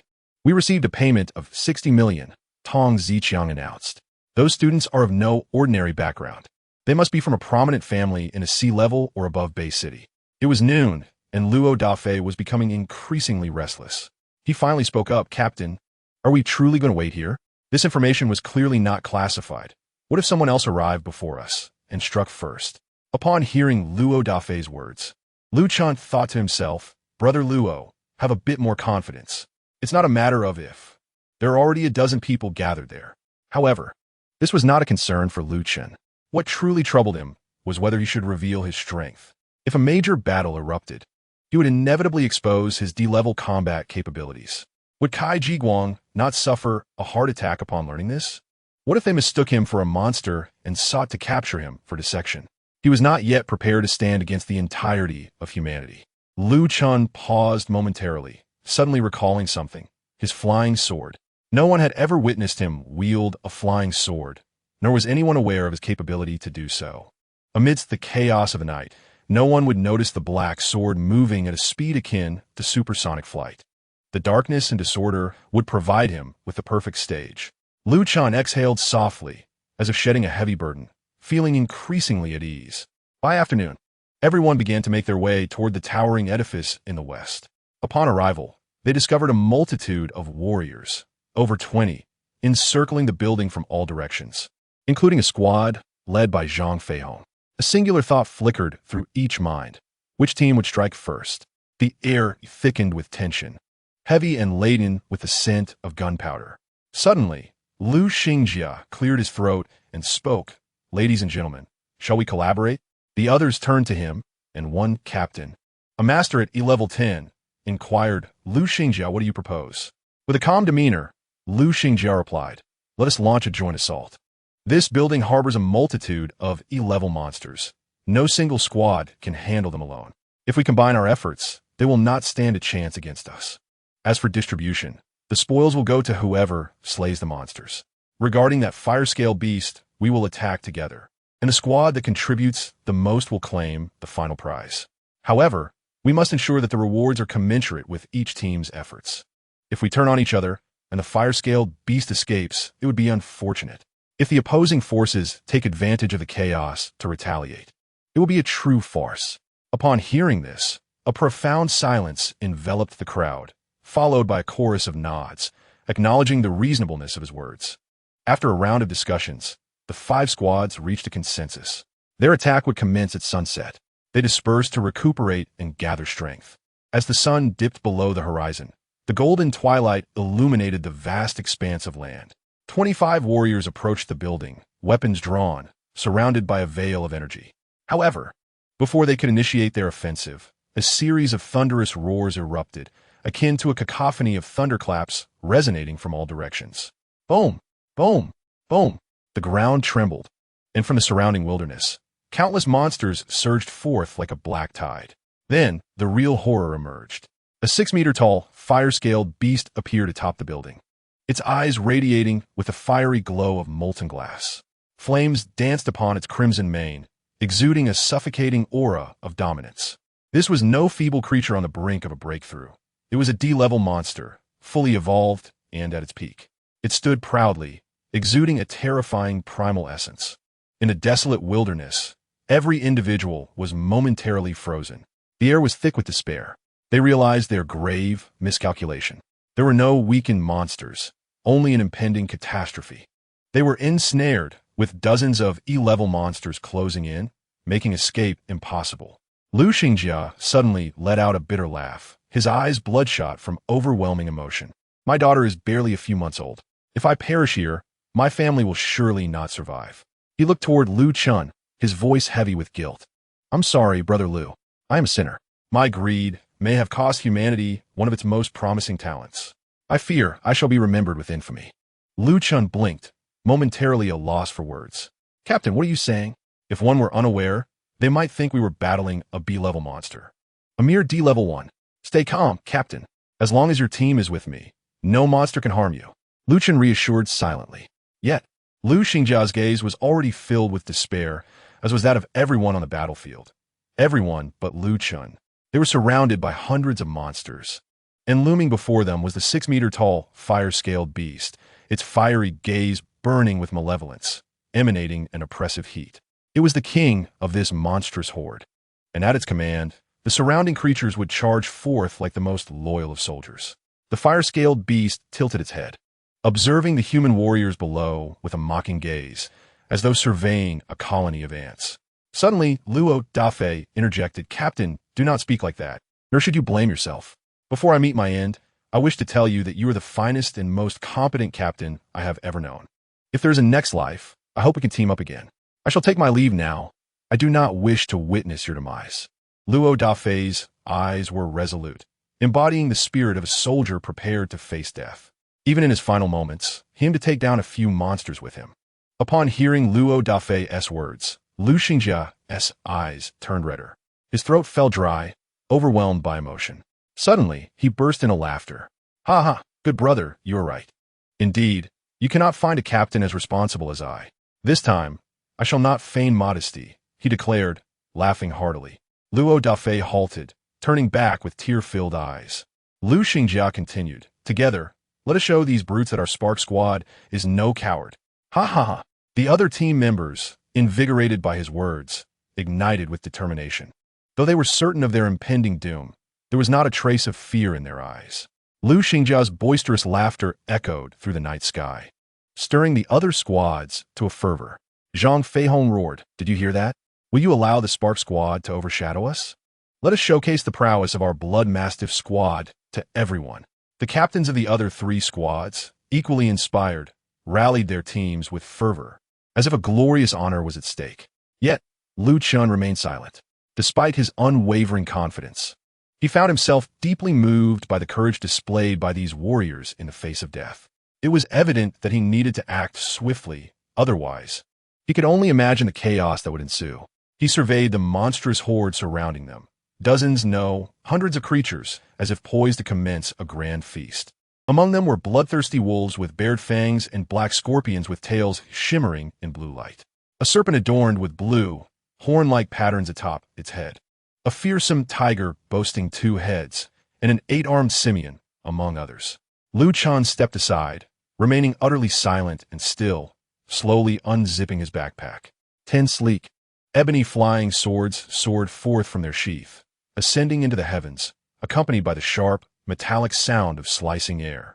In a corner that went unnoticed amidst the chaotic twilight, a gentle breeze swept through, dispersing the dust upon the ground. And thus, the massacre commenced. The black flying swords darted through the night like bolts of dark lightning. They vanished only to reappear, embedding themselves into the bodies of the monsters. 1 head, 2 heads, 7 heads, 13 heads. Each sword moved with a semblance of independent thought, gracefully dancing across the battlefield, severing necks, piercing eyes, and tearing through flesh and carapace. At that moment, the once impenetrable hides and scales seemed as fragile as paper. The warriors, trapped amidst the monsters and bracing for a grim fate, stood frozen, their expressions one of sheer disbelief. A female warrior gasped, her voice trembling with shock. "What is happening?" Her companion shouted in exhilaration, "Look, they are falling. Those monsters are dying." One by one, the creatures shrieked and collapsed, their bodies crashing heavily to the ground. Some cleaved in 2, others with gaping holes where their heads once were. The remaining monsters, in a panic, scanned their surroundings, bewildered by the sudden demise of their comrades. Even the fire-scale beast was startled, its glowing crimson eyes scanning the area in search of the foe, but found nothing. No warriors guiding martial prowess. No sense to follow, only an inexplicable, silent death that descended upon them. Meanwhile, the human warriors could scarcely believe their eyes. Who did this? Have we been saved? Someone intervened. A powerful being of our kind. We are rescued. Whoever you are, we owe you our gratitude. Some among them were moved to tears. The weight of despair and fear dissipating, replaced by an overwhelming surge of hope. Throughout it all, Lu Chen stood like a statue, hands in pockets, quietly observing the unfolding events. He had not come for applause, nor to earn respect. He acted solely because he wished to, and he succeeded. Chapter 38. Lu Chen. Do you understand what has transpired? Shortly thereafter, the battlefield lay desolate. All monsters sprawled in pools of blood, motionless. Even those E-rank, 10th-level beasts met the same fate. The flying swords returned silently to Lu Chen, re-entering his backpack and sheath. Yet, the battle was far from over. The fire-scale beast roared in fury, its fiery gaze fixed upon the warriors before it. It had intended to toy with these insignificant insects before crushing them. But an unexpected turn of events left it unable to locate its true enemy. Instead, it found a convenient outlet for its wrath. Meanwhile, the 25 warriors regained their composure upon spotting the lone remaining monster. Energized by a newfound determination, they rallied. Let us strike while it's isolated. They charged at the beast, gunfire erupted, and the battlefield reverberated with battle cries. They unleashed their ultimate techniques, deploying every means at their disposal to besiege the creature. Swords clashed, hammers struck, and energy cannons fired. The fire-scale beast was hit repeatedly. Its mane ignited, and blood seeped from its scales. Yet it remained unyielding. 4 E-rank warriors, it was simply too strong. One man was sent flying, ribs shattered. Another warrior had his sword arm bitten off. 2 more fell victim to the molten flames that erupted from the beast's body. Despite their all-out efforts, they were overwhelmed. Lu Chen sighed inwardly, realizing his intervention was necessary. Enough, he murmured, and then released a mighty wave of mental energy, gentle as a breeze, sweeping across the battlefield. In mere seconds, every warrior began to sway and topple, as if intoxicated, gently and safely lowered to the ground without harm. Lu Chen gazed at the towering beast, now 6 meters tall, its eyes wide with fury as it glared at him. He placed his hand upon the dual realm sword, and with a metallic clink, the blade slid from its sheath, shimmering an icy blue in the firelight. The fire-scale beast stepped forward, roaring in anger. The true battle was about to begin. Suddenly, Lu Chen vanished, reappearing before the fire-scale beast with his sword raised. Clang! The long blade struck the burning claw of the beast, sending sparks flying. A powerful shockwave shattered nearby windows, and the ground beneath them cracked. The two clashed repeatedly, technological alloy against flames, fist against claws. The fire-scale beast, enraged, swung its claws in an attempt to crush Lu Chen, but he wielded only the strength of a first-level D-rank warrior, matching the beast's level. He narrowly evaded its strikes, perfectly countering its assaults with precision. His movements were swift yet calculated. His sword danced like a gentle breeze, each strike drawing blood. With every swing of the dual-realm sword, deep wounds were inflicted upon the beast, slicing through flesh as though it were butter. Each slash released a torrent of blood, which was quickly consumed by the surrounding flames, hissing and steaming. The fire-scale beast howled in agony, raising its claws in desperation. Surrounded by swirling flames that unleashed wave after wave of heat, Lu Chen slid to the side, his boots leaving deep impressions in the earth, then struck again. Genesis of the primordial sword. A line of blood erupted from the beast's forelimb. Thud! Lu Chen kicked the creature squarely in the chest, sending it crashing into a crumbling concrete wall. The fire-scale beast staggered to its feet, dazed, seemingly bewildered by its own defeat, blood trickling from its maw. It charged once more, and Lu Chen prepared to meet it head-on. A fist and a claw collided mid-air, the force of flesh meeting flesh reverberating with tremendous might. A deafening explosion ensued, shaking the very ground beneath. In an instant, all became still. The fire-scale beast lay prostrate, its eyes wide with confusion and bewilderment. Lu Chen stood before it, his sword gracefully circling him like a returning swallow before settling at his feet. A deep wound marred the creature's neck as it exhaled its final breath, collapsing lifelessly to the ground. What followed was an elongated silence. Lu Chen, standing upon the dual-realm sword, floated serenely before the monster's carcass, hands clasped behind his back. Under the moonlit night, his towering silhouette was reflected, wreathed in wisps of dissipating white smoke, rendering him almost ethereal. He turned to gaze at the slumbering warriors nearby, and, without uttering a word, sheathed his sword, laying himself down upon the earth. 5 minutes later, the warriors began to awaken, bewildered by the events that had transpired. What had occurred? Where was the fire-scale beast? It had been vanquished. They surveyed their surroundings, witnessing charred structures and cracked earth, the remains of monstrous bodies strewn about like tombstones in a desolate graveyard. Someone murmured, "Was it that mysterious master who saved us? Has he intervened once more? Who exactly is he?" Little did they know, the very person in question sat quietly in a corner of the battlefield. As everyone's consciousness returned, they beheld the devastation around them. The colossal corpse of the fire-scale beast lay motionless on the ground, devoid of life, leaving them momentarily speechless. Suddenly, Lu Xingjia recalled something and scanned the wasteland anxiously. All 25 warriors were alive, some severely injured yet still breathing. Lu Chen sat calmly not far off, unscathed. Seeing this, Lu Xingjia felt an immense wave of relief wash over him, more jubilant at Lu Chen's survival than his own. He hurried over, inquiring, "Lu Chen, do you know what happened earlier?" Chapter 39, A Call from Kai Jiguang. Lu Chen looked up and nodded. Yes, earlier everyone inexplicably collapsed into unconsciousness. Then a man appeared, clad in combat attire, exuding the aura of a D-rank warrior. He descended from the sky in a flying craft. I suspect he is also a soul master. After slaying the fire-scale beast, he approached me, claiming to be a protector sent secretly by Supervisor Kai. Then he departed. Lu Xingjia, surprisingly, harbored no doubts regarding this account. The answer seemed evident, given Lu Chen's extraordinary talent.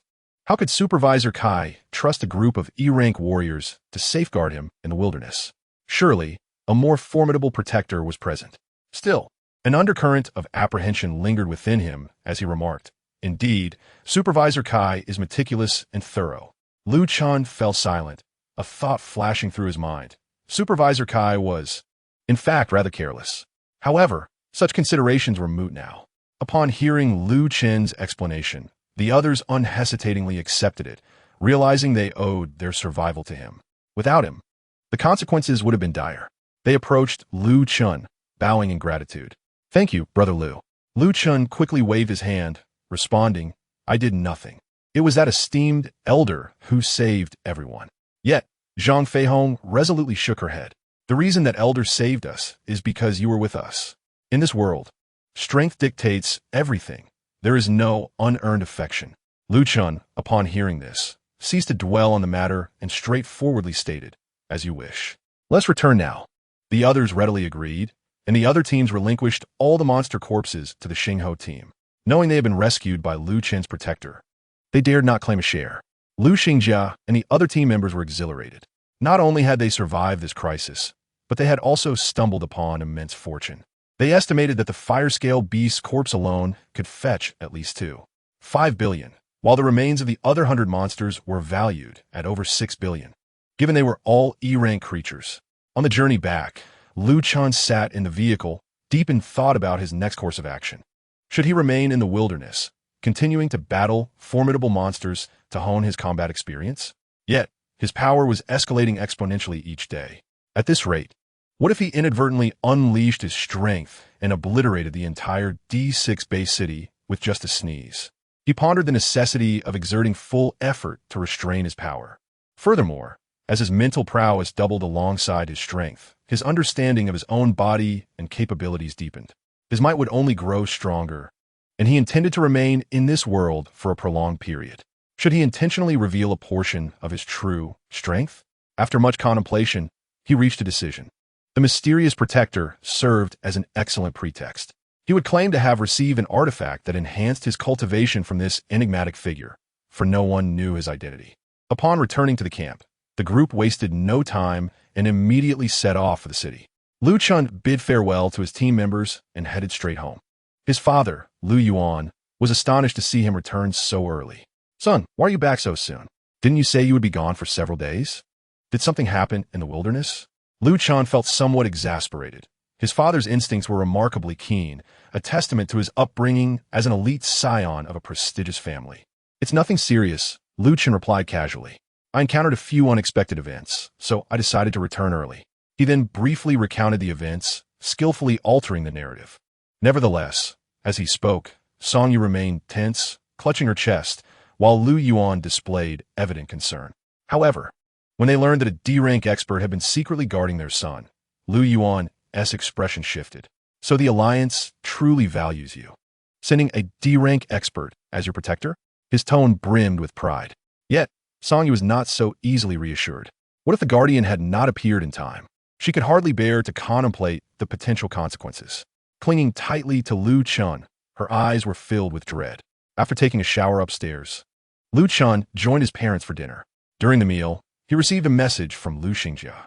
The corpses of those monsters had sold for an astonishing 6 billion.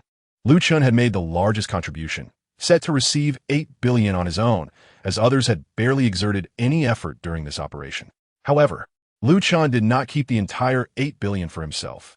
Instead, he returned 2 billion to Lu Xingjia, claiming only half of the total amount, with the remaining funds to be shared among everyone. He then turned to his father.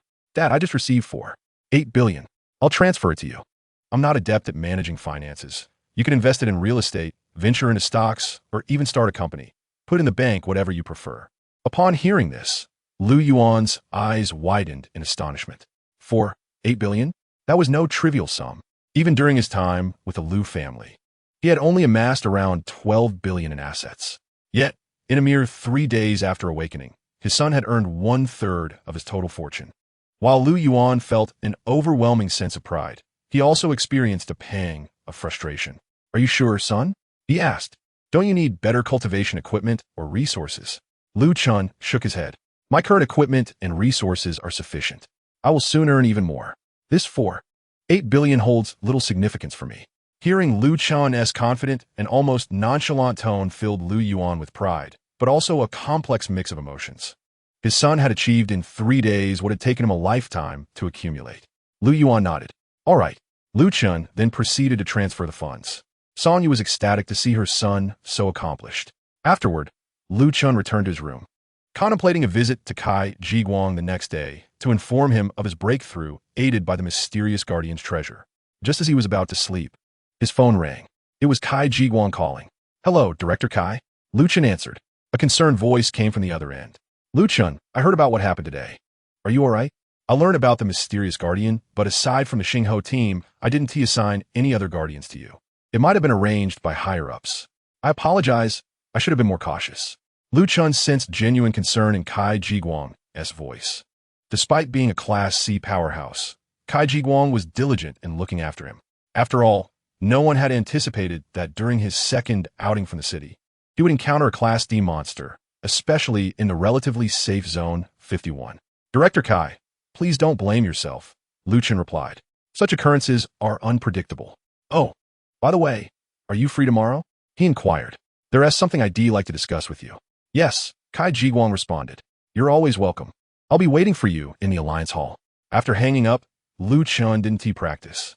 He needed to fully comprehend the power within him before attempting another breakthrough. His foundational strength was increasing daily, but the significance of a breakthrough extended beyond mere power enhancement.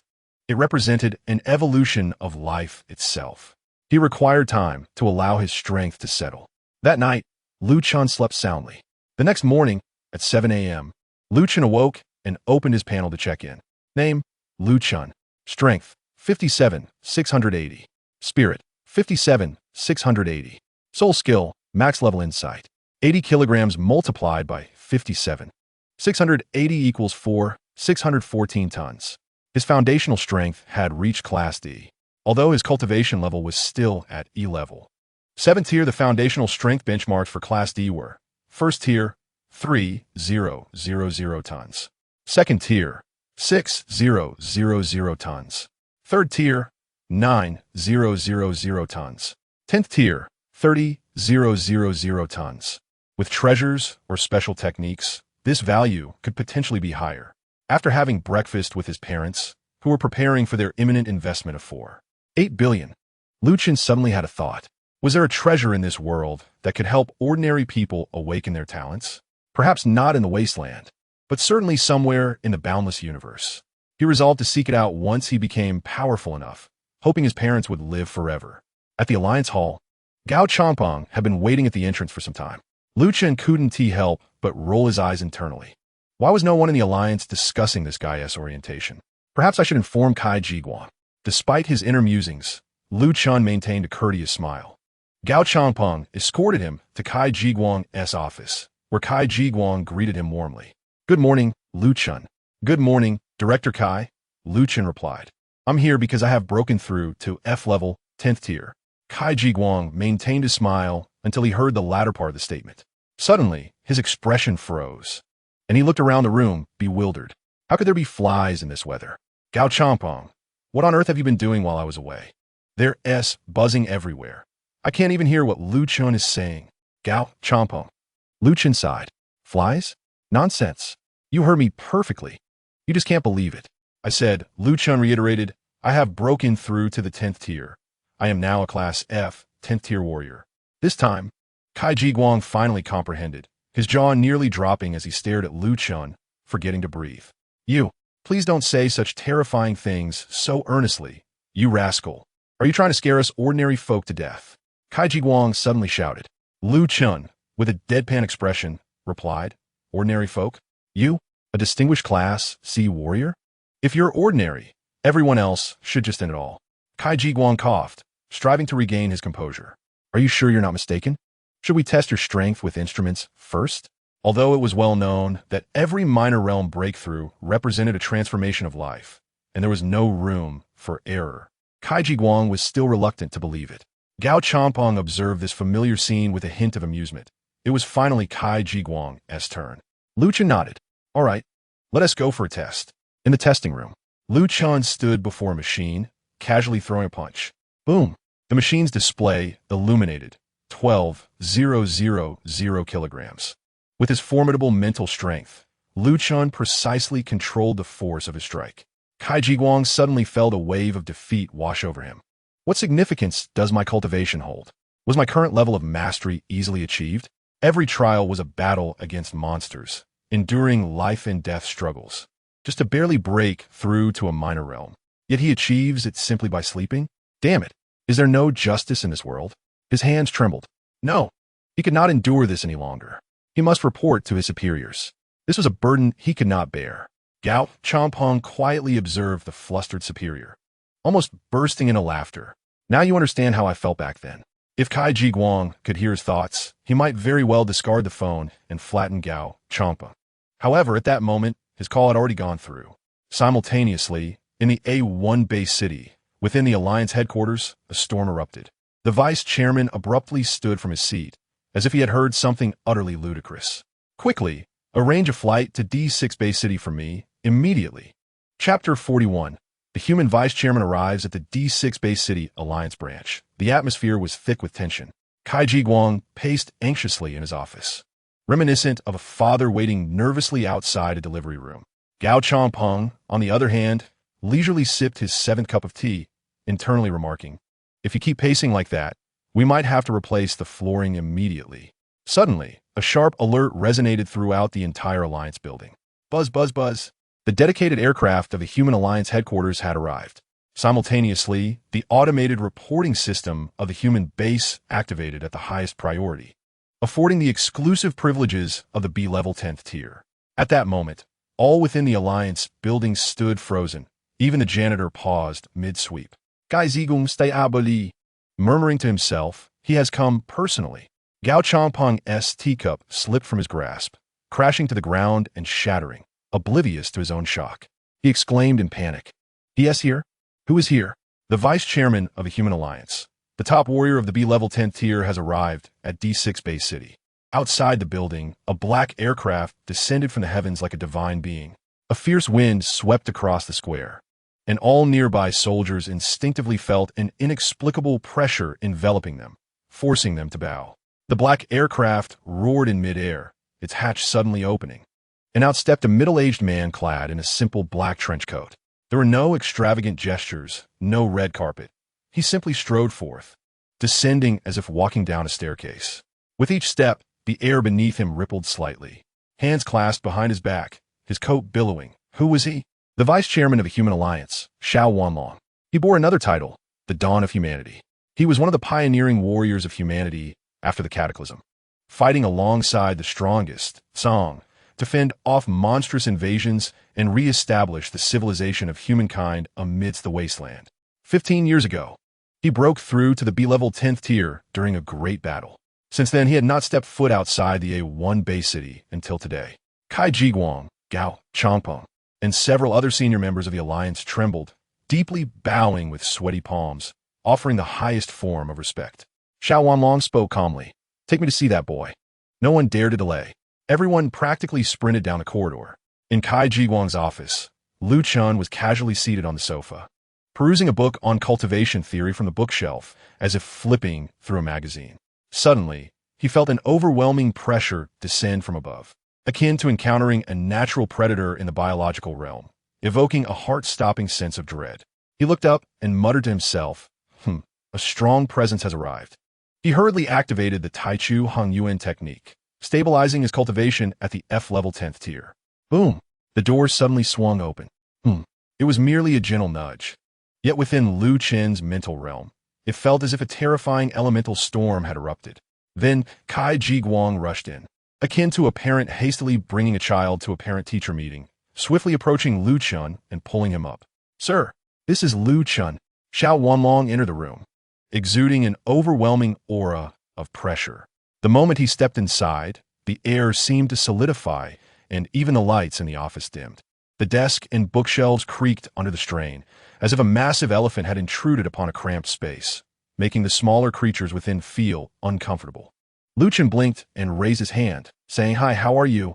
Xiao Wanlong's brow twitched violently. Is this it? This is his reaction? This kid just greeted the second strongest figure in the Human Alliance with a mere, "Hi." Xiao Wanlong fixed his gaze on Lu Chen, who met his stare unwaveringly, seemingly engaged in a silent contest of wills. Kai Ji Guang, frightened, quickly tugged at Lu Chen's sleeve, whispering urgently, "Lu Chen, do not provoke him. If he sneezes, our entire building could be reduced to ruins." Xiao Wanlong slowly advanced, his eyes narrowing.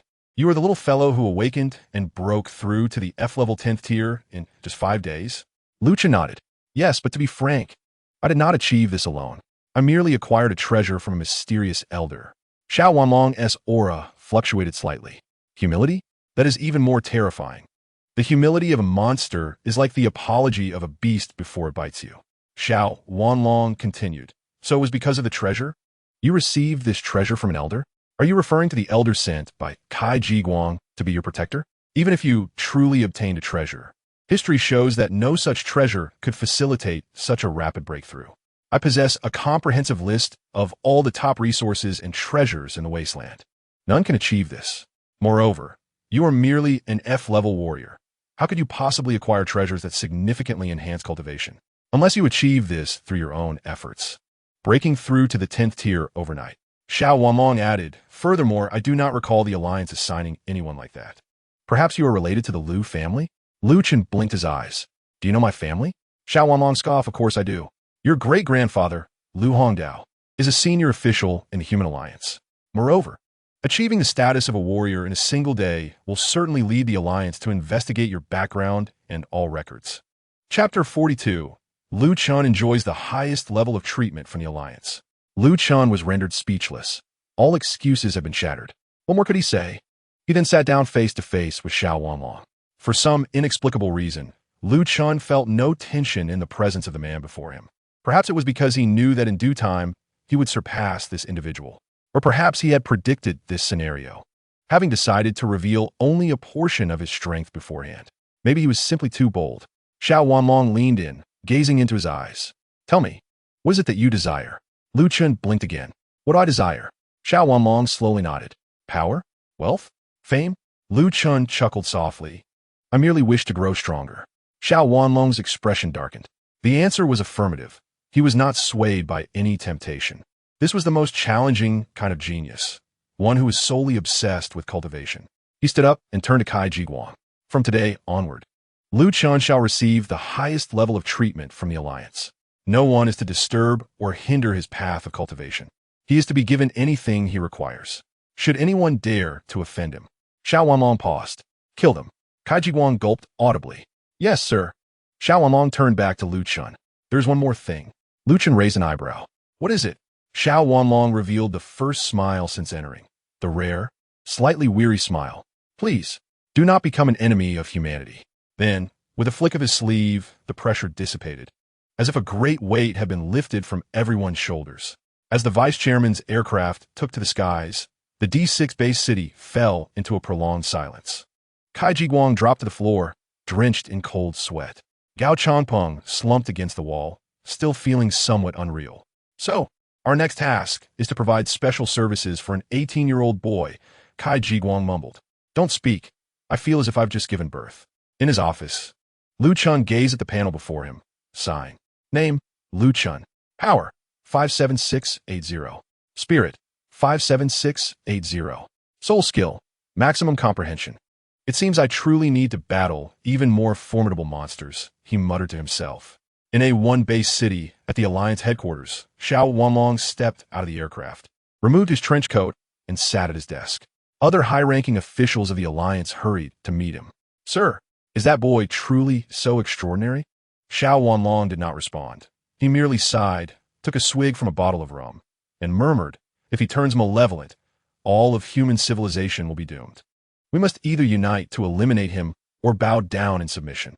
However, if he becomes an ally of humanity, we might have a chance to reclaim the entire wasteland within 5 years. For this, we can only harbor the best of hopes. The officials fell silent, unable to fathom what kind of genius that boy was to warrant such high regard from the second strongest figure in the Human Alliance. In D6 Bay City's Kai Jiguang's office, Liu Chen sat in a chair opposite Kai Jiguang and spoke. Director, now that I'm a 10th level warrior, may I venture out to hunt alone? Kai Jiguang gazed at him, taking a deep breath. Given the circumstances, do you think I could prevent you? Would I dare to stop you? Go, do whatever you wish. I just want some peace and quiet. Before Liu Chen's presence was acknowledged, Kai Jiguang had been the supervisor of C2 Bay City, overseeing 10 D-class Bay cities. Now, he found himself residing long-term in D6 Bay City for Liu Chen's sake. Kai Jiguang pondered for a moment before suddenly saying, by the way, Liu Chen, do you recall the agreement we signed earlier? That agreement is no longer valid. Liu Chen was taken aback. Director, what is wrong? Did I do something wrong? Is the Alliance rejecting me? Kai Jiguang rolled his eyes. Who said you were being rejected? Who would be foolish enough to not want you? Kai Jiguang continued, it's not like that. Here is a new agreement. It consists of a single sentence. As long as you stand with humanity, you will receive everything you desire. Upon hearing this, Lu Chun blinked in surprise. What do you mean by standing with humanity? Do I seem like a monster? I am human. Of course I stand with humanity. Gai Zigung snot. Who knows if you're a monster? Can humans achieve what you have done? You tell me. Lu Chun was once again at a loss for words. He shrugged and said, but I'm just a bit of a genius. Kai Ji Guang wanted to chastise his audacity, but what could he say? This boy was indeed just a genius. A colossal talent unprecedented in history, perhaps never to be seen again. Then he addressed Lu Chun again. Have you considered relocating to a one-base city? There are many talents there. Although they may not be as exceptional as you, there are numerous outstanding peers. Moreover, the cultivation resources are far richer, and your Lu family is also there. You could obtain a super villa near the Alliance headquarters in the city center. Your family could move back to a one-base city with you. What do you think? Lu Chun contemplated, responding cautiously, I need to discuss this with my parents. Once a decision is made, I will inform you immediately. As Lu Chun exited the Alliance building, Kai Jiguang's suggestion to relocate to a one-base city echoed in his mind. He thought to himself, I must consult my father. If we rashly move back, will they accept us? I still lack the strength to directly overpower them. What should I do? Unbeknownst to him, while he worried about whether his family would be accepted, a tremendous storm was brewing within the Lu family villa in a one-base city. Chapter 43, The Lu Family Storm. Within the vast ancestral hall of the Lu family, the current head, Lu Hongdao, a 9th-level B-class warrior, sat in the main seat, his expression grim. Before him stood the entire younger generation of the Lu family.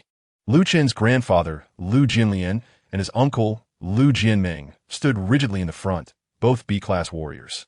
At this moment, they appeared as nervous as elementary school students awaiting their teacher's reprimand. Behind them stood two uncles of Lu Chun, his elder uncle, Lu Zhan, a C-grade 6-layer warrior, and his younger uncle, Lu Fu, an E-grade 10-layer warrior. Flanking Lu Zhan and Lu Fu were their respective offspring, Lu Chen's cousins. Lu Zhan's children included Lu Guagua, 21 years old, an F-grade 5-layer warrior, Lu Shuang, 20 years old, an F-grade 3-layer warrior, and Lu Mingming, 19 years old, an F-grade 2-layer warrior. Lu Fu's progeny consisted of Lu Xiaoping, 19 years old, an F-grade 1-layer warrior, Lu Xiaoan, 18 years old, a prospective warrior, and Lu Lina, 16 years old, yet to undergo her talent awakening. As for Lu Jianming, he had 2 sons and 2 daughters, each with their own children, totaling 7, 4 boys and 3 girls, 3 of whom were formal warriors while 4 were still minors. Thus, Lu Chun had a total of 13 cousins, 8 of whom had awakened their talents. The atmosphere within the ancestral hall was taut yet tranquil. Suddenly, Lu Hongdao's deep laughter shattered the silence, a blend of amusement and anger. He turned to Lu Chen's grandfather, Lu Jianlian, whose forehead instantly glistened with cold sweat. Even as a B-grade warrior, he felt like a frightened child before his father. Beside him stood Lu Chen's uncle, his face taut with anxiety, akin to a student watching a classmate being scolded, fearing he would be next. Lu Hongdao's thunderous voice resonated like a clap of thunder. Is it you who drove Yuan out of the house, my good son? Has your mind been kicked by a donkey? Before anyone could react, the figure at the head of the table erupted like an enraged Tyrannosaurus. You scoundrel. You wretched creature. You are a disgrace to me. Lu Hongdao, is your brain a toilet filled with excrement? Do you need me to help you flush it? Lu Chen's grandfather, B-grade warrior Lu Jianlian, stammered. I thought you meant the same thing. He murmured under his breath, looking quite aggrieved. But how sharp were Lu Hongdao's ears? His gaze sharpened like a knife, causing Lu Jianming beside him to turn pale. What a fool, he muttered under his breath. Immediately after boom, Lu Jianlian's body was hurled from his spot, soaring over the roof and crashing against the wall. Everyone inhaled sharply. Lu Hongdao rose, his eyes ablaze with fury. You claim it was I who drove you on away? Do you take me for a fool? To cast out my own grandson for another family's daughter? After that incident, did you ever attempt to contact your son again? Or do you think you have other sons and no longer need this one? He turned to Lu Jianming, whose expression immediately soured as he pleaded, Father, spare me. You know I have always cherished you on. It was just that I was too angry at the time. Boom! Another body flew over the roof and smashed against the wall. Lu Hongdao muttered to himself, a rare prodigy of cultivation. Even the vice chairman warned me that if our Lu family harbored any malice towards Lu Chen, the entire family could face annihilation. His eyes narrowed as he glared at his two sons, who were now lying on the ground, feigning unconsciousness. Lu Hongdao's face turned crimson with rage as he roared. "You two rascals, stand up this instant, or I shall make you lie here for 3 years." The brothers sprang to their feet as if injected with adrenaline, one performing a remarkable leap from the ground. Lu Jianming shot a glare at his brother. "How dare you feign unconsciousness before father, you shameless wretch!" Lu Jinlian sighed and declared, "We shall head to base city C6 immediately tonight. We will all go together." "Yes, father," the brothers chorused. The younger generation was left bewildered. What on earth was happening? Even the family members of the C-grade warriors were equally perplexed regarding Lu Chen's affairs. Only members of B-grade or above were privy to the details. Lu Zhan, Lu Chen's elder uncle, mustered his courage and stepped forward. "Father, what is going on?" Lu Jinlian, seething, desperately needed an outlet for his frustration. Naturally, he could not vent his anger on his father or brother, so Lu Zhan became the primary victim. Without a word, Lu Jinlian slapped Lu Zhan, sending him flying across the room, crashing into the wall on the opposite side of the hall. "You enjoy watching your father get beaten, do you?" Lu Jinlian scoffed, and with a flick of his sleeve, he stormed out. The hall fell into a profound silence. Meanwhile, back in Bay City C6, Lu Chen was on his way to the Xingyue Martial Arts School. Upon meeting Xiao Wanlong, he sensed that he would soon be leaving Bay City C6. So before his departure, he wished to see his good friend. His circle of friends was small. Aside from Corgi, only Luo Nianwei could be considered a close friend. He intended to find Corgi, but upon scanning with his mental energy, he discovered Corgi was engrossed in a romantic moment with his girlfriend, making it inconvenient for him to approach. Thus, he decided to visit Luo Nianwei instead. He knew she worked part-time as a physical training coach at a martial arts school, where the instructors were at least formal warriors. However, due to her formidable innate talent, Luo Nianwei had been hired as an exception. Without hesitation, Lu Chen mounted his motorcycle and sped towards the Xingyue Martial Arts School. Chapter 44. Can cultivation enhance handsomeness? The Xingyue Martial Arts School, dedicated exclusively to female students, immediately drew attention upon Lu Chen's arrival. As he stepped through the glass doors, sunlight bathed him in a soft golden halo. Clad in a black shirt with a long sword slung over his back, his hair tousled by the wind, he resembled a protagonist from a comic book. A passing girl was momentarily entranced, nearly stumbling in awe. "How can someone be so handsome? He looks just like my dream guy." Another girl burst into laughter. "What dream guy? You must be dreaming." Hearing this, Lu Chen paused in surprise. "Am I truly this handsome?" He approached the reception desk, where the receptionist was momentarily taken aback by his presence. Lu Chen, bemused, mused that perhaps the cultivation of warriors also augmented their charm. If he were to break through a few more times in body tempering, wouldn't he become the most handsome man in the world? Alas, he sighed. "Hello, my name is Lu Chen. I'm looking for Luo Nianwei. Is she available?" The receptionist blinked in response. Finally regaining her composure, she cautiously inquired, "Are you referring to Coach Luo Nianwei?" Lu Chen nodded in affirmation. Upon witnessing this, the other party promptly dialed a number. "Coach Luo, yes. There is a gentleman named Lu Chen here to see you." Inside the martial arts studio, Luo Nianwei raised an eyebrow. "Lu Chen? What brings him all the way here?" She instructed her students to continue their practice and immediately stepped outside. Upon reaching the front desk, she spotted a tall, handsome man quietly seated on the sofa. The warm sunlight streamed through the glass, casting a gentle glow upon him. In that fleeting moment, she found herself momentarily entranced, her heart skipping a beat. However, she quickly regained her composure, her cheeks flushing slightly. What would others think if they saw her like this? She hastily brushed her long hair and approached him, greeting, "Hello, Lu Chen." Lu Chen rose to his feet, smiling. "Hi, Nianwei. How have you been?" "I've been well. What brings you here?" she asked curiously. Lu Chen chuckled. "I came because I might soon." Suddenly, his phone rang. She raised a finger in apology, her expression tinged with regret. "I'm sorry, it's my mother calling. I need to take this call. Please wait a moment." Lu Chen nodded. "Sure, go ahead." Yet, when Luo Nianwei returned, the smile that once adorned her face had vanished. Her eyes slightly red as if she had recently wept. "Why are you crying? What happened? Is it something with your mother?" Lu Chen inquired, unable to suppress his concern. Luo Nianwei's complexion turned pale, panic lacing her voice. I'm sorry, Lu Chen, I have to go. Without uttering another word, she turned and dashed outside. Nianwei. He hurried after her, questioning, what on earth is going on? She walked briskly, her tone urgent. It's my sister, Nianin. She has been kidnapped. Lu Chen was momentarily taken aback, his expression swiftly turning serious. Nianwei, can you tell me what exactly happened? Luo Nianwei abruptly halted, her body visibly trembling. Her eyes reddened with despair. He had never witnessed Luo Nianwei in such a state. To all the students at number 5 high school, she had always been the epitome of perfection, calm, confident, and ambitious. Yet, the girl standing before him now seemed foreign, fragile, helpless, and despondent, akin to exquisite porcelain on the verge of shattering. Lu Chen stepped closer, gently placing a hand on her shoulder. Luo Nianwei continued to tremble, and he could sense just how vulnerable she was at that moment. This girl had always presented an image of extraordinary strength, yet surviving in this cruel, desolate world, without a powerful background to rely on, had taken its toll. Now, with her sister kidnapped, that resilient facade had finally crumbled, revealing the true Luo Nianwei. Burdened by the weight of family, sister, and mother, faced with Lu Chen's offer of assistance, she did not refuse. At this juncture, she needed a strong anchor, a calm, composed mind.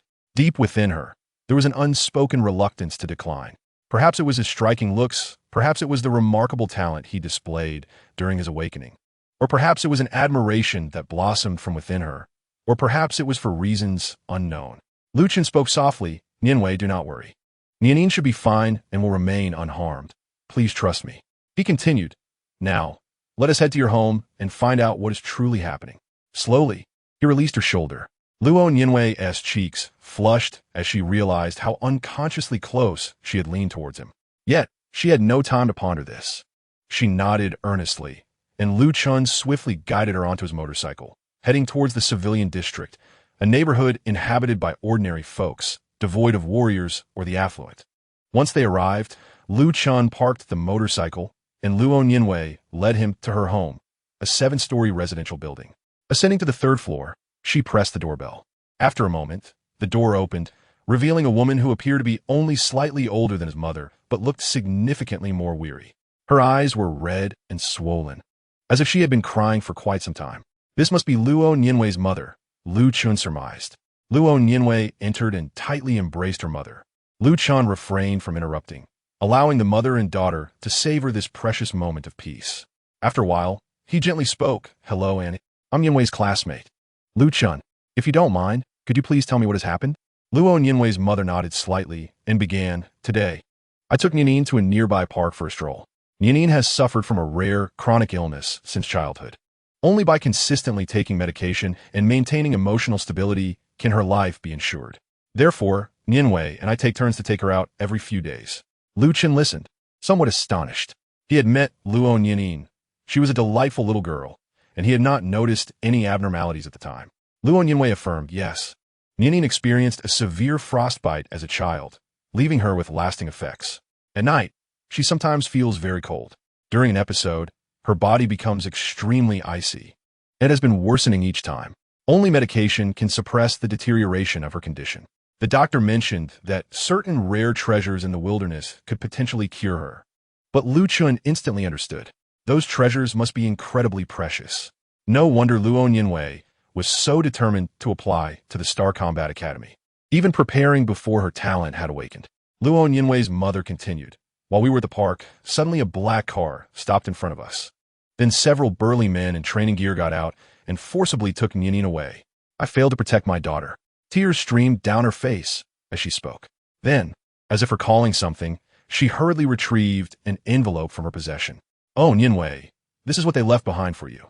Chapter 45. Lu Chen's Energy. Luo Nianwei immediately took the envelope and opened it. As she read the contents, her eyes dulled to a lifeless gray, her expression filled with despair. Lu Chen noticed the change in her countenance and gently took the letter from her hands to read it. Dear Nianwei, your sister is with me. I will not harm her for the next day. If you wish to save her, come to my villa within this time frame. Do not inform the Alliance. You are aware that my father is a prominent figure of D rank. Even if you do notify them, What can they do to me? However, the situation is markedly different for Nyanin.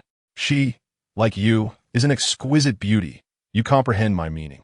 Therefore, I insist on a solitary visit. Otherwise, yours affectionately, madzongrui. After reading the letter, Lu Chan's gaze flickered momentarily as he turned to Luo Nianwei and softly inquired, "Who is this Ma Zhongrui?" Luo Nianwei responded, "He is the son of the loan shark from whom we borrowed at high interest. The medical expenses for Nyanin are exorbitant. 2 years ago, my father borrowed money from them, and shortly afterward, he passed away. Since then, they have been incessantly harassing us. We sold off our valuable possessions and managed to gather enough money to repay the principal. Yet that scoundrel has not relented. He frequently comes to our home to torment me. Just a few days ago, he even demanded that I marry him. I firmly refused. Ever since, he has been threatening me, but I never imagined he would resort to kidnapping Nyanin." As she spoke, her eyes grew red once more. Lu Chan furrowed his brow upon hearing this, but refrained from commenting, merely assuring her, "Do not worry. I have some connections within the Human Alliance. Nyanin should be home shortly." Luo Nianwei assumed that Lu Chen's connections referred to Gao Changpeng, who had shown great promise during the awakening examination. Yet, she wondered what he could truly accomplish. No matter how formidable he was merely an E-rank warrior at level 10, while Ma Zhongrui's father was a bona fide D-rank powerhouse. Unaware of her thoughts, Lu Chun promptly retrieved his phone and dialed Kai Jiguang. Kai Jiguang's voice soon resonated from the other end. "Oh, Lu Chun, what is going on? You've called back less than 2 hours after leaving. Have you made a decision?" Lu Chun replied directly, "Director Kai, I require your assistance." Kai Jiguang, taken aback, adopted a serious tone. "What assistance do you need, Lu Chun? Even if I cannot help, the higher-ups in the Alliance will intervene." Lu Chun clarified, No, Director Kai, you misunderstand. Here's the situation." He proceeded to elucidate the circumstances. After grasping the entirety of the matter, Kai Jiguang let out a cold snort. "It seems the vermin within this base require extermination. Those scoundrels believe they can act with impunity under the Alliance's protection. However, this time, they have bitten off more than they can chew."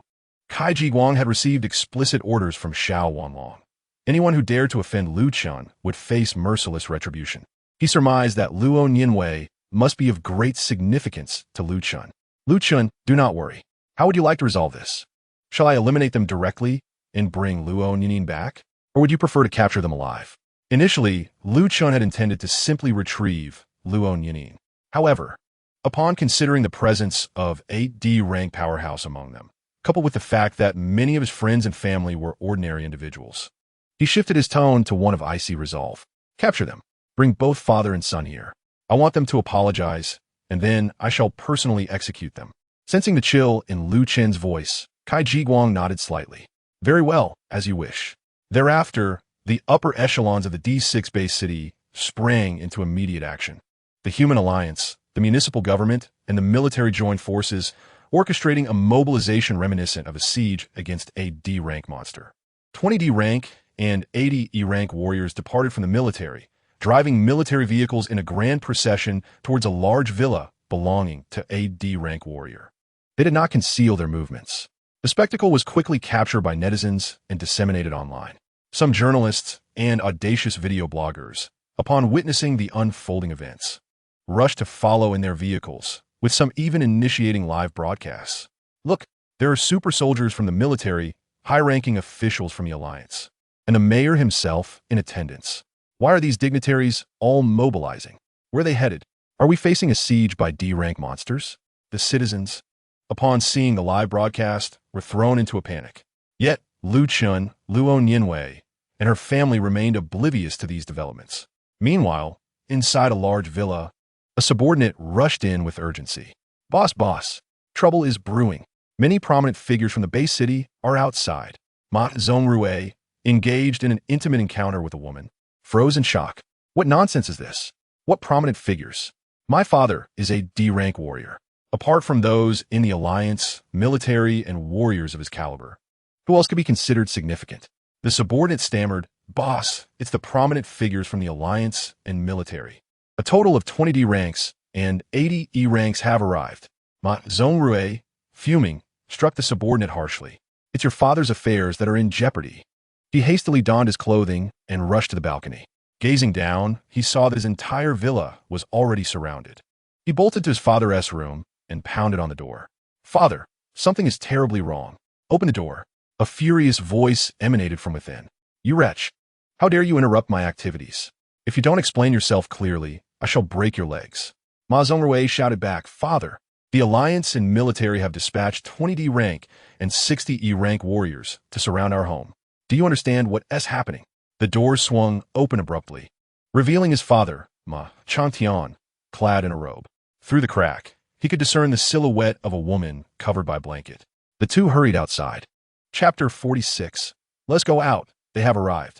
At this moment, the villa's main gate had been forcefully breached.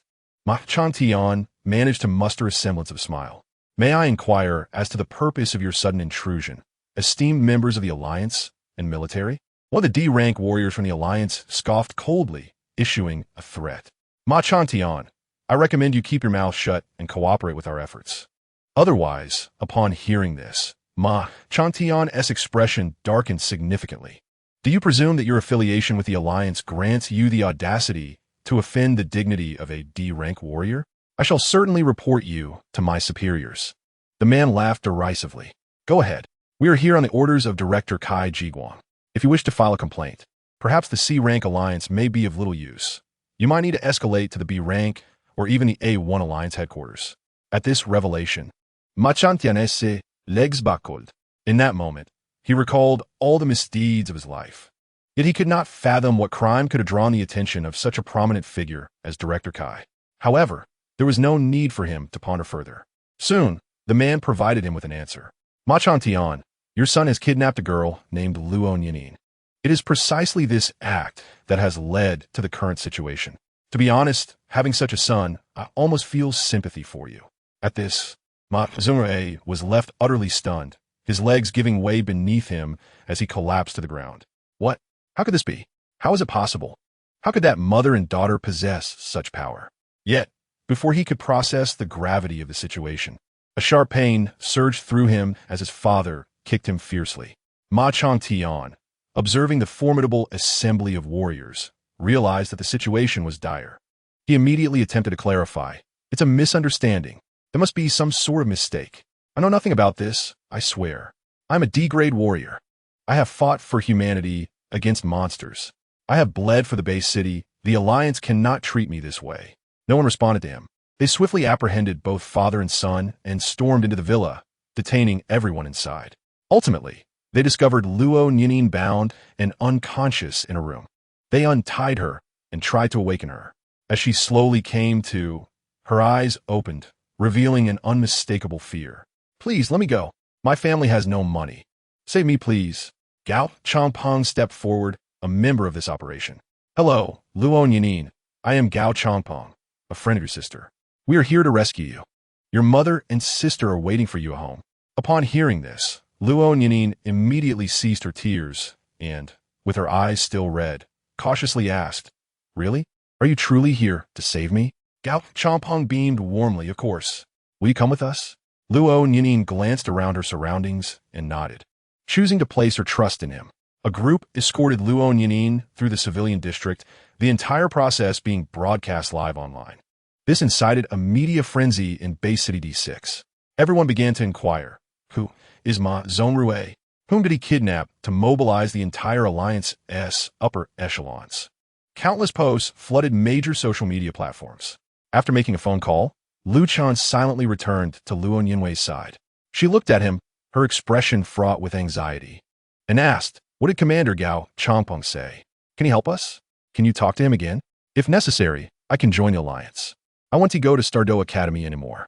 Her eyes brimmed with urgency. She had always dreamed of becoming a researcher rather than a warrior, which was one of the reasons she chose to attend Stardo Academy. But now, in this critical moment, she felt cornered. If joining the Alliance could help save her sister, she was willing to forsake her dream. Moreover, with her wind elemental soul skill, she could potentially become a formidable soul master in the future. In fact, joining the Alliance wasn't a poor choice at all. Lu Chan regarded her with a bemused expression, almost wanting to ask, "Why should I call him? Are you unaware of his inclinations?" However, he refrained from voicing these thoughts and instead gently reassured her, do not worry. Nianin should be back soon. If I am not mistaken, she has likely been rescued by now. Just wait a little longer. If you wish to join the alliance, that is commendable, but do not make such decisions under duress. You are not devoid of options. There is no need to barter your talents. Luo Nianwei stared at Lu Chun, somewhat stupefied, wanting to inquire. What gives you the confidence that Nianin will return soon? She knew that Lu Chun came from a wealthy family, yet to her knowledge, they lacked any formal warriors. How could they wield such influence? Lu Chun said nothing further, closing his eyes to extend his psychic energy. His mental reach now covered a radius of 45 kilometers. Suddenly, 40 military vehicles from the Alliance entered his mental domain. Within one of the vehicles, he sensed the presence of a C-grade warrior. Kai Jiguang had arrived. He had anticipated his personal involvement. It seemed that Nianin should be safe. Those two must be Ma Zhongrui and his son. It appeared that the Alliance's operation was progressing smoothly. Lu Chun observed everything clearly from his mental realm. 30 minutes later, he stood up and turned to Luo Nianwei, saying, "Let us go out. They have arrived." Chapter 47. Only here for Lu Chen. Luo Nianwei blinked, her expression one of confusion. "Lu Chen, what do you mean? Who has arrived?" It's Nianin and the rescue team." Upon hearing this, Luo Nianwei sprang to her feet, and her mother, Shun Ci, immediately stood as well. "Is this true, Lu Chun? Is Nianin really back?" Shun Ci's voice trembled with hope. Lu Chen offered her a reassuring smile. "Yes, Auntie. She is back and safe." Luo Nianwei stared at his back, unable to believe her ears. Could it be that he was not merely spouting nonsense? Regardless, she followed Lu Chun toward the entrance. As they stepped out of the building, both Luo Nianwei and Shun Ci were taken aback. A large crowd had gathered in front of their building. Approximately 40 Alliance military vehicles coming to a gradual halt. "What is happening?" Luo Nianwei asked Lu Chun, her face filled with confusion. Even Lu Chun was perplexed. It was evident that these vehicles had only just arrived, yet so many people had gathered. What he did not realize was that the entire operation had been live-streamed. Witnessing the convoy's approach, curious onlookers had hurried over, and neighbors who recognized Nianin had emerged to see the commotion. A plump woman approached Shun Ci, her expression filled with concern. "Nianin has been kidnapped? Such a big deal, and you didn't tell us? Perhaps we could have helped." Shun Ci was taken aback by this revelation. How did they know about Nianin's kidnapping? She had only informed Nianwei. It was evident that the woman was merely trying to ingratiate herself. Now, even the most oblivious could see that this family had significant backing. Otherwise, how could the Alliance have mobilized so extensively? "Don't you know?" the woman exclaimed in surprise. "Know what?" Shun Ci asked cautiously. "The rescue was live-streamed. It's all over the internet. Everyone has seen it." At this, both Lu Chun and Luo Nianwei were momentarily dumbfounded. Live-streamed? Lu Chun frowned slightly. Was this Supervisor Kai's idea? Could it be that the Alliance intends to transform this case into an ironclad precedent? At that moment, the murmurs of the crowd abruptly ceased. Car doors swung open, revealing soldiers from the military, each one an E-level warrior. They proceeded to open the doors for the D-level powerhouses, and 20 formidable D-level warriors emerged. From a central vehicle, a figure descended. It was none other than Gao Changpeng, accompanied by Luo Nianin. Upon seeing her, Shun Ci and Luo Nianwei rushed forward. Tears welled up in Luo Nianin's eyes as she cried out, "Mother! Sister!" Her tears blurred her vision, cascading down her cheeks like delicate pearls. "I thought I would never see you again." Luo Nianwei hurriedly placed a finger over her lips. "Don't say such things, Nianin. As long as I am alive, I will ensure your safety." Previously, Luo Nianwei had even prepared to sacrifice herself, but ultimately, circumstances did not escalate to that point. Shun Ci embraced Luo Nianin tightly, as if fearing she might disappear once more. "My darling, it is I who failed to protect you. Please forgive me. It is my inadequacy." Luo Nianin returned the embrace fervently. "Do not speak like that, mother. You're the best mother in the world. Those individuals are far too powerful. This is not your fault. But those uncles have already defeated them." The three of them held each other in a silent embrace, undisturbed in their reunion until Shun Ci suddenly realized and released her daughter. She then bowed deeply to Gao Changpeng. "Sir, thank you for saving my daughter." Gao Changpeng broke into a cold sweat, fearing he might be seen as taking credit, or worse, that he might provoke the young man. He hastily replied, "Madam, there is no need for such courtesy. It is our duty. The audacity of those criminals to act within the city is indeed our failure." Shinsi was taken aback by the respectful demeanor of such powerful figures. The onlookers nearby gazed with envy, realizing that even someone of his stature referred to her as madam. This family was bound to thrive. Just then, Kai Jiguang stepped out of the vehicle, and an overwhelming, suffocating aura enveloped the scene. It was not a deliberate display of pressure, but the inherent presence of a strong individual was enough to instill fear. The pressure soon dissipated as Kai Jiguang bellowed, "Bring that father and son over here." Lu Chen approached him, greeting, "Director Kai, what a quick reunion. I didn't expect you to come in person. What's this about a live broadcast? Are you all aiming for a public execution? Where's the live account? I'd like to follow along." Kai Jiguang's brow twitched violently at the mention of an account. Suddenly, he realized something and muttered curses under his breath. "Damn it, I forgot to secure the information. The entire operation is exposed to the public. We are no better than clowns." He cleared his throat and composed himself. "What video account? Speak no nonsense. Your sister-in-law has returned safely, and we brought the instigator. What do you wish to do?" Luo Nianwei's eyes widened in shock at the mention of sister-in-law. She had heard Lu Chen refer to Kai Jiguang as director, a term laden with significance in the alliance. The suffocating pressure she had felt earlier now made sense. This was a C-level expert, and Lu Chen spoke to him so casually. Her heart raced with curiosity. Who exactly was he? A figure from the A-level base city, or perhaps a descendant of a B-level powerhouse? Her conjectures were not far from the truth. However, Kai Jiguang was not there for the Lu family. He had come for Lu Chen. Upon hearing Kai Jiguang refer to Nianin as Lu Chen's sister-in-law, her neck and cheeks flushed crimson. In one day, her emotions had been a roller coaster: sadness, despair, shock, excitement, and now embarrassment. When Lu Chen heard Kai Jiguang refer to Nianin as his sister-in-law, he coughed lightly and turned to observe Ma Chantian and his son, Ma Zongrui. Chapter 48. Who are you really? Ma Chantian was intently watching the unfolding events and felt a jolt of surprise when Lu Chen turned his gaze in their direction. Had this boy mobilized the entire alliance to capture him? Who was he? Yet, at that moment, it was of little consequence. He understood that his survival rested solely in the hands of this boy. Ma Chantian immediately cried out, "Sir, I know nothing. It was all my son's doing. He had no idea of the lady's connection to you. If he had known, he would never have dared such actions. We were wrong. Please, sir, show mercy and spare us." Beside him, Ma Zongrui nodded vigorously, his fear rendering him nearly speechless. "Please spare our lives. We were ignorant. We beg for forgiveness." Lu Chen's gaze turned icy, and he merely smiled coldly in response. "You should not be apologizing to me." Upon witnessing the derisive smile on Lu Chen's face, Ma Zongrui comprehended the gravity of the situation. He promptly knelt before Luo Nianwei, pleading, "Nianwei, please spare me. I was wrong to pressure you. I implore you to intercede with your boyfriend on my behalf. Spare me. All past grievances can be set aside. Whatever you desire, we shall provide. Please." But before he could finish, a glimmer of cold steel flashed, and Ma Zongrui's head rolled from his shoulders. Lu Chen slowly retracted the two-realm sword. With an apology rendered, death was the only recourse. From a moment he chose to act against them, their fate had been sealed. As the bloody head tumbled to the ground, those present were momentarily stunned. Some of the more timid onlookers even fainted from fear. A chill ran down their spines as they beheld Lu Chen's expressionless face. Kai Jiguang recalled the words of Vice Chairman Xiao Wanlong, pondering the consequences should this boy become humanity's enemy. Such decisiveness and ruthlessness.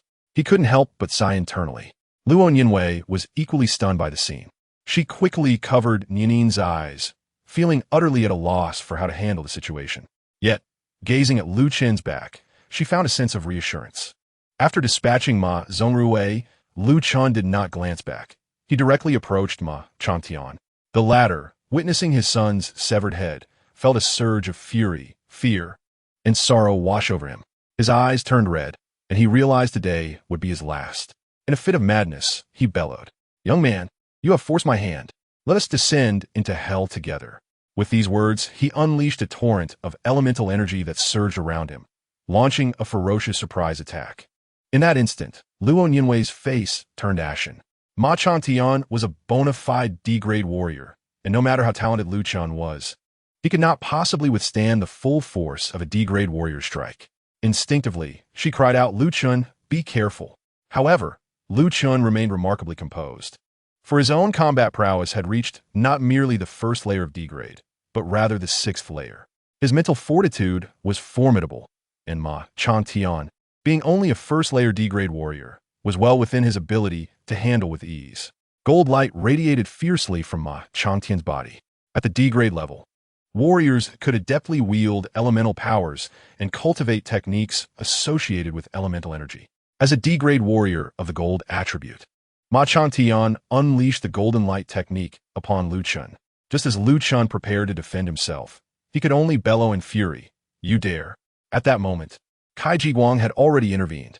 In an instant, an immense pressure descended from the heavens, calming the tumultuous gold elemental energy surrounding them.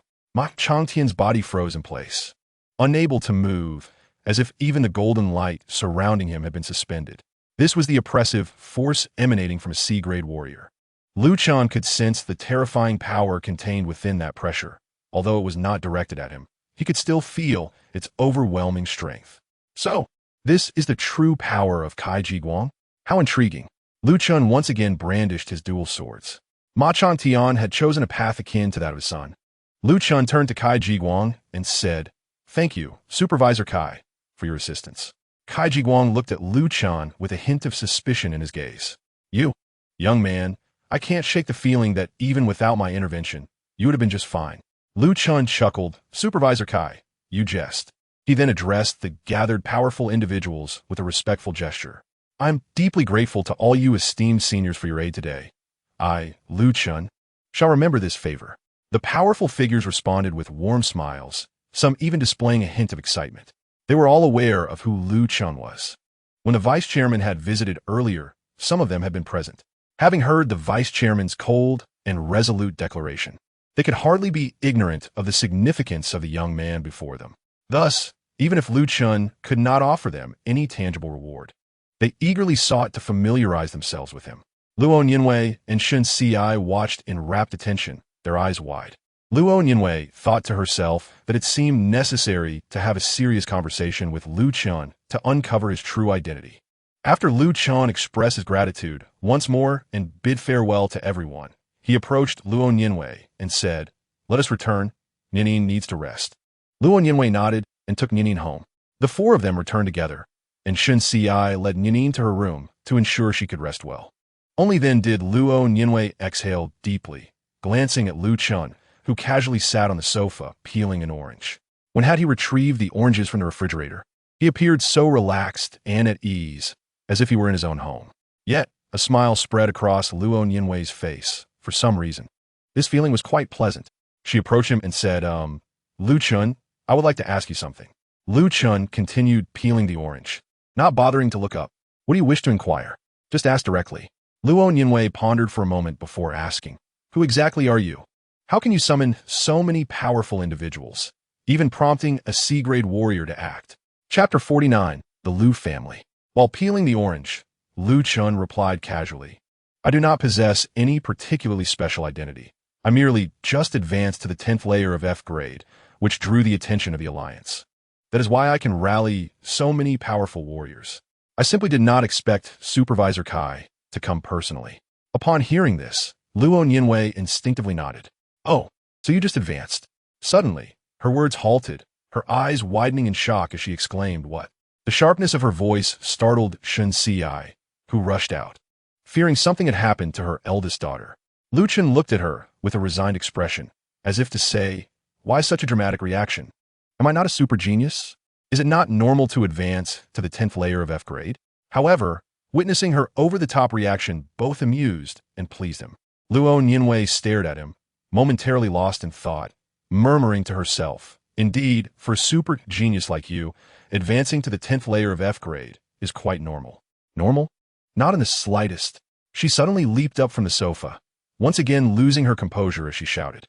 Lu Chun calmly glanced at her, his expression tranquil as he said, "Nianwei, calm yourself. A goddess like you should refrain from such exclamations." He then continued to peel the orange. At his words, Luo Nianwei's cheeks flushed crimson. She awkwardly cleared her throat and returned to the sofa, glaring at Lu Chun as though he were an extraterrestrial being. Lu Chun turned to her again, saying, Don't tell me you were planning to throw yourself at me. I would mind, but your mother is still here. Nianwei, why is your face so red? Upon hearing this, Shen Si chuckled and left the room, thinking to herself, my dear daughter, you must be bolder. Meanwhile, Luo Nianwei was in a state of frenzy. What nonsense are you spouting, you scoundrel? Yet, her entire face was flushed from her neck to her ears. She was utterly flustered, only to see that insufferable man shaking his head innocently. How infuriating! Just as she was about to explode, he suddenly extended a peeled orange towards her. Here you go. After a while, Lu Chen called out to the inner room, Annie, I'm leaving. Until next time, Shen Si emerged from the room, smiling. Lu Chen, don't rush off. I've begun preparing dinner. Stay for a meal. It's getting late. Lu Chen smiled and replied, no need, Auntie, thank you. I'll come by for dinner another day. Shen Si nodded in agreement. All right then. Just don't forget to come quickly. Lu Chen smiled and nodded, then descended the stairs and rode his bike towards the affluent district. Upon returning home, he instinctively released his mental energy to scan the neighborhood. However, when his mental energy encountered his own house, it was met with a resounding boom. A tempest of 3 terrifying elemental storms erupted within his mental realm like explosive ordnance. His complexion instantly turned ashen. To his astonishment, there were 3 B-class warriors in his home. One of them felt almost as powerful as Vice Chairman Xiao Wanlong. He dashed toward his house like a man possessed, disregarding his own safety. At that moment, a singular thought consumed him. Are Mom and Dad all right? With a resounding thud, he flung open the door and called out, Dad, Mom, are you okay? But the scene before him was entirely unexpected. His father, Lu Yuan, was seated on the living room sofa, engaged in jovial conversation with 3 elderly men. His mother was beaming as she brought in a platter of fruit. What on earth was happening? Upon seeing his return, Lu Yuan waved enthusiastically, exclaiming, Son, come here and see who has arrived. Lu Chen walked forward, utterly bewildered. Lu Yuan, with a beaming smile and an excited demeanor, introduced. This is your great-grandfather, Lu Hongdao. This is your grandfather, Lu Jianlian, and this is your uncle, Lu Jianming. Lu Chen raised an eyebrow, casting a dubious glance at his father. Just a few days prior, he had lamented about his tragic upbringing. Now, upon the arrival of his family, he appeared as if he had won a multi-million lottery jackpot. Sensing his son's incredulity, Lu Yuan coughed awkwardly and averted his gaze, saying, regardless, shouldn't you greet your elders first? Lu Hongdao's eyes sparkled upon seeing Lu Chen, as if gazing upon his most treasured possession. There is no need for so many formalities. Child, come here and let your great-grandfather have a good look at you. I'm truly sorry for not being present during your upbringing. Lu Chen glanced at his mother. She quickly averted her gaze, as if silently communicating, don't look at me, I know nothing. His lips twitched, yet he managed to smile, saying, hello, great-grandfather. Hello, grandfather. Hello, uncle. Lu Jianming grinned broadly, his face alight with joy. Do not call me uncle. Just refer to me as grandfather. After all, your biological grandfather has abandoned you. Lu Jianlian retorted angrily, second brother, what nonsense are you spouting? He's my grandson. Lu Jianming huffed, then why haven't you visited him all these years? Clearly, he was shifting all responsibility onto Lu Jianlian, while he and his father, Lu Hongdao, were portrayed as the benevolent ones. Chapter 50, Preparing to Depart.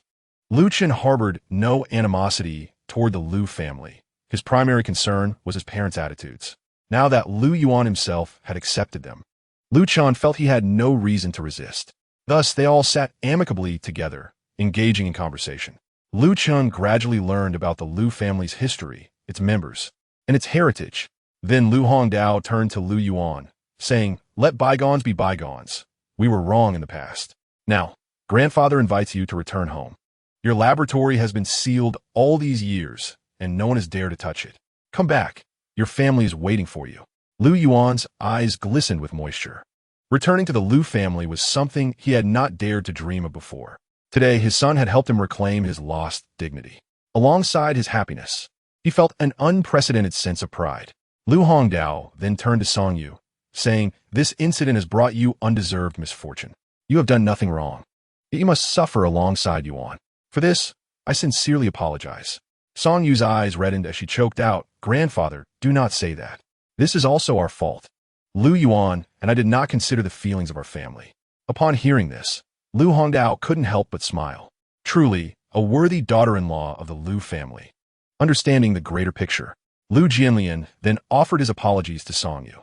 She quickly shook her head, saying, "Dad, you are Lu Yuan's father and also mine. How can you apologize to me?" Soon after, Lu Jianlian stood up and took Lu Yuan away. The father and son had much to discuss. Until now, their relationship had been tenuous. It was not that Lu Yuan was unwilling to take the initiative. Rather, he had been waiting for Lu Chen's reaction. If Lu Chen could not let go of his grievances, reconciliation between them would be futile, even impossible to force. As a B-class warrior, Lu Jianlian had served as a mere backdrop since their journey from A1 Bay City to this place. Observing this, Lu Chen smiled. He could see his father's deep desire to return to the Lu family. The prior events had less to do with Lu Yuan being coerced in a marriage and more to do with a long-standing inferiority complex that erupted under familial pressure, leading to his retreat from the illustrious family, allowing his ordinary self to escape into an unremarkable world, thereby preserving the family's honor. Deep down, he must have always yearned for a return that would not tarnish the family name. Lu Hongdao watched everything with a smile before turning to Lu Chen. "Chen, what plans do you have moving forward? Are you willing to return home with us?" Upon hearing this, Lu Chen paused for a moment, contemplating before responding. "I do indeed plan to go to A1 Bay City, but not right now. I intend to leave 5 days from now." Lu Hongdao breathed a sigh of relief. He had always worried that Lu Chen would resist the Lu family. "Very well," he nodded, adding, "We will await your return at the Lu family." "All right." Lu Chen waved goodbye and turned to return to his room. So much had transpired today. He had encountered the vice-chairman of the alliance, rescued Luo Nianwei's sister. And now, even his great-grandfather and grandfather had come to apologize and invite him and his parents back home. He let out a long breath. It had truly been a colorful day. After a hot shower, he changed into comfortable pajamas and sat cross-legged on his bed, contemplating his next steps. His power would continue to grow autonomously, that much was certain. Yet, possessing only foundational strength was insufficient. He needed to hone his combat instincts, battle intuition, and awareness, all of which could only be developed through genuine combat with formidable monsters. However, before all this, he needed to advance to D-class. Once he achieved that, he would be able to harness elemental power and practice elemental techniques, reminiscent of the cultivation novels he had read in his previous life. As he thought of the various plots from those novels, his mind drifted and a smile graced his lips. He wondered if this world, like his previous one, harbored higher dimensional existences akin to the celestial realms. Nonetheless, the cultivation methods in this world were indeed quite unique. Once he unlocked elemental power and began to cultivate elemental techniques. Is it possible that elemental powers, much like one's foundational strength, could double each day? Who can say? Perhaps he will soon become akin to a certain superhero from his previous life, capable of obliterating stars with a mere punch. Nevertheless, he must remain cautious for now. Should he make a breakthrough at this moment, the three elders, all of whom are B-level experts, might very well notice, thus exposing his true capabilities. It is imperative that he does not become complacent until he surpasses the foremost human and the strongest in the wasteland. Therefore, he has resolved to maintain a low profile for the time being, attending to his own matters first. Descending the stairs for dinner, Lu Chen found his father and grandfather returning from their discussions. Upon seeing him, Song Yu offered a gentle smile. "Come, sit down. I have just prepared dinner." The family of 6 gathered around the table, the atmosphere brimming with laughter and joy. Lu Chen could discern the genuine delight reflected in his father's eyes. He smiled faintly, choosing not to elaborate further. After the meal, he broached the subject of his impending journey to A1 Bay City. "I will be leaving in 5 days," Lu Chen announced.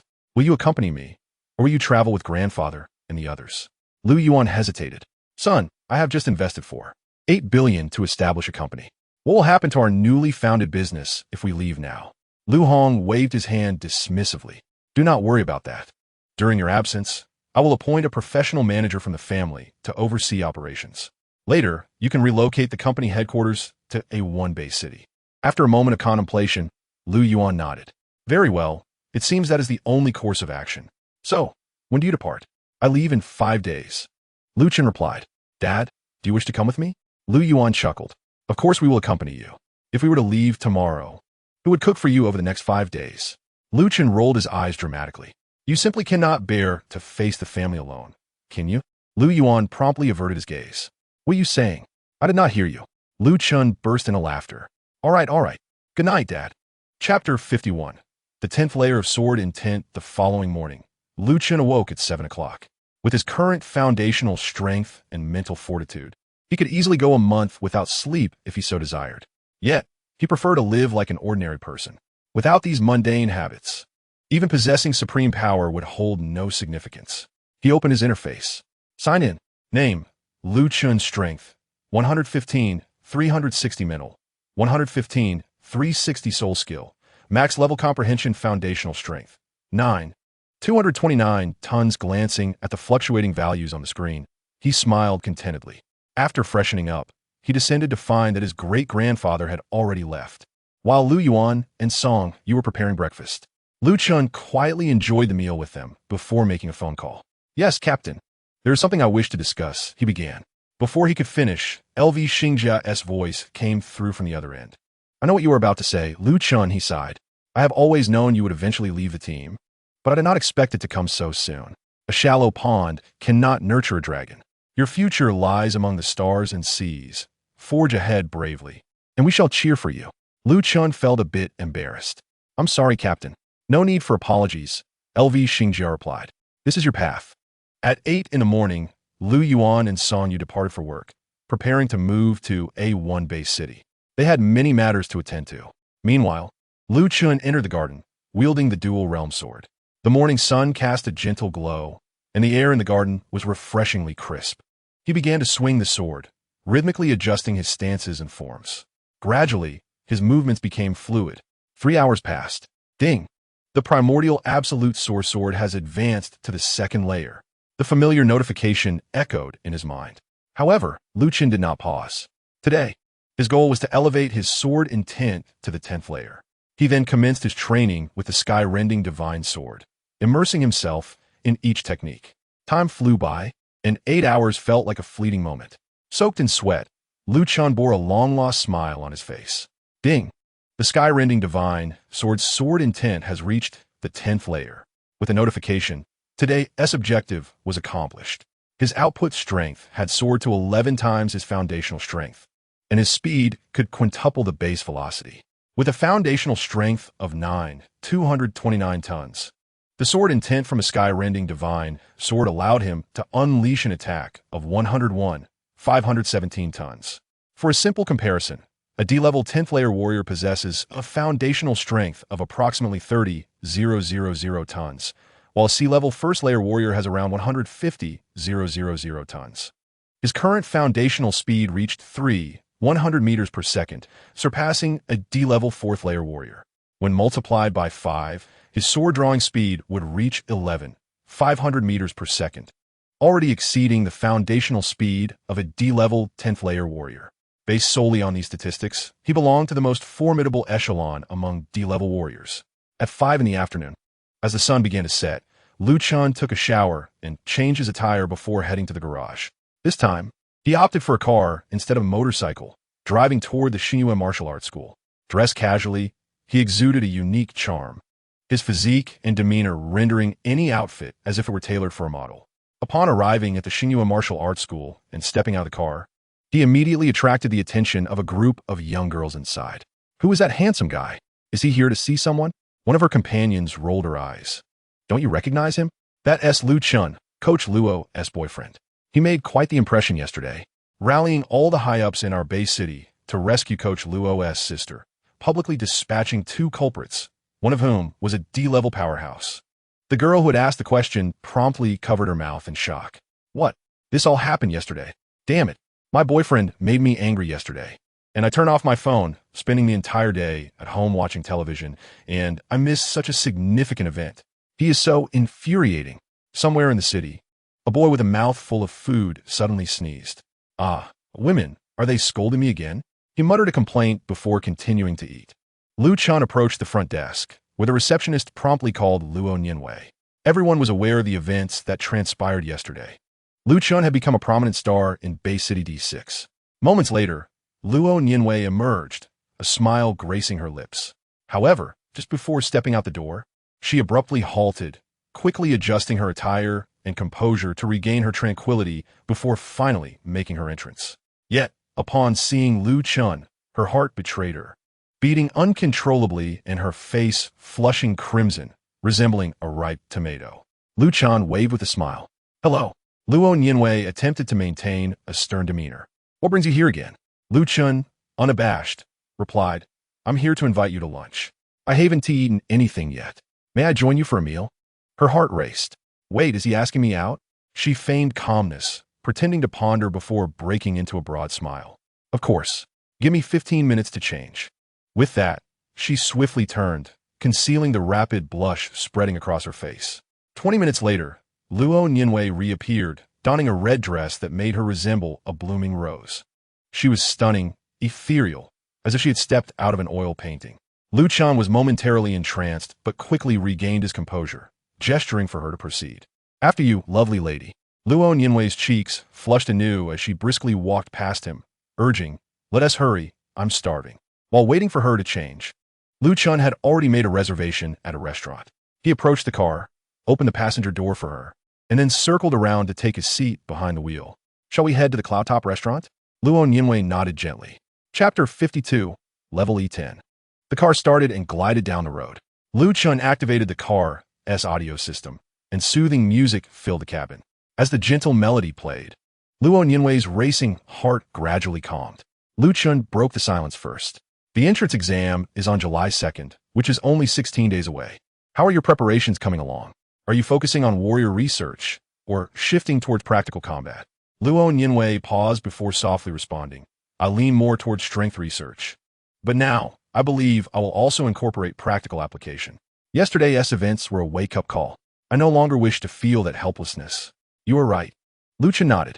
"In this world, power reigns supreme. The pursuit of knowledge is indeed valuable, but even the most gifted scholar is insignificant before a B-class powerhouse. However," he smiled gently, "but you have me. Even if you do not shift towards combat, you will never feel powerless again." Luo Nianwei felt warmth spread in her heart, as if a garden of flowers had bloomed within her.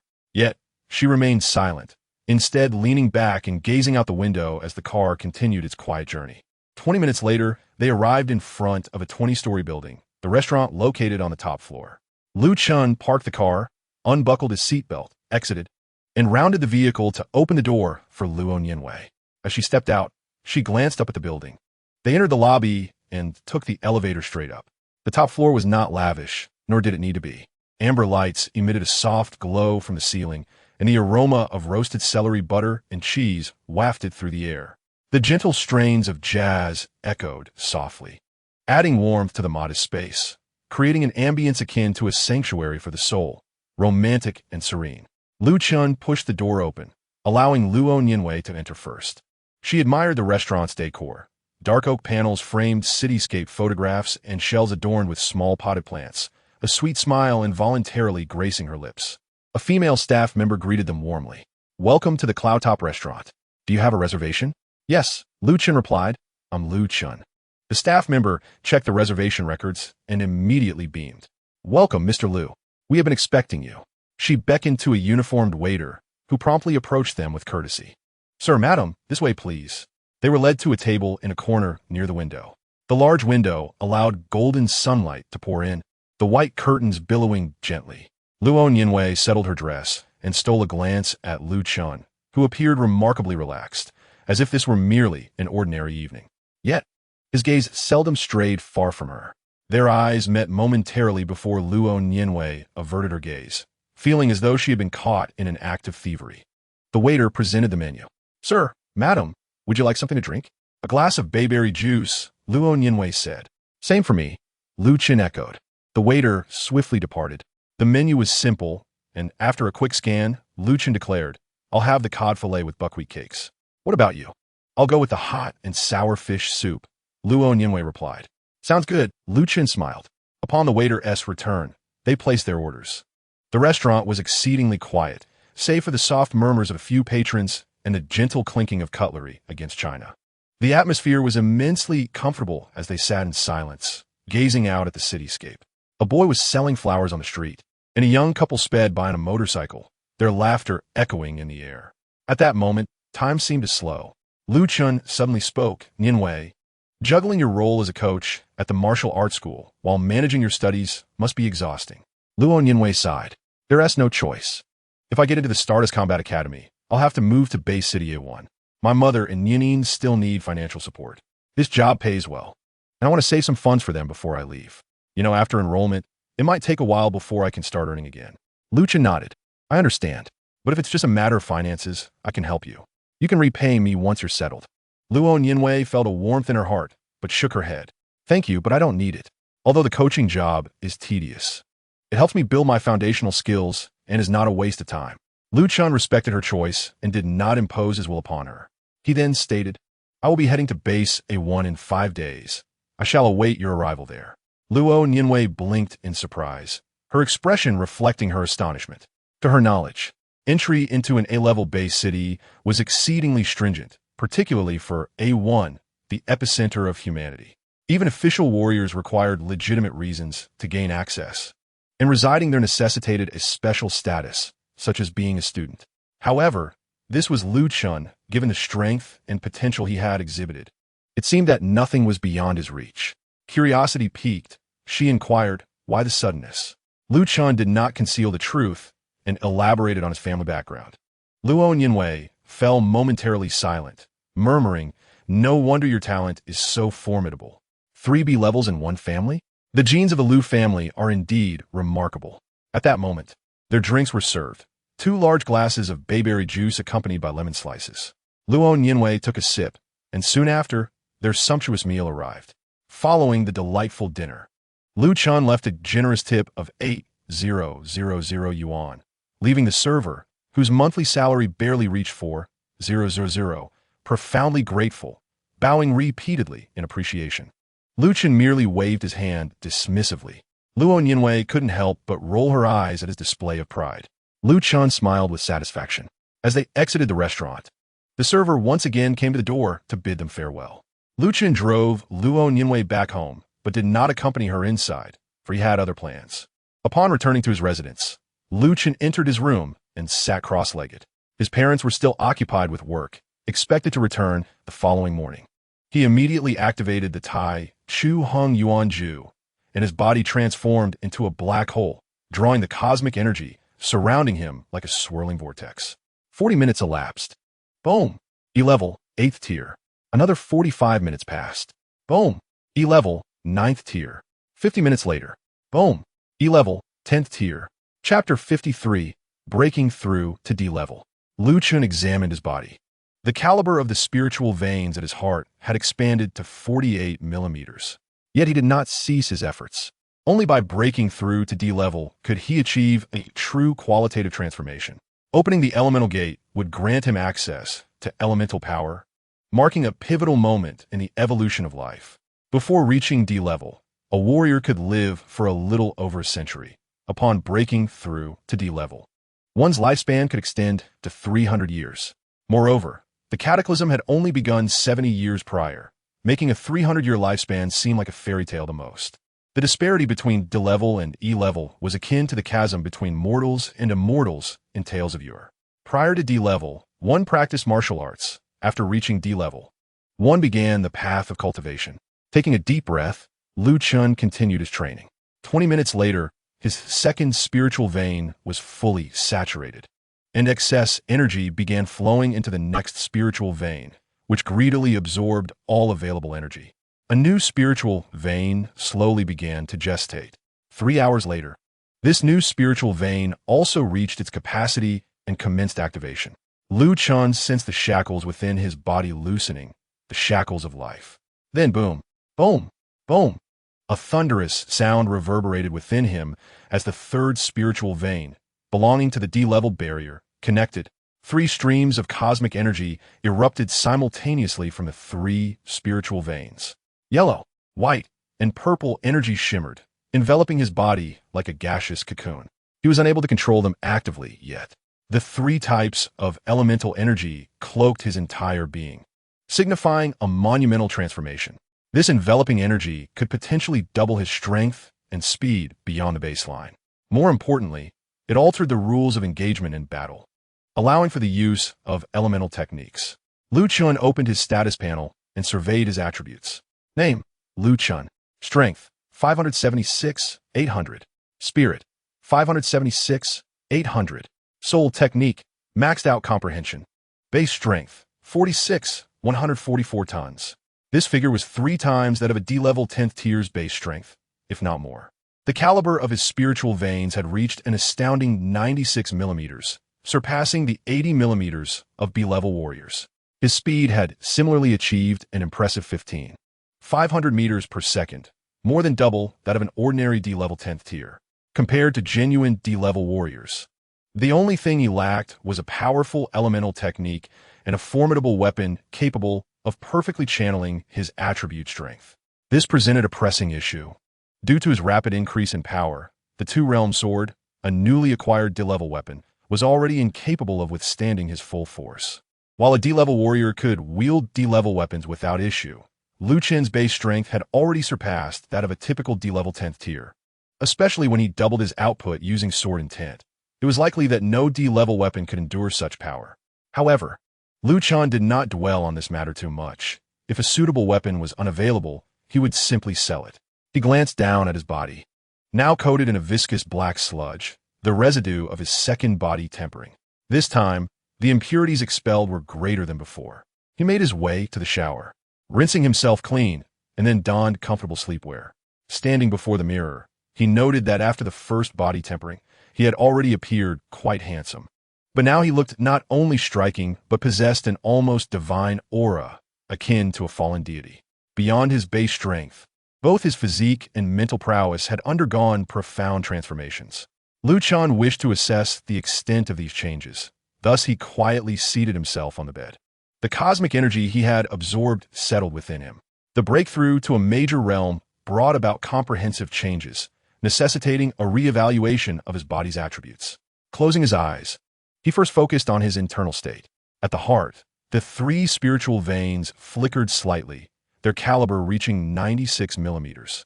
Each vein shimmered in a tricolor display, akin to 3 radiant springs, exuding an immense latent energy awaiting extraction.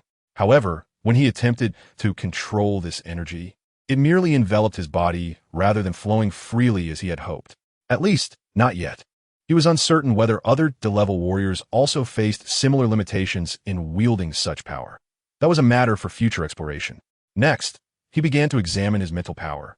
This time, he has surpassed the monumental threshold of 10,000, reminiscent of his previous breakthrough at 1,000. His mental fortitude has once again taken a significant leap, undergoing a qualitative transformation.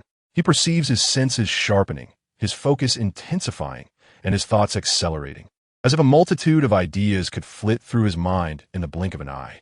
To test this newfound ability, he gazes around the room at various objects: 4 sword from the dual-realm sword bag, several pens, his mobile phone, and an assortment of exercise equipment such as dumbbells and a treadmill. At this moment, he can effortlessly control 20 distinct objects simultaneously, each one independently governed by his mental prowess. A faint smile graces his face. Excellent. However, there exists something even more exhilarating: elemental techniques. Opening the Alliance's online shopping platform, Chen conducts a search and locates the category for elemental techniques, unveiling 2 main options: attribute elemental techniques and universal elemental techniques. He clicks on the attribute elemental techniques, immediately selecting the light attribute. Upon searching, he discovers the following light attribute techniques. 1. Flash of light. Effect: emits a sudden, intense brilliance, temporarily blinding foes. Purpose: distracting enemies, typically utilized for escape or creating opportunities for counterattacks. 2. Luster technique. Effect: employs gentle light energy to heal minor wounds or slight elemental injuries. Purpose: basic healing for oneself or allies. 3. Light blade technique. Effect: generates a short, radiant blade of light energy. Purpose: close combat or emergency defense. 4. Swift light technique. Effect: lightens weight through light energy, temporarily enhancing speed and agility. Purpose: improves pursuit, evasion, and mobility. 5. Aurora technique. Effect: shoots a concentrated beam of light energy. Purpose: basic ranged elemental energy attack. Each elemental technique appears strikingly impressive. Next, Chen searches for lightning attribute techniques. Discovering 1. Flash of lightning. Effect: channels lightning through the user's weapon or fists. Purpose: adds lightning damage to physical strikes. 2. Electric field technique. Effect: envelopes the user in a weak electric field, slowing or shocking enemies. Purpose: restricts enemy movement or serves as a deterrent. 3. Lightning net technique. Effect: utilizes a wide-ranging lightning strike for area attacks. Purpose: disrupts with large-scale attacks. 4. Lightning beam technique. Effect: rapidly concentrates and fires a beam of lightning. Purpose: basic ranged elemental energy attack. Chapter 54. Elemental Techniques. Chen gazes at the dazzling array of elemental techniques, his eyes shimmering with excitement. Each technique possesses its unique prowess. He then explores the earth attribute techniques. 1. Stone skin technique. Effect: temporarily enhances skin defense. Purpose: provides a buffer against physical attacks. 2. Earth spike technique. Effect: fires sharp earth attribute spikes. Purpose: basic energy attack. 3. Earth root technique. Effect: draws strength from the earth to bolster one's power. Purpose: enhances melee performance. 4. Earth concealment technique. Effect: detects metallic objects, hidden treasures, or ores within the soil. Purpose: field reconnaissance. These elemental techniques leave a profound impression on Chen. Practical, straightforward, and deadly. Finally, he delves into the section for universal elemental techniques, which any attribute warrior can cultivate without discrimination.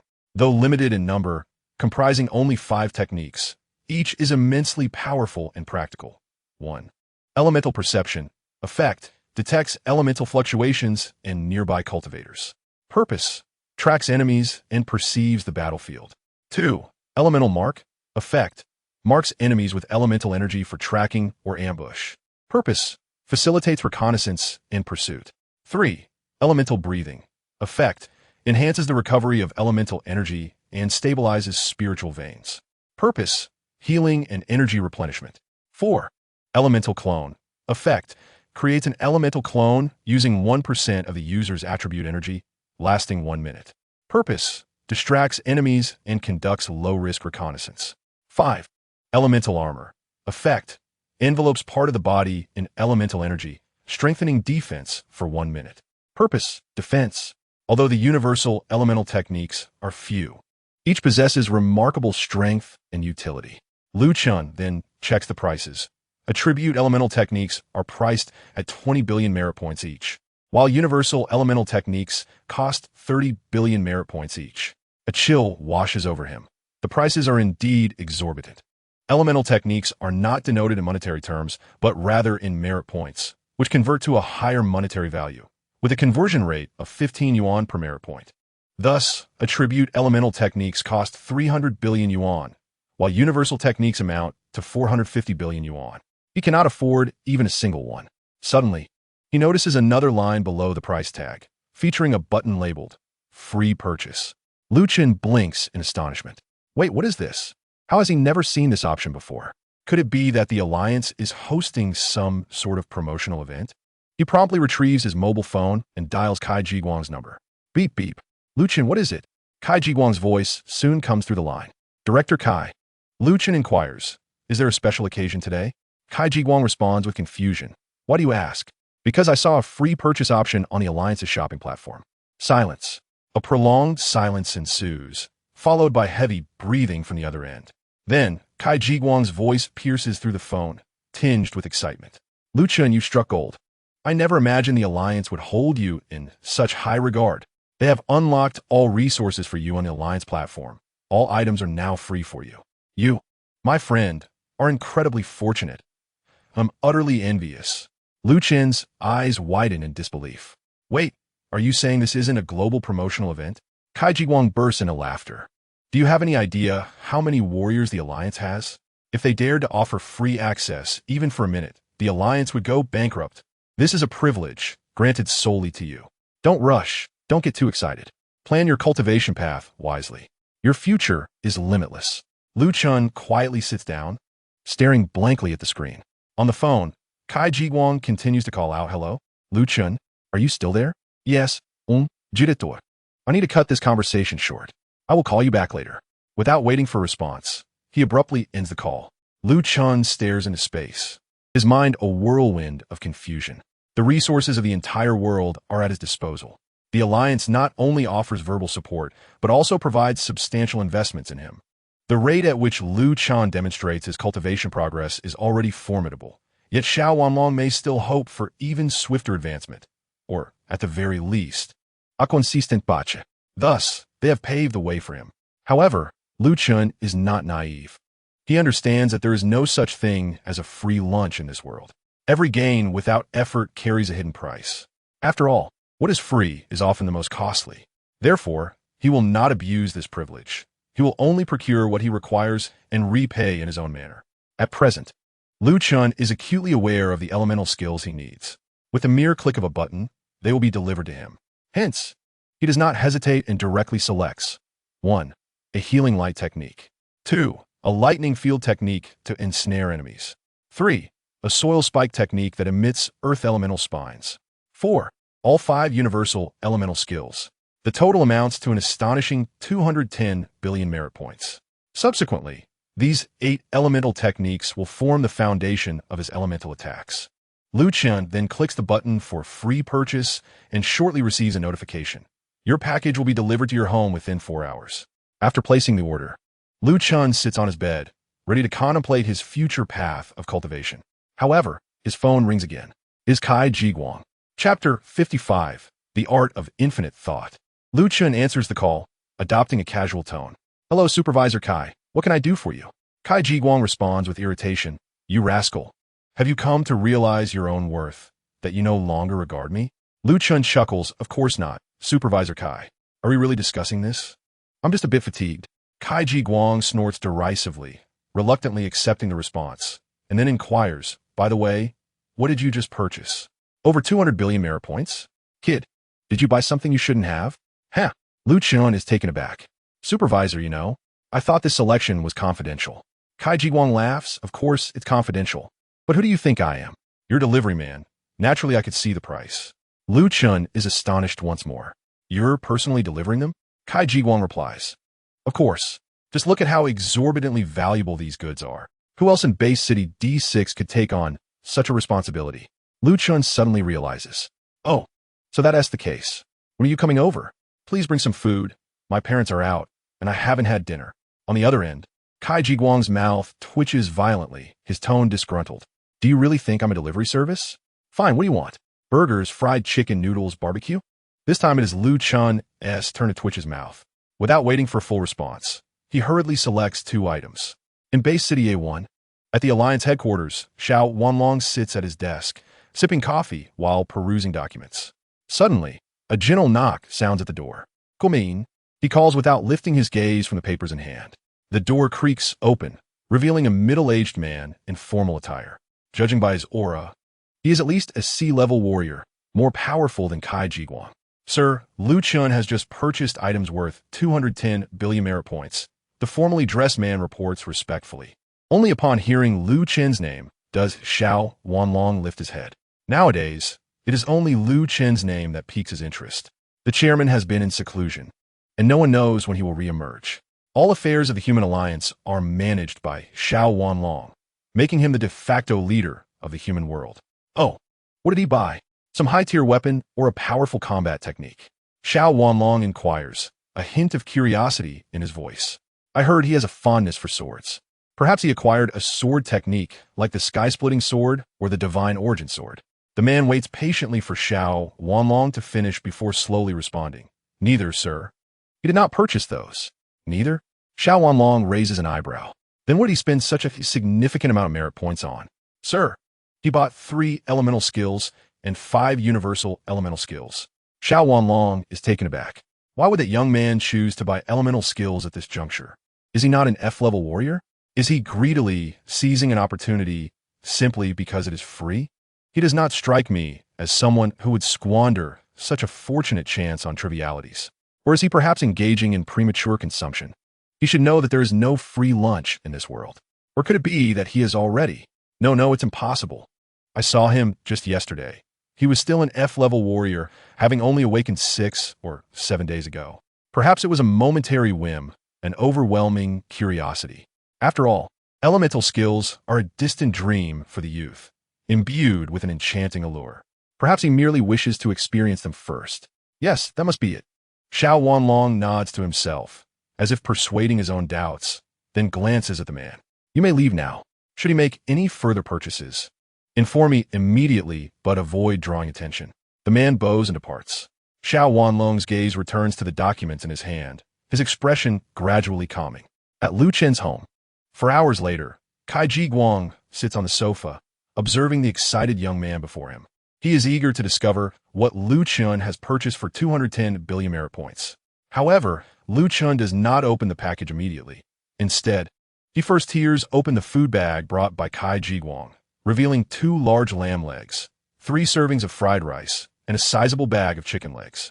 Lu Chen digs in heartily, seemingly oblivious to Kai Jiguang's twitching expression.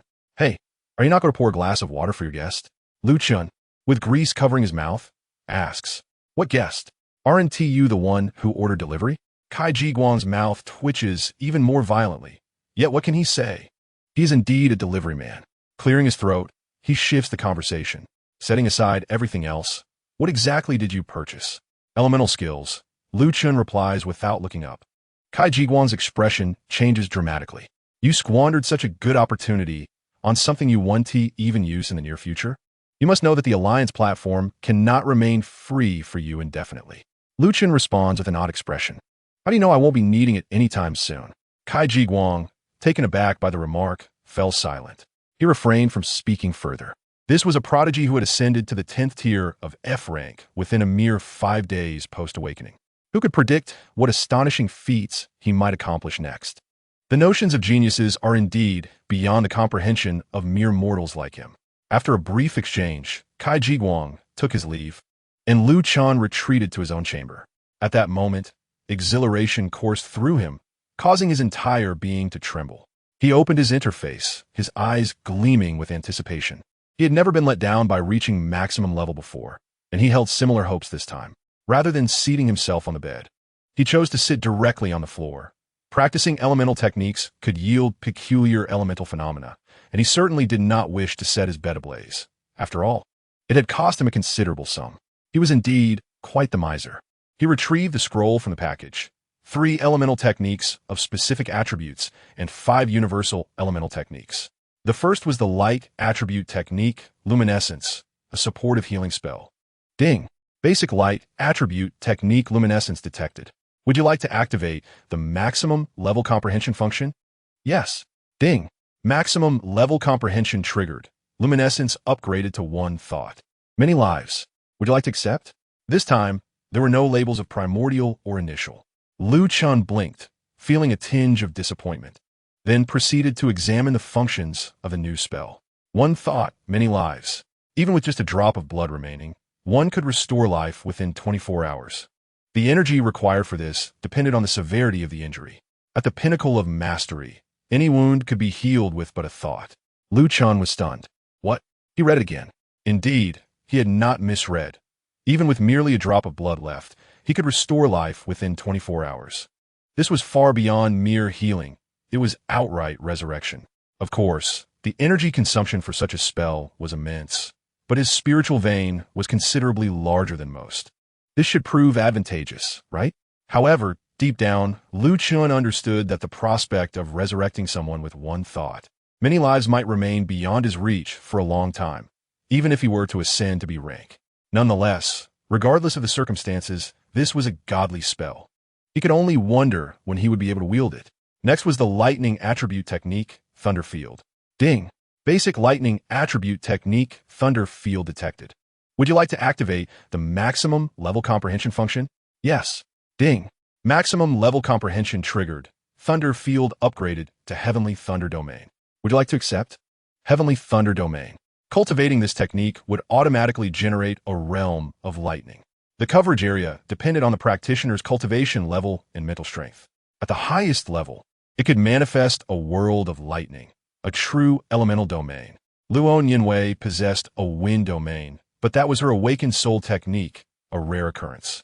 Yet Lu Chen, he had simply purchased a basic lightning attribute technique and gained an elemental domain from it. How utterly unfair. However, if the unfairness were directed at himself, then it mattered not. He grinned widely, then turned to the next technique. The Earth Attribute Technique, Earth Spike. Ding. Maximum level comprehension triggered. Earth Spike upgraded to Earth Mastery. Would you like to accept? Earth Mastery.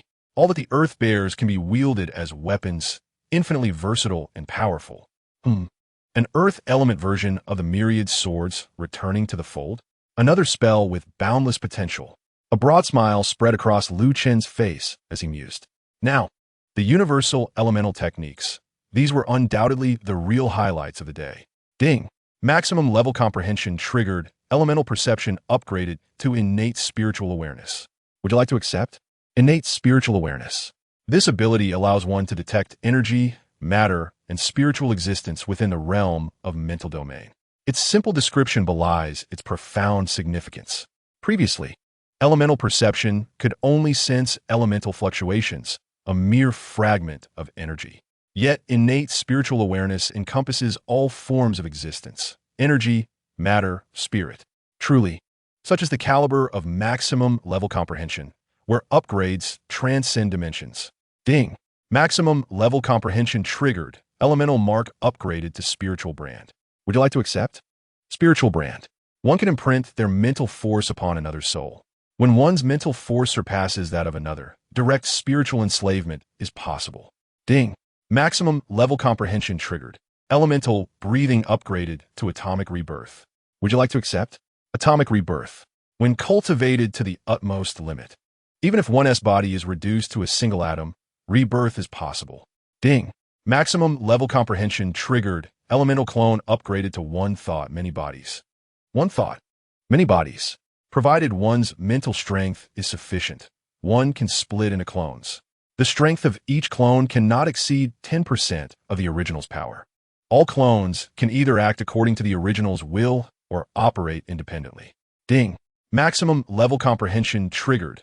Elemental armor upgraded to thought armor. Would you like to accept? Thought armor.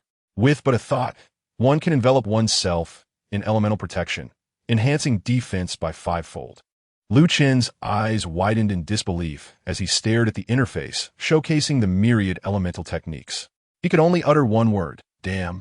No words could adequately convey his current feelings. He felt utterly overwhelmed. These elemental techniques were astonishingly powerful. He felt invincible, well almost. Once he broke through to be rank, he would surely stand undefeated. Not just against humans, but even the supreme ruler of the wasteland, that sovereign of the deep sea, would find himself outmatched. No one could thwart a being endowed with such an array of extraordinary elemental techniques. Yes, yes, yes. Receiving the enigmatic spells within his mind, Lu Chen was invigorated, his heart racing with eagerness. He yearned to venture forth and test his skills against those monsters. Yet he restrained himself, reminding himself that there was no need to rush. Tomorrow, he could journey into the wilderness and remain for 3 or 4 days. With his current prowess, he could easily sweep through numerous regions during this time. With this thought, he felt even more exhilarated and joyfully flopped onto his bed. The following morning, Lu Chen awoke to the sounds of Song Yu and Lu Yuan conversing in the living room. They had returned. With his current D-rank warrior strength and spiritual attributes, he could effortlessly penetrate the walls of the house to hear their voices. He opened his interface to check in. Name, Lu Chen. Power, 1, 153, 600. Spirit, 1, 153, 600. Soul skill, maxed understanding. Witnessing his attributes double once more, he reached an astounding 92, 288 tons. Lu Chen's spirits soared even higher. It was time to venture out for a hunt. As the sun rose, casting its golden light over the city, the weather was splendid, perfect for an expedition into the wilderness. Descending the staircase, he found his parents seated in the living room. Upon noticing his descent, Lu Yuan lifted his gaze from the tablet in his hands and addressed him, Son, we have completed our tasks here. We can leave at any moment. Your grandfather has dispatched 6 individuals from home. They will handle the remaining matters. Lu Chen nodded in acknowledgement and replied, Father, I intend to be in the wilderness for 3 to 4 days. Once I return, we can relocate to a one-base city. Lu Chen's words elicited no surprise. Rather, His father simply cautioned, "All right, stay safe." Yet, Songyu could not suppress her concern. "Son, when in the wilderness, be sure not to act impulsively." "I won't, Mom. I promise." After finishing breakfast, Liu Chen made his way directly to the city gates, clad in dark leather armor. He presented his identification as a Tier 10 F-class warrior, and thus exited the base without hindrance. Once outside the city, Liu Chen traversed a short distance before leaping into the air, stepping onto the two-realm sword. With a resounding boom, akin to a launching rocket, he shot skyward. Liu Chen had no intention of visiting the military camp today. His goal was straightforward: to engage in a fierce battle with formidable monsters using his D-class prowess. He had already pinpointed a location in District 13. Flying at a terrifying speed of 200 meters per second, he transformed into a streak of black across the sky. This velocity was unmatched, as few, aside from some D-class warriors, could even hope to perceive him. However, within his mental domain, there were no D-class warriors present. In a mere 4 minutes, he arrived at his destination, hovering in the air. Closing his eyes, he activated his innate spiritual awareness. Previously, he could only sense the presence and energy signatures of those monsters, inferring their true realms based on the strength of their auras. But now, with his innate spiritual awareness, he could perceive every part of their beings, along with the density and direction of their energy flow, effortlessly discerning their strengths and weaknesses. In an instant, his mental energy enveloped a radius of 180 kilometers. Chapter 58, Atomic Rebirth. District 13 had once been a thriving city, now long abandoned. Skyscrapers still stood tall, yet time had been unkind. Green vines enveloped every edifice, and branches sprouted through shattered windows. Rusting cars littered the streets, remnants of a post-apocalyptic world where humanity had retreated. And nature swiftly reclaimed its domain. As Liu Chen expanded his spiritual awareness, a torrent of information flooded his mind. This area was teeming with monsters, most of which were at least E-class Tier 6 or higher, with a notable presence of D-class monsters, some even reaching D-class Tier 10. Through his innate spiritual awareness, he could clearly sense their movements, breaths, and even heartbeats. At the city's center stood a colossal building adorned with Roman columns, likely the former government headquarters before the cataclysm. Within this structure, Liu Chen detected an exceptionally powerful aura, a C-class monster, a three-headed black python. Though it lay asleep, the aura it exuded was akin to a dormant volcano, its power seeping forth uncontrollably. Based on its aura, it appeared to be at least C-class Tier 6, though in reality, it might equate to a C-class Tier 10 warrior not utilizing combat techniques. Liu Chen assessed that if he exerted his full strength, he might stand a chance, but there was no need, at least not now. His purpose for coming here was not to engage it in battle, but rather to hone his combat awareness and practice elemental techniques against monsters above D-class Tier 7. These creatures were at least 2 to 3 times stronger than their D-class counterparts, with some possessing a power level alarmingly close to his own. These monsters were indeed favored children of the cataclysm. Liu Chen could not help but reflect that had they the ability to learn combat techniques, this planet would have likely succumbed long ago. He gazed at a towering building devoid of monsters, directing his flying sword to enter. He leaped off the sword, which silently hovered beside him, and began formulating his battle strategy. First, he would practice the elemental techniques he had previously learned. Concentrating, he invoked the technique of 10,000 bodies. As flashes of light flickered, 10 identical elemental avatars appeared around him, mirroring his own appearance with identical faces and physiques, albeit devoid of clothing. Supporting his chin with one hand, Liu Chen murmured to himself, I do look quite handsome. I wonder how my avatars. The thought barely crossed his mind before he swiftly slapped himself, exclaiming, what am I even thinking? He shook his head vigorously, dispelling the unwholesome thoughts. Subsequently, he executed the thought armor technique. With a flicker of intent, each avatar was enveloped in a complete set of elemental armor from head to toe. At that moment, they appeared as masked warriors clad in white, purple, and yellow attire. Indeed, each avatar could harness 10% of his power, which meant each possessed approximately 229 tons of base strength, surpassing even that of a D-class Tier 3 warrior. These avatars would autonomously draw energy from his spiritual veins to function, ensuring that all 10 could operate independently. Should the energy within his spiritual veins become depleted, they would begin to absorb cosmic energy from the external environment to replenish themselves. The recovery rate would depend on the caliber of his spiritual veins.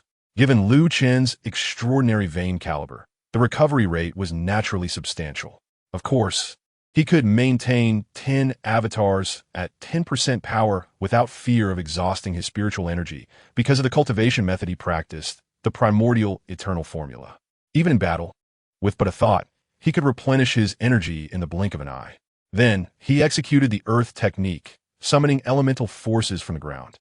Instantly, 10 weapons forged from various metallic minerals coalesced before his 10 avatars. Earth technique. All that the earth bears can be forged into weaponry. Each sword was inspired by the iconic weapons seen in the anime and games of the previous life.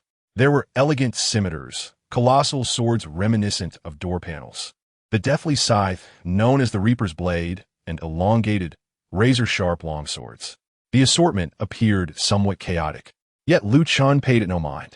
As long as they were capable of vanquishing foes, that was sufficient. 10 masked warriors clad in elemental armor wielded these legendary weapons, encircling him as if they were a conclave of superheroes dominating the universe. Ha! It did indeed evoke a sense of being a multiverse overlord at that moment. He mused with amusement. However, to err on the side of caution, he ultimately dismissed one masked warrior. For his inaugural multi-pronged offensive, it was prudent to have a surplus of energy. He then retrieved his weapon, the dual realm sword. This weapon was forged from D-grade high-tech alloys, but could no longer contain the entirety of his power. Subsequently, Lu Chen selected his prey, a total of 10 targets, 9 of which were D-grade Tier 3 monsters, with the last being a formidable D-grade Tier 10 beast. The 9 clones immediately sprang into action, darting toward 10 distinct directions. Each clone moved like a silent predator, gliding through the air atop their respective weapons, while Lu Chen himself focused on his target, a colossal, crawling beast, likely a mutated lizard. Its spiny protrusions towered ominously, and its size rivaled that of a 6-story building.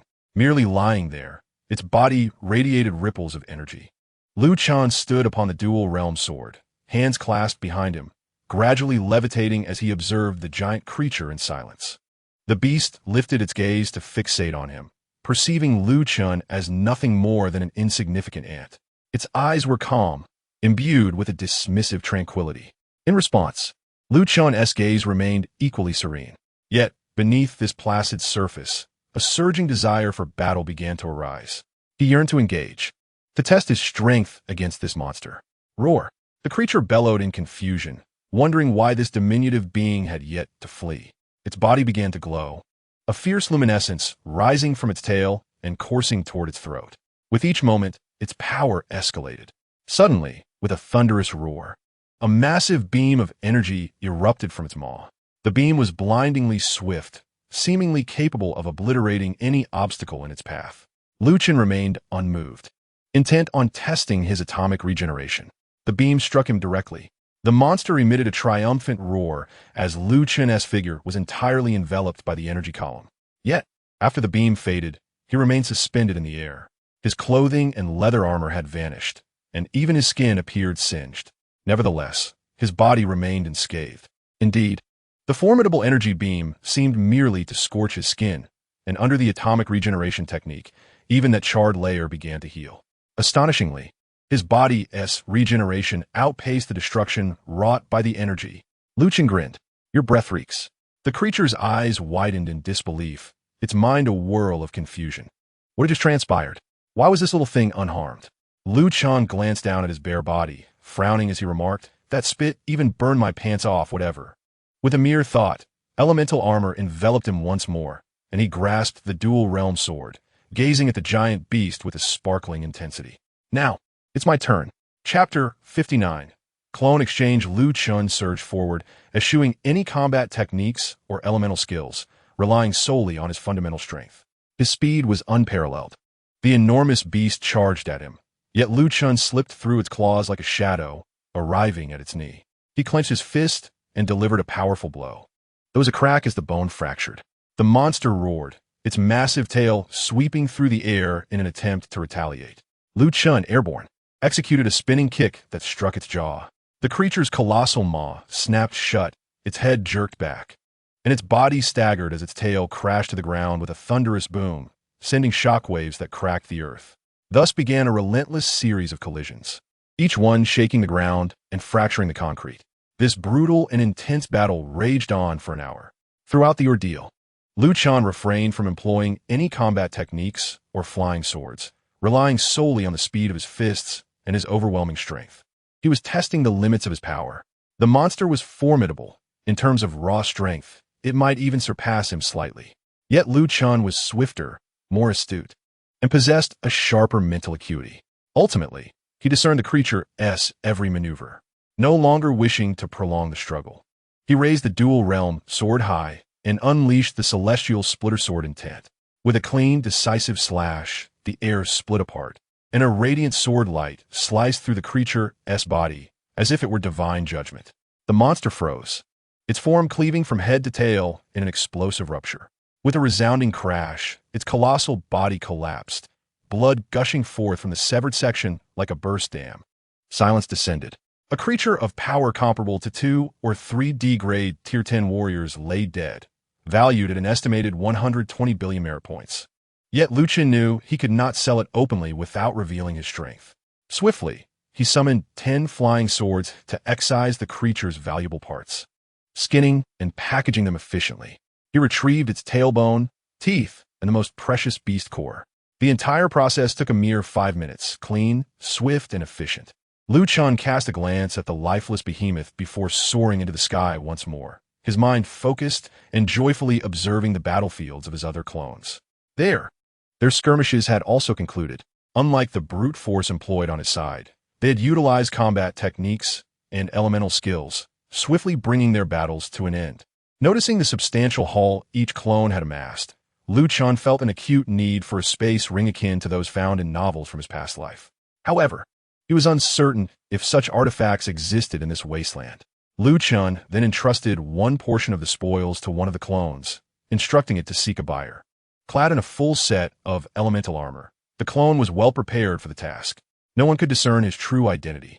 Moreover, he rode a flying sword, and any discerning observer would immediately recognize him as a soul master. In a modest place like Base D6, no one dared to provoke a D-grade soul master. His avatar ventured into the military camp to conduct transactions. He provided materials, and the counterpart would pay. It should pose no problem. Liu Chen was confident that the military would make the right choice or that other teams might be interested in purchasing. Even selling below market price would suffice. For at this moment, safeguarding his identity was paramount. A figure clad in purple elemental armor soared through the air atop a gleaming flying sword, casting a shadow over the military camp below. Liu Chen's avatar was fully armed, crackling with thunder, emanating an immensely powerful aura. The long sword in his hand blazed toward the heavens, his entire being almost declaring, "I am dangerous. Stand aside, or face dire consequences." The various warrior squads stationed around the camp looked up in unison, only to swiftly avert their gazes.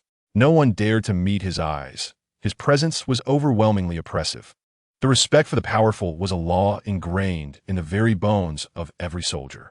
Without hesitation, Liu Chen directed his flight towards the command hall of the camp. Inside, the hum of energy weapons resonated as they clashed against the combat suits of patrolling guards. Sensing something amiss, their eyes narrowed and then widened in alarm as they felt a tremendous pressure bearing down upon them, unmasked and suffocating. It was the unique intimidation of a D-grade warrior. All guards turned their attention to the source of the pressure, a man in purple armor descending from the sky on his sword. In an instant, alarms blared in their minds. Below C-grade, only soul masters could fly, indicating that this unexpected visitor was not merely a warrior, but a soul master who had already attained D-grade status. Soul masters were fearsome entities. On the battlefield, they could effortlessly manipulate fired bullets with lethal precision. A mere flick of their wrist could decimate an entire army. Immediately, all guards heightened their vigilance. A patrol captain stepped forward, proclaiming, "This is a restricted area. Please vacate immediately, or we will consider this an illegal intrusion. If necessary, we will open fire." Liu Chen halted midair. He was not there to engage in combat. The guard were simply fulfilling their duties. "I come in peace to conduct business," Liu Chen replied in a gravelly voice. "Quickly inform your superior." However, before the guard could react, a powerful aura surged forth from the command hall, and a tall man in military uniform emerged, his expression stern and commanding. He exuded the unmistakable pressure of a D-grade level 10 warrior, sharp and unyielding like a drawn sword. I am Commander Liang Wanjun. May I inquire as to your identity and the purpose of your visit? He addressed politely. Lu Chen shook his head. I am conducting private affairs and cannot disclose my identity. However, I have hunted some monsters and wish to sell their materials. I will be in the vicinity for the next 3 days, continuing my hunts. Would your military camp be interested in purchasing these materials through informal channels? Upon hearing this, Liang Wanjun instinctively narrowed his eyes. There was no doubt, given the tone and manner of speaking, the visitor likely hailed from a powerful family or possessed an influential background. Of course, we will take as many as you have, Liang Wanjun replied. We can bypass official channels, but transactions cannot be made with merit points, and we will only pay 80% of the market price. Lu Chen tossed a heavy bundle onto the ground, the immense weight causing a resounding thud. Inside were the materials from 3D grade level 3 monsters. Liang Wanjun's eyes lit up. These were no ordinary monsters. Each was rare, and the materials appeared fresh, likely harvested not long ago. Lu Chen presented an anonymous bank account, valued at 4 billion yuan. These materials would yield 320 million yuan at 80% of market value. Once the transaction was confirmed, Lu Chen said nothing further and turned to leave. Liang Wanjun watched the figure vanish into the sky, pondering, what a peculiar individual. However, as long as he is merely hunting monsters, there is little to worry about. Chapter 60. The monster that speaks, having sold the materials from 3 monsters. Lu Chen was left with a D-grade level 10 monster and 6 others. Seeing the method was viable, he continued to hunt other monsters, selling in batches every 3 hours.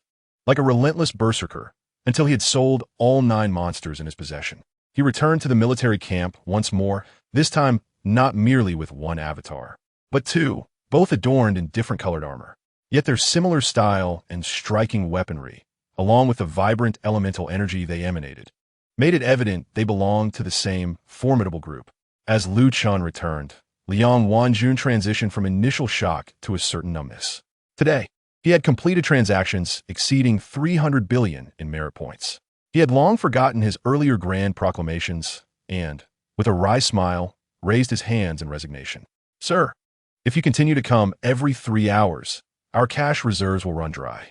If this persists, we will have to report upwards for additional funding. Lu Chen's avatar regarded him with a calm glance. Then report up.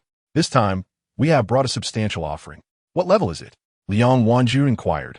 Taken aback and curious, Lu Chen said nothing, merely tossing 4 bundles at Liang Wanjun's feet.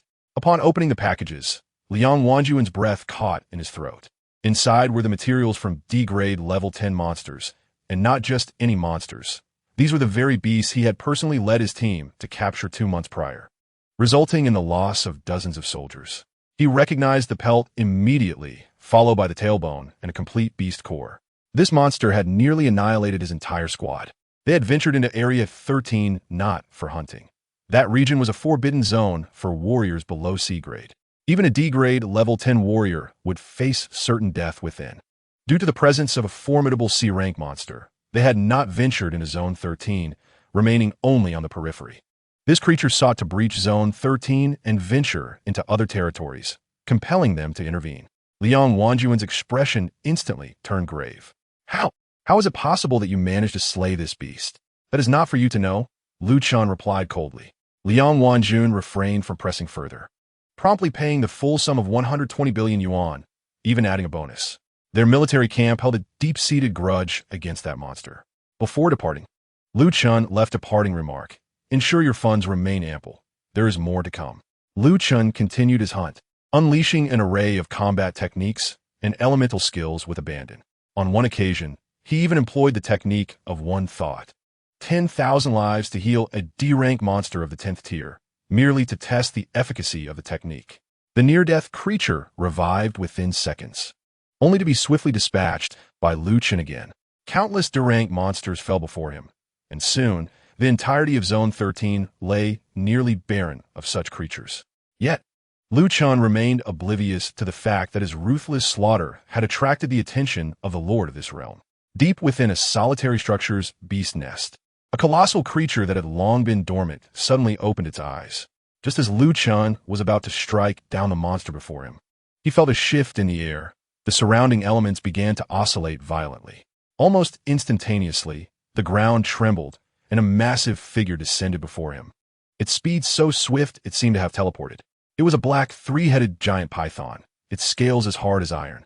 With golden eyes that held the calmness of an ancient well, those were the eyes of a predator. However, Lu Chen did not panic. He did not even cast a glance at the apex predator. Instead, he dealt with the monster in front of him before turning to regard the enormous beast. Their gazes locked, and a deep voice resonated across the wilderness. Not a roar, but a mature human tone. "Ant, do you dare to slaughter my subordinates?" Lu Chen momentarily froze, recalling that textbooks had mentioned that monsters achieve sentience upon reaching C rank, with some powerful beings possessing intellect comparable to that of humans. Yet, there is a vast chasm between theoretical knowledge and witnessing such phenomena on the battlefield. A glimmer of fervor ignited in Lu Chen's eyes. He could finally unleash his full might. Through his previous training, he had accurately gauged his current prowess. There were no remaining monsters in this area that could compel him to utilize any combat techniques. What had once been mere play was now an opportunity to unleash his full potential. He cracked his neck, refusing to retreat. This time was different, beyond his clones. He would employ every available tactic. In a flash of thought, his 10 layers of sword intent erupted, tearing apart the invisible aura. The three-headed python's 6 golden pupils narrowed in unison, astonished by the ant's sudden display of power. With a roar, the monster opened its mouth, unleashing a massive shockwave that surged forth, sweeping across hundreds of kilometers. In the distant military camp, the soldiers' expressions shifted dramatically as they trembled in fear. "This is bad. The Lord of Zone 13 is enraged. Retreat. Everyone, hurry and evacuate." Instantly, chaos erupted throughout the camp. Chapter 61. Slaying the C-rank, Overlord Lu Chen ascended into the air, met with a counterattack from the three-headed python. With a foundational strength of 288 tons, his 10 layers of sword intent amplified his output 11-fold to an astonishing 168 tons. Surrounding him, thunder crackled as elemental amplification surged past the 2 million ton threshold. The three-headed python possessed a base strength of 2 million tons, but could unleash destructive power reaching 5 million tons. Radiant purple light flickered as thunder roared. It was Lu Chen's first time invoking the elemental technique, Thunder Domain. This domain served two purposes: to suppress enemies and to rain down boundless lightning like divine retribution within its limits. Should the adversary be stronger than him, they would not be hindered or harmed by the thunder, merely experiencing a sensation of mild tingling. This was precisely the case for the three-headed python, whose foundational strength vastly exceeded Lu Chen's, rendering the thunder domain relatively ineffective against it. A thunderstorm enveloping a 1-kilometer radius descended, failing to significantly restrain the three-headed python. Yet, each lightning strike rendered the beast's body numb and rigid, disrupting its rhythm of attack. The relentless deluge of thunder surged through the remnants of steel and sewage, igniting a fierce reaction. However, this could not entirely stifle the beast's offensive. The right mouth of the giant python opened, unleashing a razor-sharp windblade that sent Lu Chen hurtling backward. Simultaneously, purple lightning struck, momentarily stalling the creature's movements, granting him a brief respite. Yet, with every lightning strike upon the beast, Lu Chen faced a counterattack. The disparity in foundational strength and physical resilience was evident. His situation appeared dire. Bones cracked, elemental armor shattered, and he was repeatedly flung through the air, remaining in a state of severe injury. However, though wounded, he did not perish. His atomic rebirth technique continued its relentless operation, reconstructing muscle, mending bones, and restoring blood circulation. Realizing that his life was not in jeopardy, a spark ignited in Lu Chen's eyes. He ceased to hold back and began a frenzied assault. An hour passed, 2 hours, 3 hours. The earth-shattering battle raged on. Lu Chen was drenched in blood, some his own, some not. Yet his fighting spirit remained unshaken, and the duality, sword in his grasp, never faltered. Meanwhile, the three-headed python, heavily wounded, roared in fury its body writhing under the onslaught of purple lightning, which scorched flesh and tore its scales. With a deafening roar that split the heavens, Lu Chen surged forward once more. Sky-splitting divine sword, 10 layers of sword intent, an 11-fold amplification of power, 2-fold enhancement of thunder elements, the primordial absolute source sword, a 2-fold increase in speed, sword intent soared to the heavens, as swift as lightning. Unleash all might, a dazzling streak of sword light, crackling with thunder, cleaved the heavens as the dual-realm sword descended. With a swish, a white line was etched in the air, and the 3-headed giant serpent suffered grievous wounds, its intact head plummeting to the ground alongside its fallen brethren. The colossal body collapsed like a precarious mountain. Lu Chen hovered in midair, his chest heaving, as boundless thunder roared above him. The elemental armor adorning him flickered with violet sparks.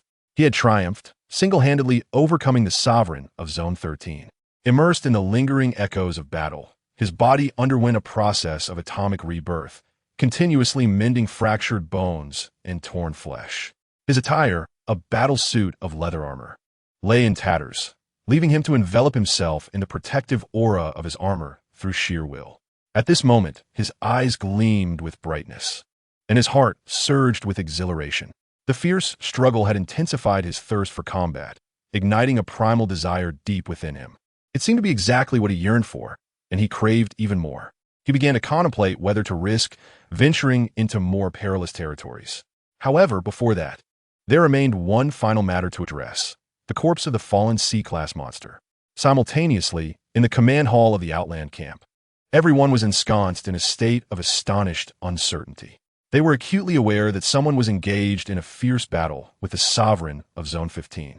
Given the intense energy fluctuations emitted by both parties, they strongly suspected that the other side was likely the enigmatic organization that had been discreetly supplying them with monster materials. Realizing this, the crowd found it difficult to regain their composure. Yet now, an even more astonishing event unfolded. The oppressive aura unique to the C-class sovereign suddenly vanished from their detection radar. Moreover, they soon discovered that the population of D-class monsters in the entire region had diminished significantly. Zone 13, the life-restricted area of the D6 Bay City, had now become a hunting ground for the opposing force. Before long, they received the long-anticipated communication, a call from a mysterious figure of the organization. He intended to return once more to negotiate a significant deal with them. They needed not inquire about the specifics of this transaction. They understood that this situation was beyond their capacity to manage. Thus, without hesitation, they contacted their superiors, relinquishing the matter into their hands. The mere mention of Zone 13 sent shivers down the spines of all warriors within the D6 Bay City. The reason was simple. It was the lair of a C-class sovereign, guarded by numerous D-class warriors, effectively restraining the majority of D-class combat power in the D6 Bay City. Even seasoned C-class warriors would find it perilous to venture in recklessly. The dangers did not end there. The presence of a C-class sovereign resulted in an escalating monthly population of monsters above D-class in the region. The entire Alliance military was on high alert. Should this situation persist, an unprecedented tide of beasts would be inevitable. If such an event were to unfold, the D6 Bay City would be erased from the map. Even with Kai Jiguang overseeing the defense of the D6 Bay City, he was merely a C-class level 9 warrior, not a match for the C-class sovereign. Meanwhile, within the human realm, all experts above C-class level 10 were stationed at higher-level Bay Cities, facing even more formidable threats due to their proximity to oceans or dense forests. It was unreasonable to expect such elite forces to be lavishly allocated for the defense of a flat fortress like the D6 Bay City. Chapter 62. Kai Jiguang's Doubts, D6 Bay City. Alliance Headquarters. Kai Jiguang leisurely sipped his coffee, his gaze distant. Lu Chen had informed him that he would be departing from this base in 5 days, signifying that Kai Jiguang would finally escape this backward place. At that moment, his phone rang. He glanced at the screen. It was Commander Liang Wanjun from the outpost camp. Why was he calling at this time? Hello, Liang Wanjun. What is it? Gai Zigung in Quit Gasu. Sir, I have urgent matters to report. Liang Wanjun promptly detailed the entire sequence of events. Therefore, sir, I feel I can no longer manage the current situation. Kai Jiguang abruptly stood up, the languor on his face vanishing entirely. What did you say? He demanded, his voice suddenly rising in intensity. Repeat that. Liang Wanjun reiterated the account of the incident. Kai Jiguang narrowed his eyes. Wait for me. I will arrive in 1 minute. Without uttering another word, he hung up the phone and strode purposefully out of the office. Outside the building, a thunderous sonic boom shattered the air as Kai Jiguang soared into the sky, covering the distance to the outpost camp in a mere 50 seconds. Sensing the oppressive aura in the atmosphere, all the warriors recognized his arrival. Though none could see his figure, the streak of white cutting through the sky was sufficient proof of his presence. Instinctively, they bowed their heads in reverence, offering their most loyal respect. Kai Jiguang flew directly into the command hall, where Liang Wanjun stood rigidly at attention, awaiting his arrival. Sir, the mysterious figure will arrive here within 10 minutes. What are your orders? Liang Wanjun inquired. I will handle this matter entirely, Kai Jiguang replied calmly. It is no longer your concern. Understood, sir.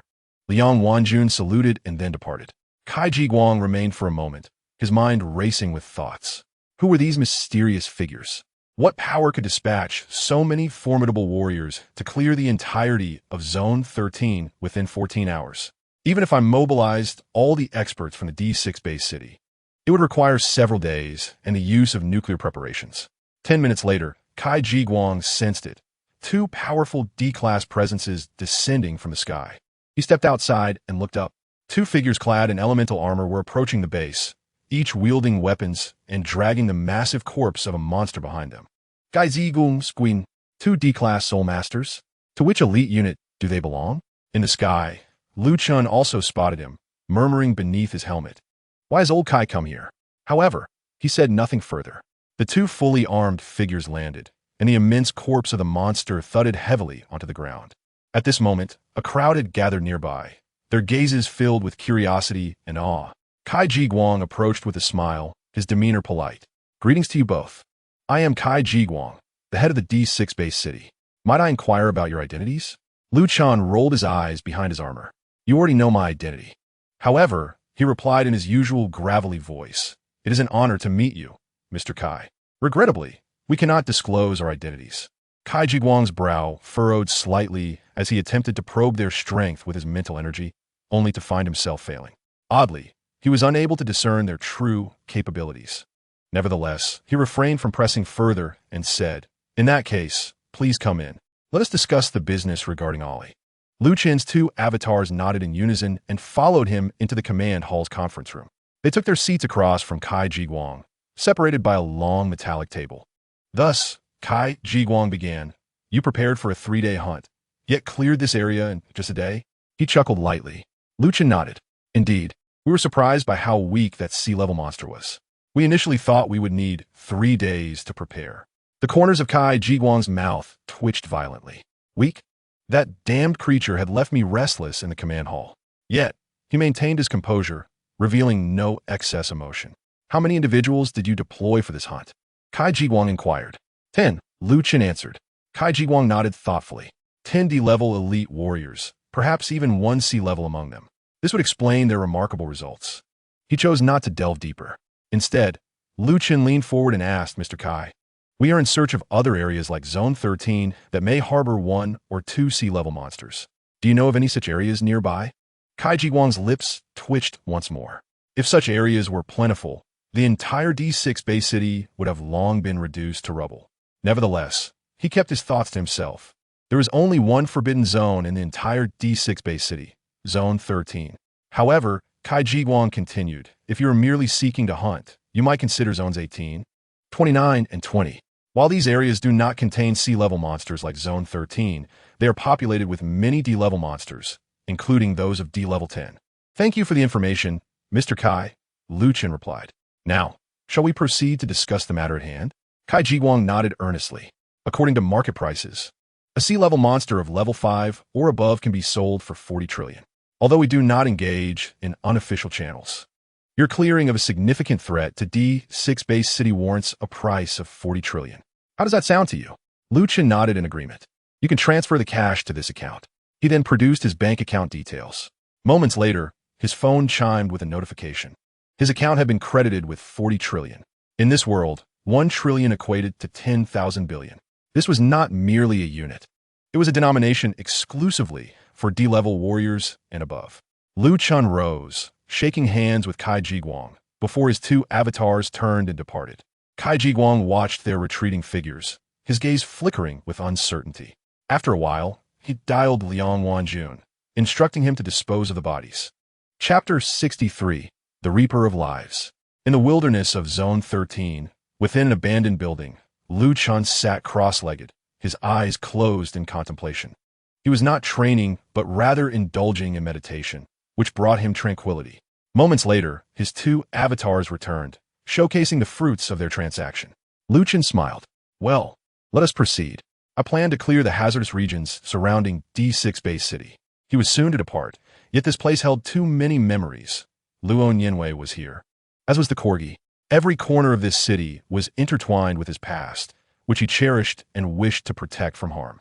The wilderness surrounding D6 Bay City was divided into 60 regions, with Zone 13 being the most perilous, followed by Zones 18, 19, and 20. The remaining areas were manageable, easily dealt with by ordinary E and F level warriors. If he handled it properly, a beast tide would not erupt for a long time. He stood, mounted his flying sword, and with a resounding boom, ascended into the sky. Boom, boom, boom. Following this were 9 sonic booms, as 9 avatars trailed closely behind him, soaring upward and leaving behind white streaks in the air, before dispersing like celestial maidens scattering blossoms. Lu Chun remained in Zone 13 to sweep away the remaining monsters, while 3 avatars headed to Zone 18, 3 to Zone 19, and the last 3 to Zone 20. Each sonic explosion shattered the clouds, echoing in the sky. After a minute of high-speed flight, Lu Chun arrived at his destination, silently hovering beneath the dimly lit sky, with the vibrant hues of sunset behind him. His sharp gaze calmly scanned the ruins below. This was the heart of Zone 13, expanding his mental energy. His formidable innate perception swept across a radius of 150 kilometers, capturing every monster in sight. Lu Chun discovered that even after his day-long purge, the number of monsters in Zone 13 remained astonishing. In his awareness, there were 65 D-level monsters, 1,213 E-level monsters, and 16,221 F-level monsters. This figure was staggering. To put it into perspective, the total number of D-level warriors in D6 Bay City barely exceeded 60. Yet, in this remote wilderness, even within this singular region, their top-tier combat strength could easily overwhelm an entire Bay City. It was only then that Lu Chun truly grasped why textbooks referred to these monsters as phantoms lurking over humanity. The human race, indeed, stood on the brink of peril, teetering on the edge of complete collapse. However, Lu Chun had not come here to lament. Without hesitation, he silently raised a hand. 10 flying swords streaked forth, glinting with cold light, radiating a chilling aura of death. Then, a multitude of flying swords soared through the air like silver comets piercing the heavens. They darted past the steel forest and traversed the desolate wilderness, heading towards the locations of the D-class monsters. Simultaneously, Lu Chun's avatars commenced their operations across various regions, weapons gleaming with a cold light as they reaped lives mercilessly, advancing steadily towards the core where the monsters congregated. Within Lu Chun's mental domain, each flying sword served as an extension of his will, swift, silent, efficient, and lethal. However, some D-class monsters possessed considerable strength. When the threat loomed near, they instinctively roared in defiance. In an instant, dozens of monstrous roars shattered the tranquility of the night sky, as colossal figures fled in panic. The very ground of District 13 trembled. Skyscrapers swayed, and glass shattered, their eyes reflecting primal terror. Yet, when they sensed the specter of death, it was already upon them, and they remained oblivious to the figure in the sky. Lu Chun floated serenely above, standing upon the dual-world sword, hands clasped behind his back, his gaze cold and indifferent, akin to a divine being descending from the heavens, passing judgment upon the sins of the earth. Throughout it all, he uttered but a single word: kill. Instantly, the flying swords arced through the air, piercing through thick flesh and iron-hard scales. The sharp blades sliced through life as effortlessly as a hot knife through butter. Within a mere 3 seconds, 30 D-class monsters collapsed simultaneously, leaving behind only their desperate howls echoing in the air. Yet the scythe did not cease its harvest. It circled high above, its blood-soaked blades emanating tremendous energy, resembling a reaper in search of new prey. Chen observed from above, silently witnessing the carnage. His expression remained calm. In this apocalyptic wasteland, it was either kill or be killed. He had no desire to perish, nor to allow his loved ones to meet the same fate. Thus, it was only natural that he would send these monsters to their demise. 10 flying swords raced through the sky with astonishing speed, their cold light flashing as they locked onto the next target. The remaining 30 D-class monsters scanned the area in terror, seeking the source of the threat, yet death continued unabated. The same terrified roars and desperate howls resounded, sharp and high-pitched, ringing out like the death knell. Gradually, the entire wilderness fell into silence. A profound stillness ensued, as if even the insects dared not make a sound. Only 21 monsters remained. Suddenly, Chen spotted a creature resembling a hunting dog, or more accurately, a monster akin to one. This beast measured 6 meters in length, exuding an aura of primal, bloodthirsty violence. It stood directly beneath him, its crimson eyes locking onto him like a fearsome spotlight, having finally identified the source of danger. With a ferocious roar, it unleashed a sound wave that reverberated through the air. The entire wilderness trembled in response, a thunderous cacophony akin to a stampede. That roar was not merely a threat, but a signal. However, Chen did not intervene, choosing instead to observe the unfolding events. Following this, a chorus of roars erupted from the corners of the wilderness, each roar causing the earth to quake violently. Gradually, the ground shook as if the very atmosphere of the desolate expanse had grown heavier. This time, Chen refrained from using his flying swords to harvest the lives of the D-class monsters. Instead, he turned his focus towards the E-class monsters lurking at the periphery. 1 minute later, 21 powerful presences congregated beneath him, their heads raised in anger, fixated on the solitary figure in the sky, their gazes filled with malice. A formidable energy locked onto him tightly. Chapter 64. The battle concludes. Chen hovered high above, at least 120 meters from the ground. The hunting dog roared, baring its sharp fangs, its body crouching low, muscles coiling like compressed springs, before it leaped towards Chen's position, almost reaching him in an instant. Yet at that moment, another creature approached, a porcupine the size of an elephant, its body covered in sharp quills, glinting coldly under the moonlight. It crouched low, its quills resembling javelins, poised to launch. Chen, maintaining a calm demeanor, waved his hand, gathering the power of the earth beneath him to form a thick earthen wall. With a series of dull thuds, the quills embedded themselves into the wall, disappearing from sight. Then, under the gaze of bloodthirsty eyes, he began to descend slowly. The monsters observed silently, as the enemy willingly entered their encirclement, momentarily confused, halting their attacks. They fixated on the figure in the center, their eyes flickering as they assessed the threat posed by this adversary. In their minds, doubts arose. This human, appearing no more formidable than an ant that could be crushed at will, emitted no powerful aura.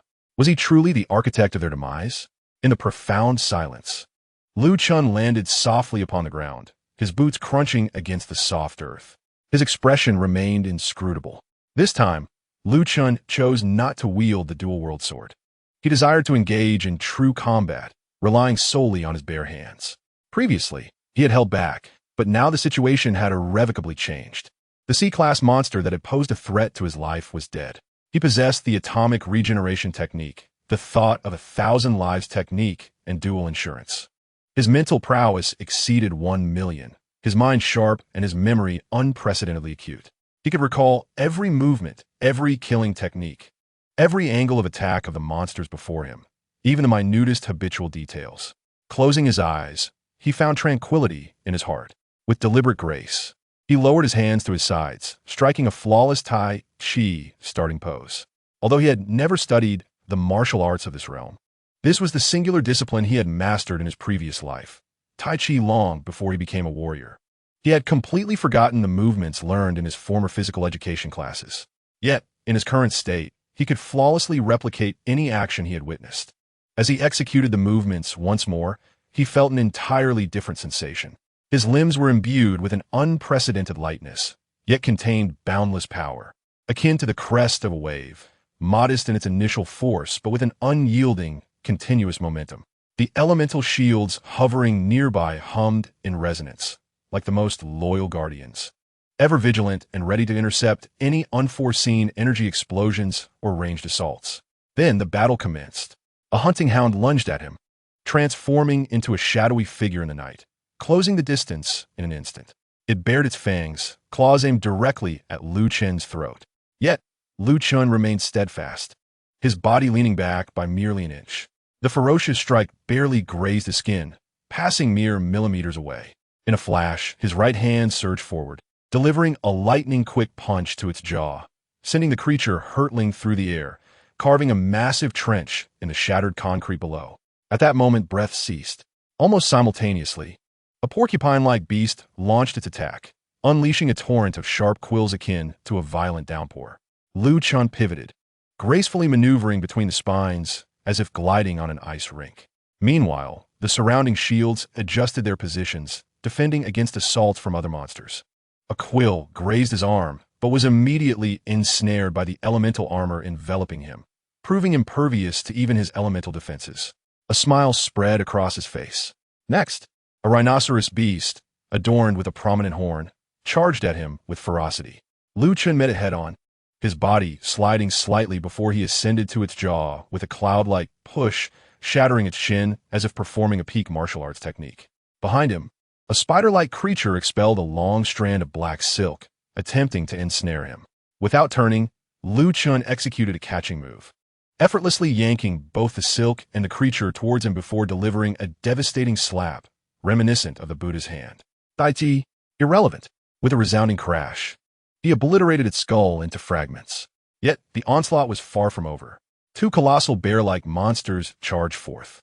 Lu Chen retaliated with a spinning kick, launching the first beast into the air while seizing a claw of the second. With a spiraling throw, he hurled it into a distant derelict building, causing a cacophony of destruction as over 20 skyscrapers crumbled under the impact. At that moment, the elemental shields beside him shimmered brilliantly, intercepting fire elemental attacks from a flame-spewing tiger and an icy onslaught from an alligator.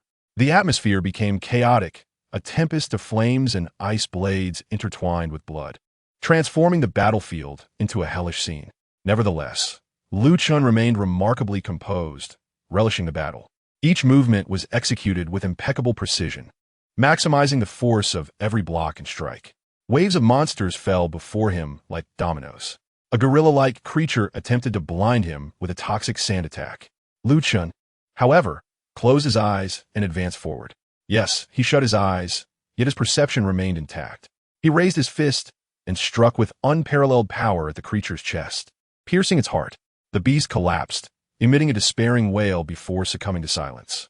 Now, only 9 monsters remained, encircling him, their bodies trembling slightly, eyes filled with wariness and dread. They were Class D, sufficiently astute to recognize that this individual before them was not ordinary. He was a top-tier predator, a walking calamity. United, they launched their final desperate assault. Yet, Lu Chen moved like a phantom, weaving between them with such fluidity that his actions became a blur. Cloud hands, single whip, catch the sparrow's tail, and the Buddha's hand. He whirled past them like a whirlwind.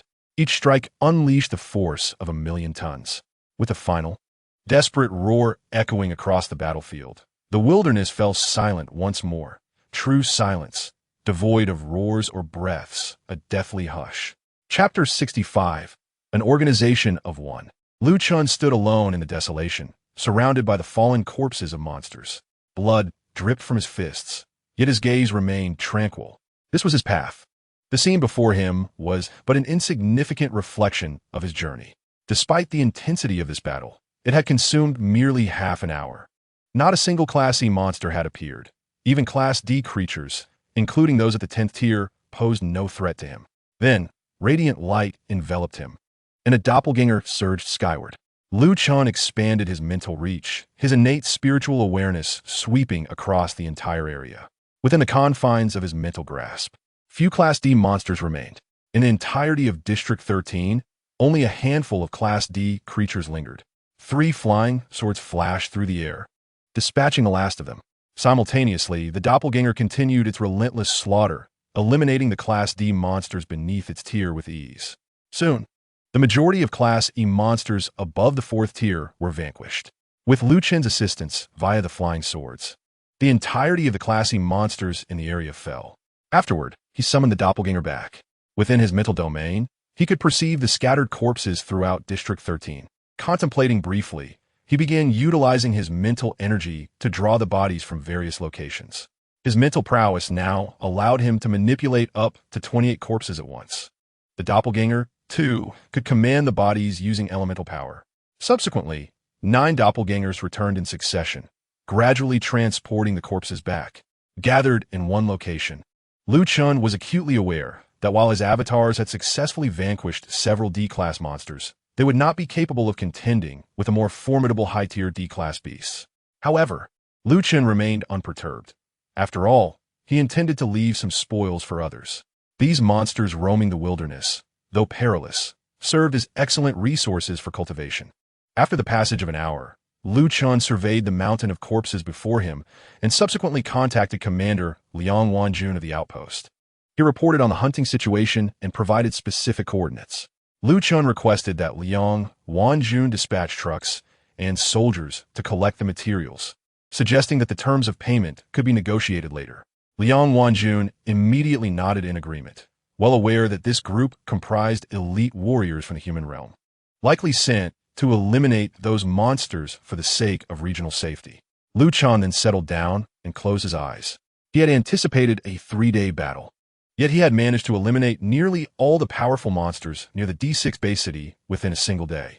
Approximately 3 to 4 hours later, 80 trucks gradually entered his mental domain, filled with soldiers who came to collect the carcasses. Aside from the drivers, all were warriors of F-class rank 7 or above, including 5 at E-class rank 10 and 10 at E-class rank 9. The estimated 800 monsters Liu Chen had mentioned to Liang Wanjun were predominantly E-class rank 6 or higher, each possessing considerable bulk, thus necessitating the deployment of 80 trucks. An hour later, the convoy finally arrived at Zone 13. The soldiers driving the trucks were merely F-class warriors, who had never envisioned entering this zone of life and death during their lifetimes. Yet now, they boldly navigated their colossal vehicles into its depths, undeterred by the absence of monster attacks along the way. Their minds were at ease, for they knew an elite human force awaited them ahead. All trucks entered the wilderness methodically, heading toward the area marked on the map by Liu Chen. Gradually, a tense atmosphere enveloped the scene as a few low-tier monsters lurking in the underbrush approached stealthily, only to be swiftly eradicated by the vigilant soldiers. The discipline was unwavering, and their training evident, as they maintained formation throughout the entire process. When the last truck came to a slow halt and the engine was silenced, the soldiers began to disembark in succession. 3 soldiers leapt from each vehicle, totaling 240, forming 3 neat rows, their gazes instinctively drawn forward. As their eyes traversed the desolate wilderness, they beheld an astonishing sight. They saw a mountain, not of earth, but rather a towering heap of monstrous corpses. Colossal bodies stacked like a precarious tower, with an estimated 1,000 carcasses visible. Some of the bodies still oozed blood, and a chilling, chaotic aura permeated the air, an echo of the monster's presences in life. The scene was both awe-inspiring and terrifying. Beside this exaggerated mountain of corpses sat 2 figures, seated in meditative poses reminiscent of legendary immortals, seemingly engaged in profound contemplation. One was clad in resplendent silver armor, radiating a shimmering light, while the other wore purple, thunderous armor, akin to a deity descended from the heavens. Both emanated a formidable pressure, Liu Chen and one of his avatars. As the soldiers regained their composure, they promptly raised their arms in salute, their eyes brimming with reverence.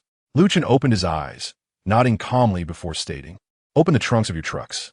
His voice, though soft, resonated with palpable authority. The soldiers sprang into action, the truck canopies creaking as they lifted them open. Liu Chen then raised his hand slightly, and a faint tremor rippled through the air. Dozens of monster corpses began to levitate slowly, one after another, some enveloped in a faint flicker of purple light. With effortless precision, Liu Chen's mental prowess enveloped the bodies, organizing them methodically onto the trucks. The entire process unfolded as effortlessly as feathers carried by the wind. This fantastical display was a manifestation of pure mental mastery. Had the soldiers been tasked with manually handling the bodies, they would likely have toiled until dawn. Yet, with Lu Chen's assistance, all corpses were loaded onto the trucks within an hour. The soldiers' esteem for Lu Chen soared to new heights. As they climbed back onto the trucks, preparing to depart, they once again saluted him before steering toward the horizon, shrouded in darkness. Lu Chen remained behind, standing motionless like a solitary wolf in the wilderness. 5 minutes later, 9 figures descended from the sky, each identical in stature, appearance, and attire, save for slight variations in color, his other 9 avatars. He turned to face them and, after a moment of contemplation, instructed, "Go forth." Without a moment's hesitation, the 9 avatars dispersed in different directions, their forms flitting through the concrete forest like phantoms in the night. He assigned each avatar a task: to venture into the wilds of various base cities, eliminate monsters, gather resources, and exchange them for currency. Indeed, Lu Chen was contemplating the establishment of a genuine organization, a one-man enterprise. Subsequently, he produced a new mobile phone and dialed Kai Jiguang's number. Chapter 66, Doubling Down.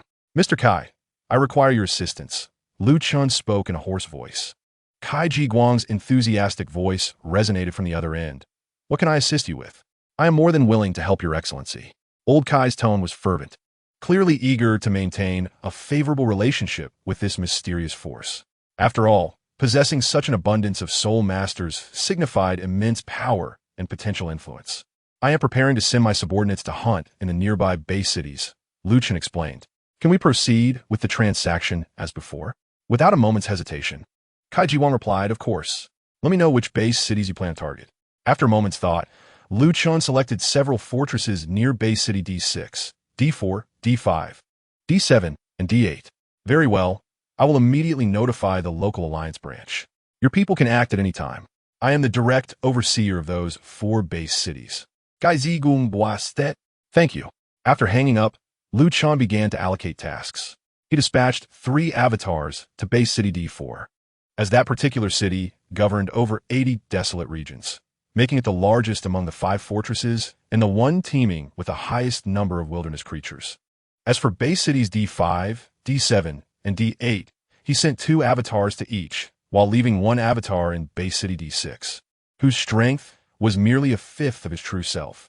As an asset manager, he mused to himself, "If only I could master shape-shifting, then I wouldn't have to be perpetually clad in armor, drawing so much attention.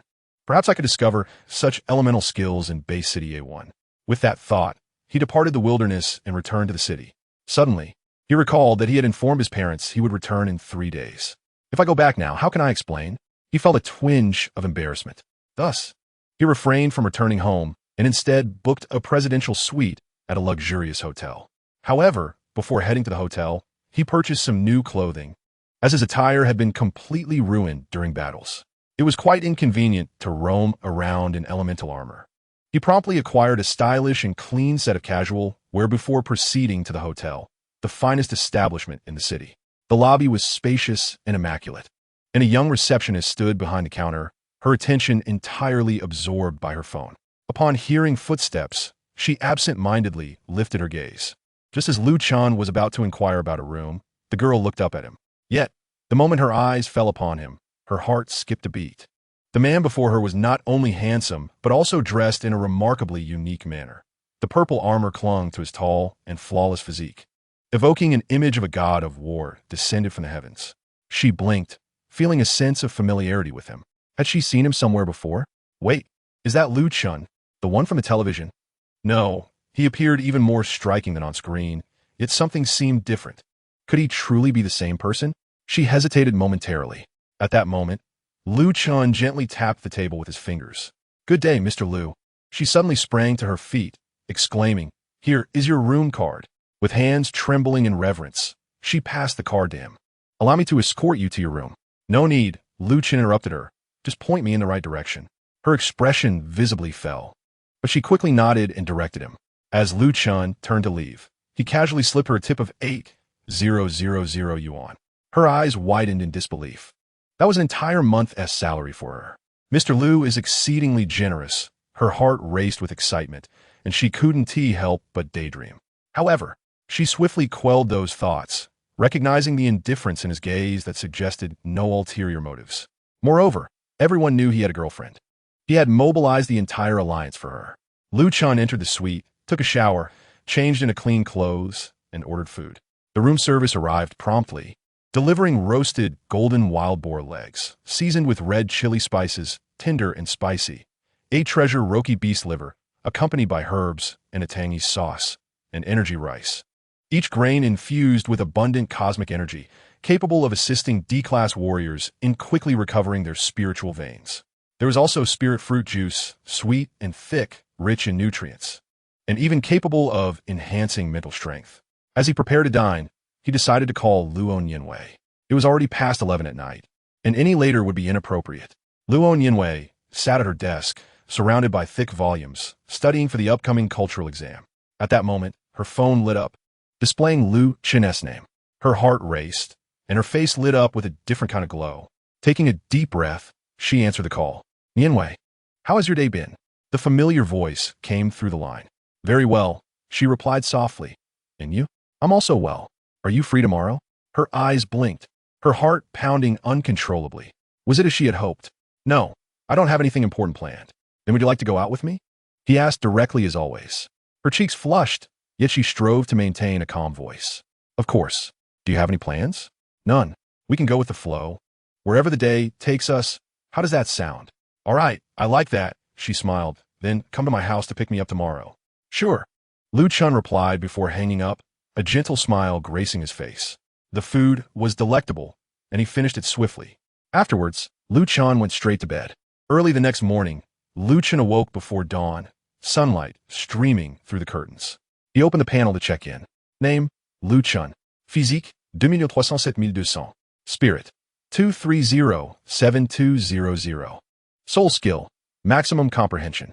Chapter 67, C-Class Combat Power. His foundational strength had reached an impressive 184,576 tons, finally breaking through the 120,000-ton barrier. He was now truly a C-Class warrior.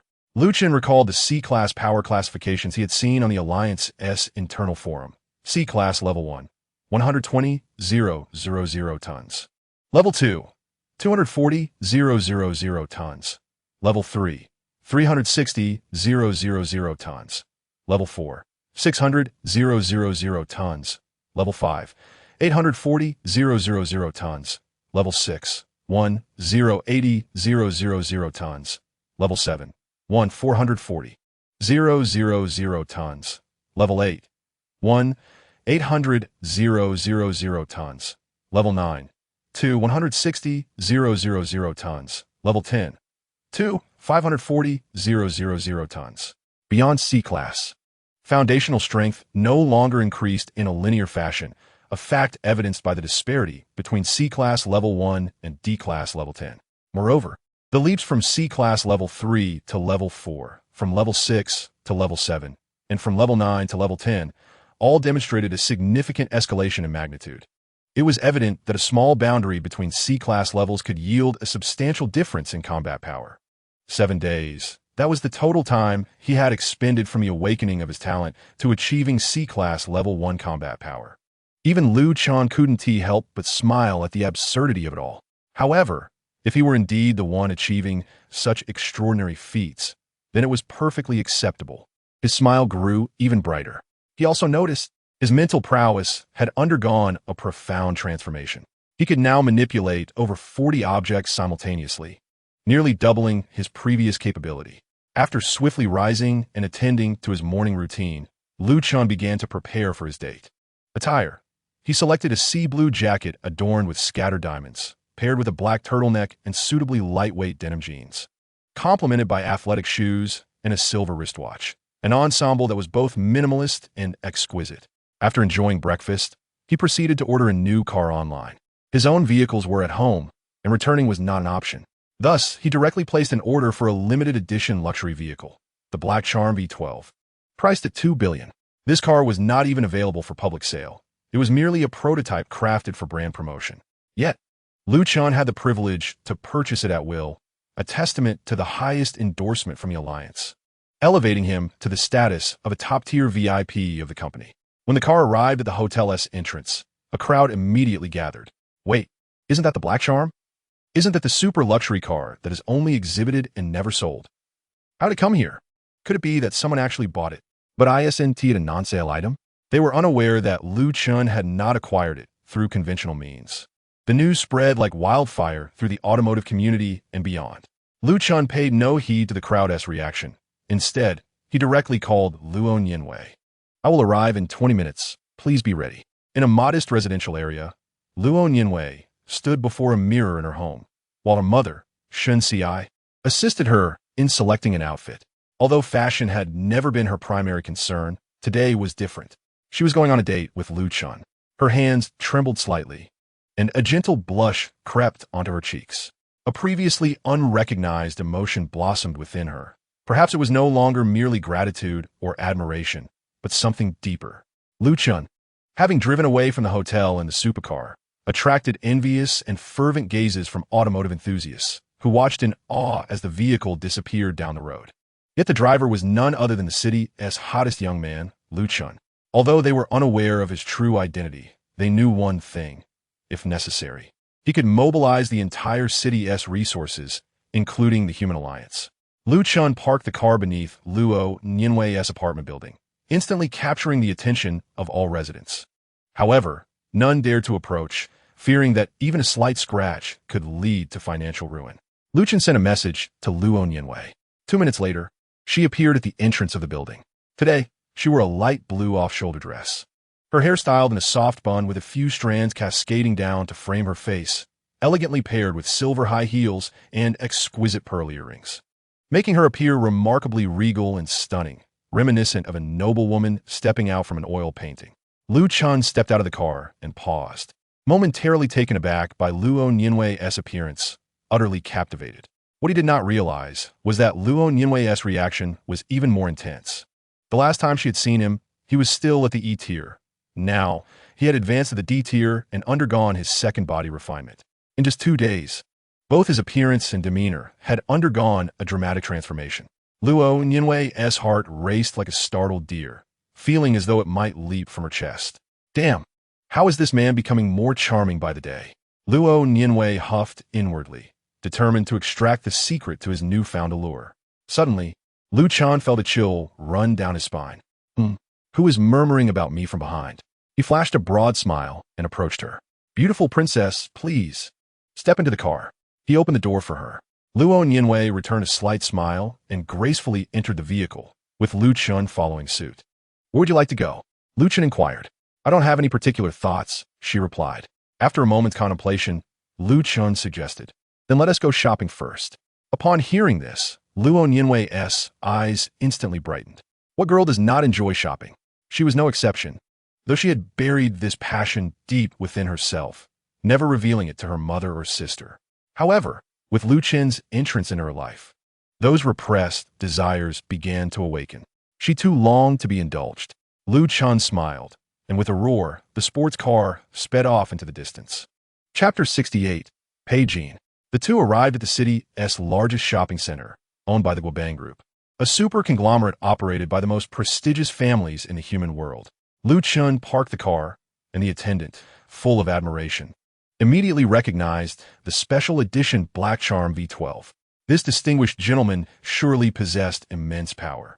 The attendant hurriedly opened the door, and Chen stepped out, then circled around to open the door for Luo Nianwei, who exited with elegance.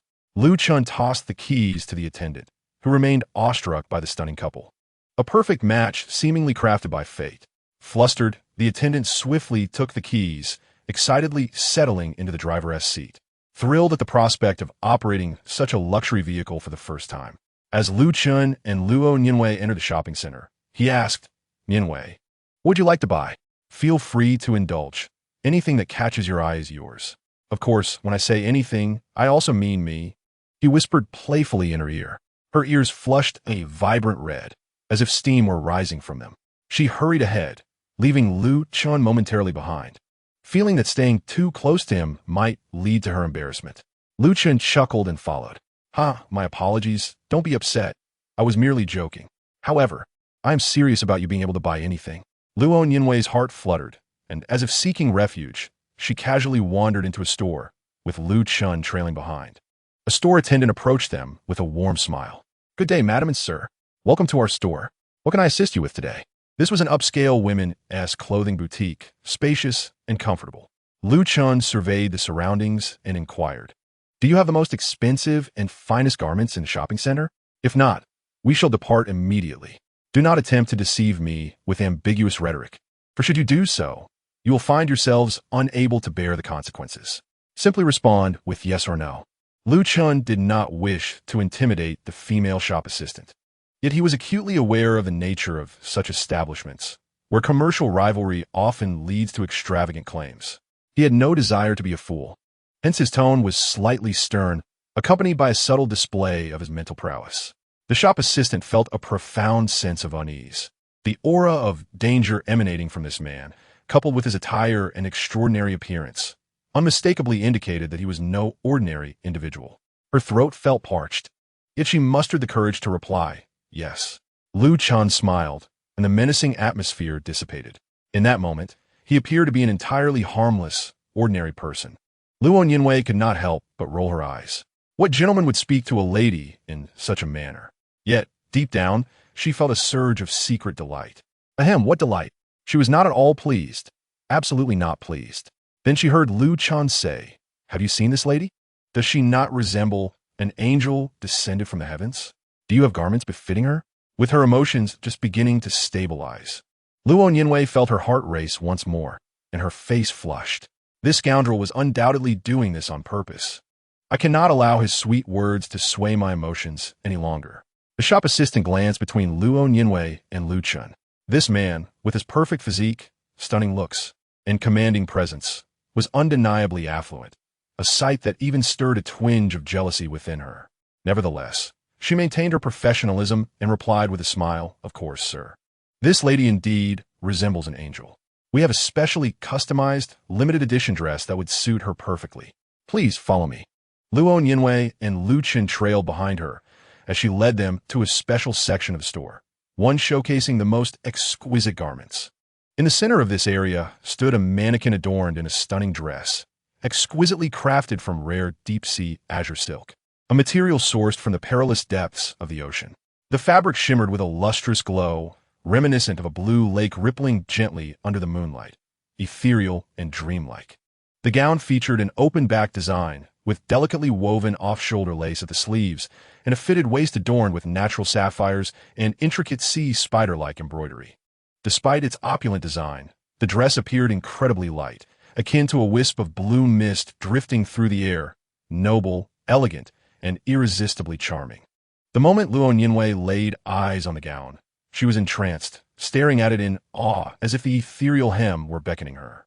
A voice within her heart involuntarily whispered, I must have this dress. However, outwardly, she endeavored to maintain her composure. They had yet to formalize their relationship, and she could not frivolously request such an extravagant item. Lu Chen observed Luo Yinwei and inquired, do you like it?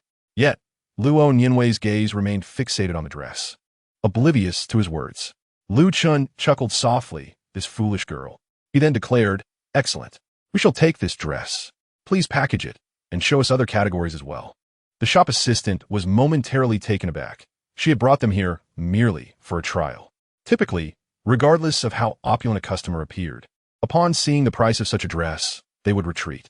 Yet this man was clearly defying expectations. What did he mean by packaging? E&T even inquired about the price. She gently reminded him, Sir, aren't you going to ask about the price? Lu Chen replied, no need. Just package it. He currently had over 40 trillion in his account, and the fund from last night's hunt had yet to be fully credited. The shop assistant felt a rush of surprise, joy, and envy. How wonderful it would be to have such a boyfriend, though her own boyfriend was admirable. He paled in comparison to the man before her. Just as she prepared to wrap the dress, a voice interjected, wait, that dress has already been sold. You cannot sell it again. The shop assistant's expression instantly turned frosty. Qingyao, what nonsense are you spouting? When was this dress sold? I was not informed. The other shop assistant, Cheng Yao, replied nonchalantly, Li, that dress has been claimed by Master Peijin. Of course it belongs to him. Upon hearing the name Pei Jin, Che Li's expression shifted dramatically. The Pei family was not an ordinary clan. They were part of the ruling elite of this world, with their headquarters situated in one of the centers of human civilization, a seven-bay city. The Pei family was a major shareholder of the Guobang Group. However, why would such a prodigy find themselves in this remote corner of the world? Che Li was perplexed, casting an apologetic glance at Lu Chun and Luo Nianwei. Lu Chun was well known in D6 Bay City, yet not everyone recognized him, especially given his ever-evolving appearance and demeanor as his power grew. Almost daily, he radiated an aura of divinity, leaving even friends and family momentarily dazed. Cheng Yao also scrutinized them, and upon seeing the pair, a flicker of jealousy ignited in her eyes. Why was this girl so stunning? Why was this man even more handsome than Master Pei Jin? Nevertheless, as a shop assistant, she skillfully concealed her envy. Yet Lu Chun did not spare her a glance. In truth, he felt a surge of anticipation. Finally, would he encounter a reckless scion? After teaching him a lesson, would his father, or perhaps his grandfather, make an appearance? Pei Jin, was it? That name certainly did not belong to a mere fish. In that moment, Lu Chen's blood surged with excitement. Had he finally stumbled upon such a classic scenario? Since his transmigration, having received an extraordinary golden finger and a prestigious lineage, it felt as though all the antagonist's backgrounds had been heaped upon him, leaving him somewhat exasperated. At last, he had the opportunity to experience the thrill of showing off and slapping back at the arrogant. He had longed to partake in the exploits of those protagonists who dealt with the young before confronting the elders. A single thread can unravel an entire tapestry, a classic chain reaction that never fades. Even in classical novels, it is often depicted that the protagonist strikes a notorious bully on the street, only to turn around and find themselves the target of collective ire, for that nefarious figure is revealed to be a prince, a scion of a wealthy family, or a relative of the royal lineage. Lu Chun pondered how the narrative would unfold should those bullies encounter him. After all, in terms of status, the Lu family ranks among the pinnacle of human society, and in terms of privilege, he enjoys the utmost benefits conferred by the human alliance. Moreover, his strength is formidable, comparable to a C-grade warrior at the 9th tier, even without employing combat techniques. Approaching with a tone less than amicable, Lu Chun addressed her, "My lady, do you perceive me as so easily bullied?" As he spoke, a subtle aura emanated from him. At that moment, Cheng Yao felt as though she had plunged into a veritable sea of corpses and blood, surrounded by countless terrifying creatures with bloodshot eyes, their malevolent gazes fixated upon her, freezing her very soul. Instantly, her complexion turned ashen, and she could not suppress a scream. "Ah, young Master Pei, help me!" Cheng Yao's shriek echoed throughout the establishment. Across the boutique, 7 figures, 5 men and 2 women, stood engaged in a spirited debate. Each of them radiated an air of affluence and allure, unmistakably hailing from the upper echelons of society. One of the young women turned to the most handsome man among them, her voice laced with a playful tone. "Young Master Pei, are you certain that Miss Zhong will appreciate this garment from the lower fortress?" The young man chuckled. "Ah, you misunderstand. I learned from my father that this attire was designed by the latest prodigy in local fashion. If I present it to Leah, I am convinced she will be utterly delighted." Upon hearing this, a flicker of disappointment crossed the girl's eyes. She too coveted that dress. Having been enamored with it at first sight, she had intended to persuade Pei Jin to purchase something else for Miss Zhong, but she was taken aback by how invested he was in that woman. Another girl, a subordinate of Pei Jin, had been brought along with the hope of finding an opportunity to entice Pei Jin into her bed, thereby advancing her family's interests. Observing the pleased expression on Pei Jin's face, the mistress felt a surge of ire. How could this scoundrel, who had just bedded that buxom shop assistant, now be so smitten with Miss Zhong? Yet what could she say? To him, she was merely a plaything, just as they were engrossed in their discussion. Cheng Yao's terrified scream pierced the air once more. "Young Master Pei, help me!" The 7 immediately made their way toward the source of the commotion. Upon reaching the exhibition area, they found Cheng Yao on her knees, her face a mask of terror, her eyes bulging as if she had beheld the most fearsome of demons. Before her stood an extraordinarily handsome man, whose presence rendered even Pei Jin's aura that of a mere villager. The stranger stood with his hands clasped behind his back, exuding an indescribable pressure. One of Pei Jin's lackeys swiftly approached and lifted Cheng Yao to her feet, while Lu Chun had already retracted his imposing presence as if nothing had transpired. The lackey then barked, "Miss, what has happened? Why did you call for young Master Pei's assistance? What caused you to fall?" Cheng Yao cast a glance at Lu Chun, recalling the ghastly scene, her legs trembling in fear. However, upon spotting Pei Jin nearby, her eyes brightened, and she embellished the tale for his ears. Upon hearing her account, the expressions of the seven darkened in unison. The lackey pointed an accusatory finger at Lu Chun. "You scoundrel! Are you a formal warrior? How dare you assault a civilian? Who gave you the audacity? She came here on young Master Pei's orders. You dare to attack her? You're finished. The Alliance will not let this slide easily. Even if the Alliance were to overlook it, you have offended young Master Pei. No one can save you now." Pei Jin's expression remained composed. He had no intention of dirtying his hands. However, when his gaze fell upon Luo Nianwei, his eyes gleamed with interest, as if electrified. How could a woman so beautiful exist? She eclipsed even Miss Zhong in her radiance. Unthinkable. His eyes sparkled with uncontainable desire. Such a stunning girl should belong to me. No one else on this earth is worthy to stand by her side. The girl adjacent to him, witnessing Pei Jin's expression, followed his gaze and instantly realized that this girl would be taken away regardless of her consent. She cast a sympathetic glance at Lu Chun, recognizing that such an extraordinary man was destined for ruin. Firstly, he had offended Pei Jin, and secondly, he stood beside a girl coveted by Pei Jin. She mourned for him silently. Pei Jin approached, ignoring Cheng Yao entirely, and strode directly to Luo Nianwei, unveiling his most charming smile as he spoke. "Greetings, Mississippi.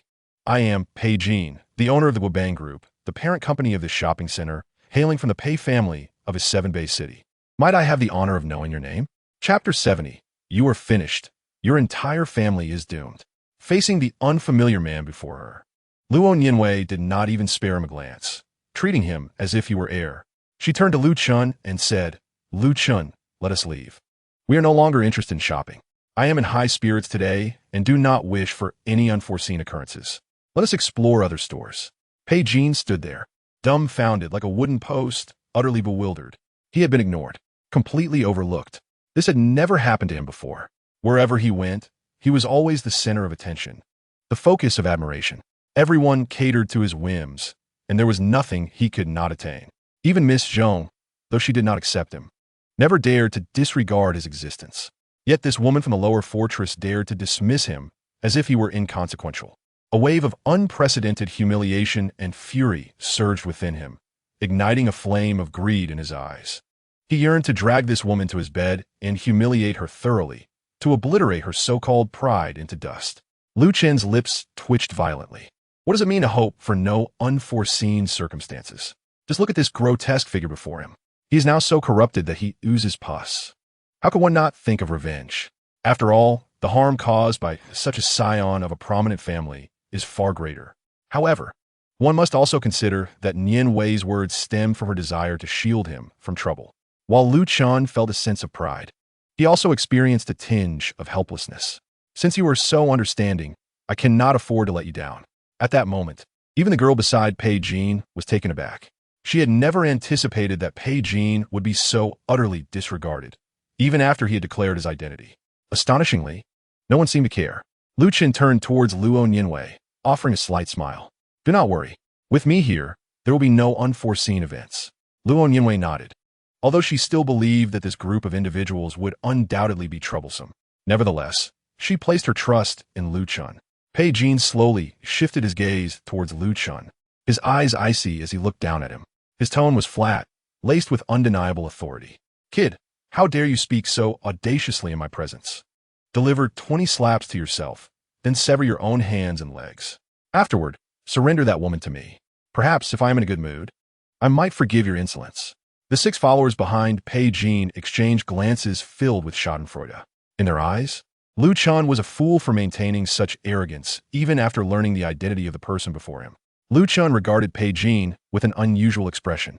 So, this is the predicament faced by protagonists in novels? Yet the problem was, Lu Chun felt nothing. Much like a lion would not concern itself with the chatter of an ant. Moreover, he was not even a lion. Lu Chun stepped forward and raised his hand. Pei Jin assumed he was begging for mercy and immediately scoffed. Do not waste your breath. No plea will absolve you of your punishment. However, if your woman can satisfy me in bed, perhaps I might kindly spare your life. In an instant, Lu Chen's expression turned frigid. Initially, he merely intended to toy with this young master, slapping him as a lesson. But since the opponent courted death, he could not be blamed. Before Pei Jin could finish his words, Lu Chen struck. He seized Pei Jin's shoulder with his raised hand, his fingers digging deep into the flesh, the immense force causing his bones to crack.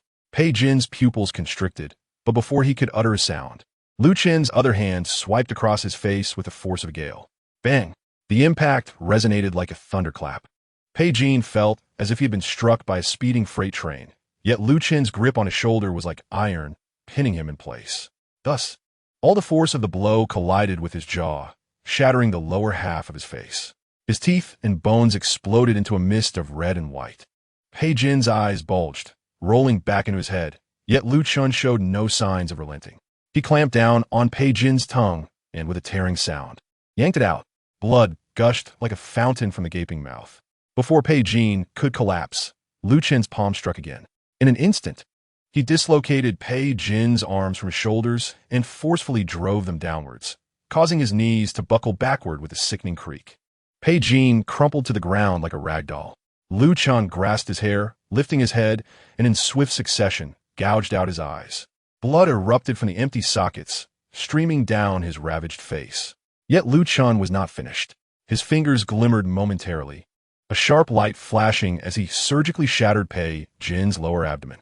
The young master's body convulsed violently like a fish out of water, a muffled, bubbling sound escaping from his torn throat.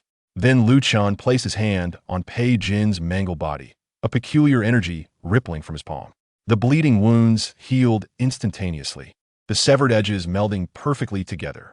Had he not done so, the advanced medical techniques available to humanity might have been able to reconstruct Pei Jin's limbs. But now, he would forever exist as a torso devoid of eyes and limbs, perfectly akin to a natural state. All of this transpired in the blink of an eye. It was only after Lu Chen completed the final step that the overwhelming agony registered in Pei Jin's brain. A guttural, inhuman howl erupted from his broken form, reverberating through the silent store. Pei Jin's subordinates finally snapped back to reality upon witnessing their young master convulsing on the ground like a lifeless fish. The women let out shrill, hysterical screams, one fainting on the spot. The four lackeys were instantly transformed, their expressions shifting to fury as they charged towards Lu Chen, roaring, "Bastard, you are finished. No, we will not let you die so easily. Your entire family will accompany you to the grave." Chapter 71.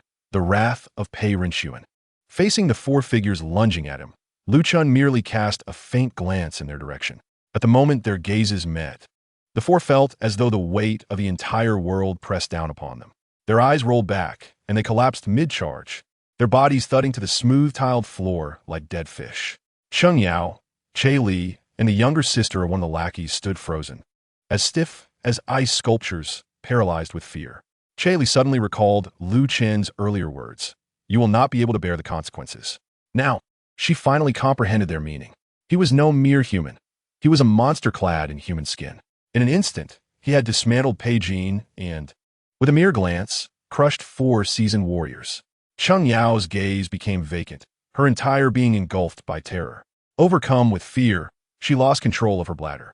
Luo Nianwei's eyes widened, her eyelashes quivering as she looked at Lu Chen. She had also heard Pei Jin's words. Her eyes, which had just turned sharp with indignation, now widened in disbelief at Pei Jin's downfall.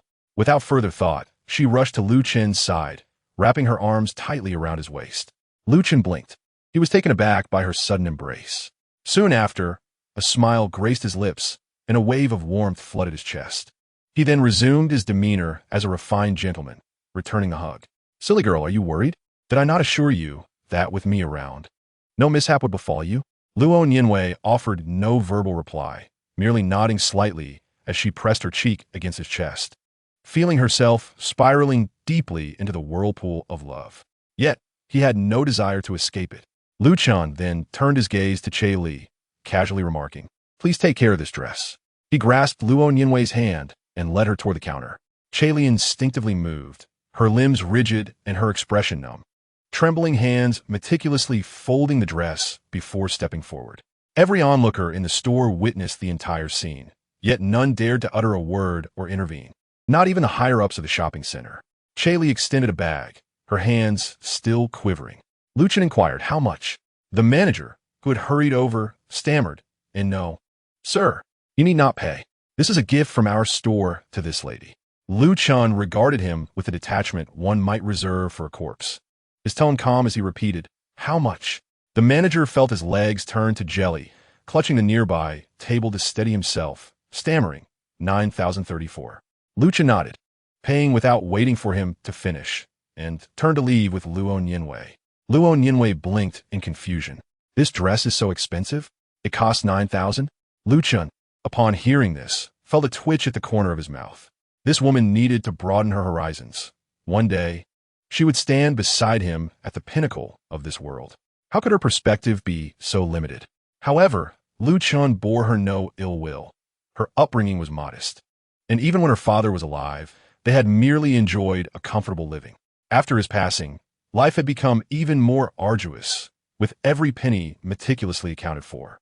Yet, in time, she would come to understand the truth of this world. As Lu Chen and Luo Nianwei exited the boutique, Lu Chen's mental acuity swept over the 4D level. Tier 10 warriors concealed in the shadows. He chuckled softly but took no action. Everything had been going too smoothly lately, and he yearned for a hint of intrigue in life. However, the anticipated excitement did not materialize. Indeed, the real world proved to be rather mundane. Those four individuals were likely Pei Jin's bodyguards, yet it was evident they did not act foolishly as one might expect in a novel. Upon witnessing Lu Chen's departing figure, the 4D-level warriors collectively exhaled in relief, thinking the monster has finally left. They never imagined that merely allowing the young master to visit this lower-tier shopping center would come at such a steep price.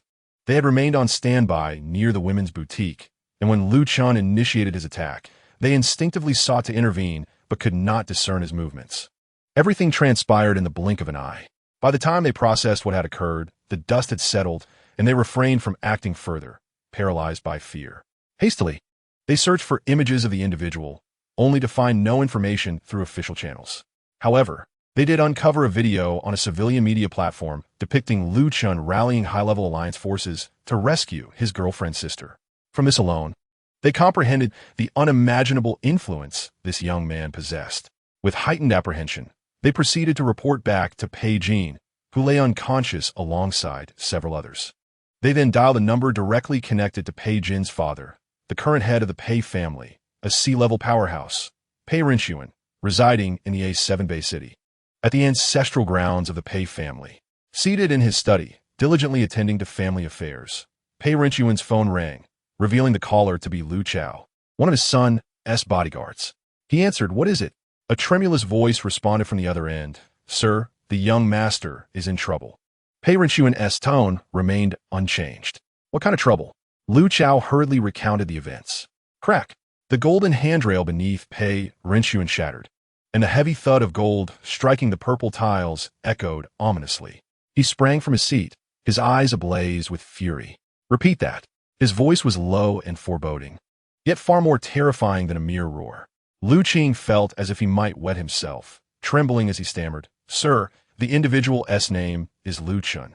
We could not find any formal information about him, but he is highly regarded by the Alliance.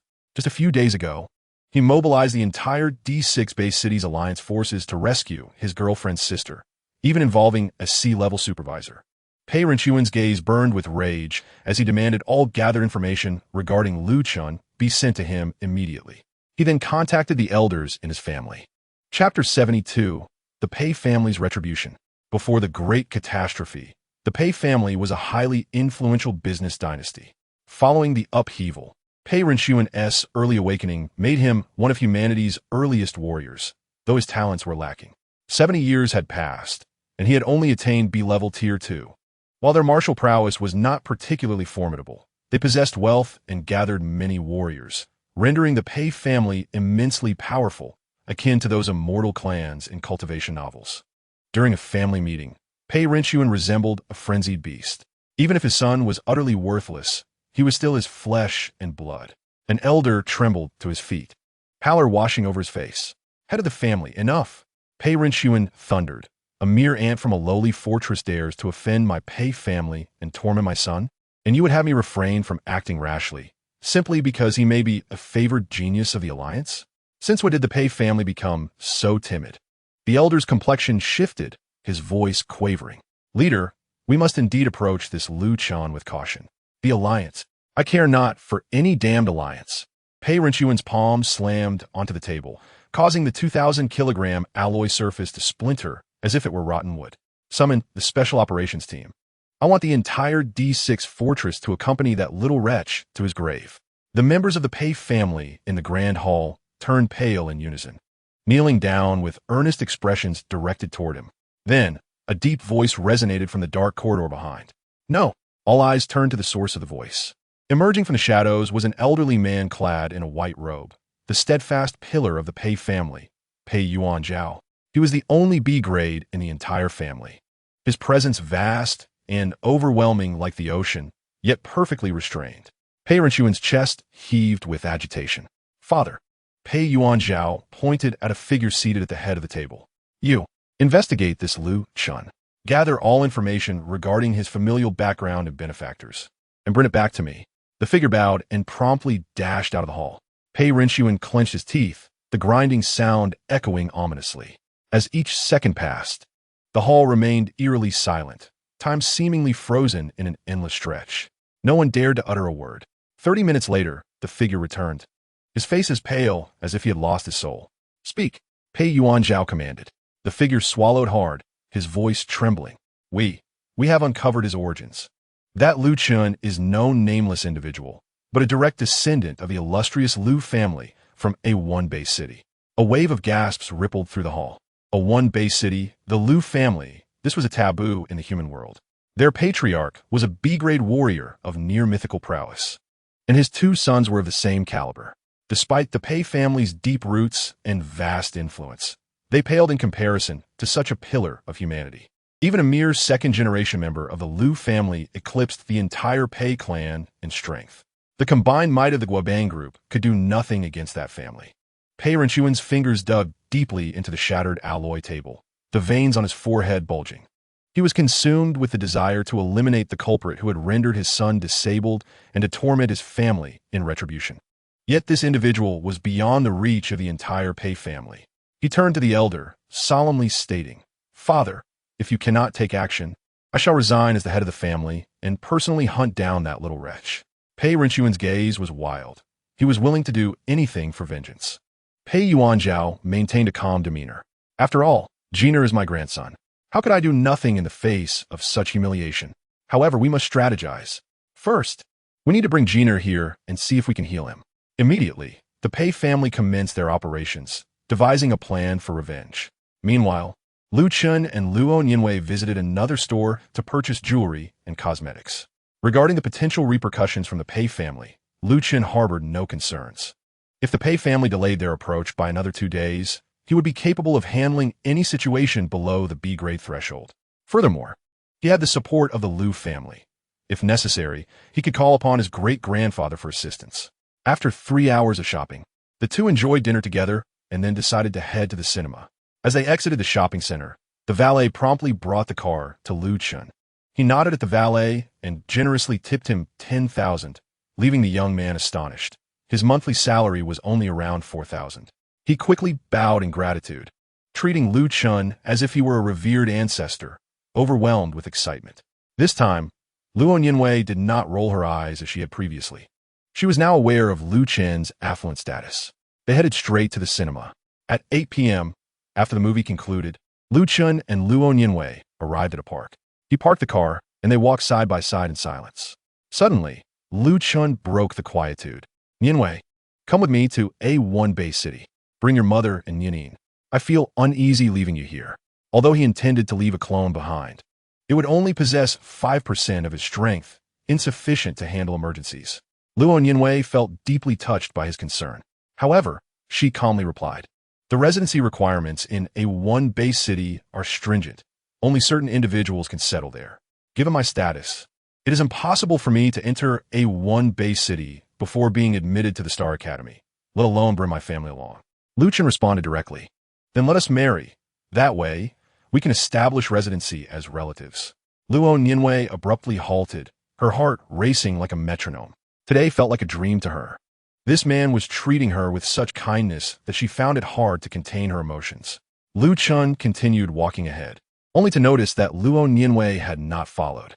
He stopped and turned back to see her standing there, her face flushed like a ripe apple. He felt an urge to pinch her cheeks, but restrained himself. He asked, "What is wrong? Are you tired? Shall we head home?" Luo Nianwei remained silent. She did not wish to return home, for being with him was far too exhilarating. So she nodded. Lu Chen felt a tinge of disappointment. He had hoped for more. Ahem, never mind, he thought nothing of it. They arrived at the car and got in. As Lu Chen drove, he reassured her, "You needn't worry about settling in a one-base city. Even if we don't marry, I can still arrange for you all to reside there." He had already formulated a plan in his mind. Chapter 73. How could this be possible? Afterward, Lu Chen took Luo Nianwei back to her house, laden with shopping bags. He had also brought gifts for Nianin and Shen Xi. He carried the bags to the door, and Luo Nianwei rang the doorbell. Shen Xi opened the door a crack. "You're back. I thought you wouldn't return home today." She teased her daughter lightly, but Luo Nianwei's face flushed bright red, akin to a boiled shrimp. Shen Xi looked puzzled. What happened? Luo Nianwei hurried inside, with Lu Chen following closely behind, greeting, "Hello, Annie. How have you been?" Shen Xi was surprised to see Lu Chen as well, and immediately greeted him warmly with a smile. "Oh, come in, please." Lu Chen thanked her and walked straight into the living room, sitting on the sofa. He requested a glass of water from Luo Nianwei, which Shen Xi promptly brought over. After taking a sip, he inquired, "Where's Nianin?" Shen Xi replied, "She's in her room, probably on her phone. I'll go call her." With that, she shouted out, "Nianin, come out quickly. See who has arrived." Lu Chen intended to test his elemental abilities in hopes of healing Nianin. The sound of hurried footsteps echoed from the floor of the room. Soon, Luo Nianin appeared in the living room, clad in a fluffy pink dress, cradling a small yellow dinosaur in her arms. Upon noticing Lu Chen, her bright, sparkling eyes widened in surprise, and she shyly darted behind Shen Xi. "Big brother," she timidly called out. Lu Chen offered a warm smile. "Hello, little Nianin." Her cheeks instantly flushed with a rosy hue, brimming with joyous radiance. She clutched the sleeve of Shen Xi, nearly entirely hiding behind her mother. Luo Nianwei observed this heartwarming scene, a wave of sweetness swelling in her heart. "Shen chistiptazide. Nianin, come out. Don't be shy," Lu Chen encouraged, bending down with a cheerful demeanor. "I have a gift for you." He presented a semi-transparent gift box wrapped in pale pink paper. Peeking inside, Luo Nianin's eyes sparkled with delight. It was an exquisite hairpin, resembling crystal-clear snowflakes. "Thank you," she whispered, her voice as gentle as cotton. Lu Chen's smile radiated warmth. However, at that moment, his spiritual energy swept over her body. With his innate spiritual perception activated, he had not intended to so openly scan a young girl, but in order to confront the impending storm, he needed to comprehend her condition. As his spiritual energy penetrated deeper, his consciousness traversed her meridians and bones. Under the innate recognition, every cell in her body revealed itself within his mind. Suddenly, he discerned a cluster of black cells nestled deep within the fourth lumbar vertebra of Luo Nianin's spine. They resembled parasites, exuding a chilling aura, a non-natural ice attribute energy that was incessantly eroding the surrounding tissue cells.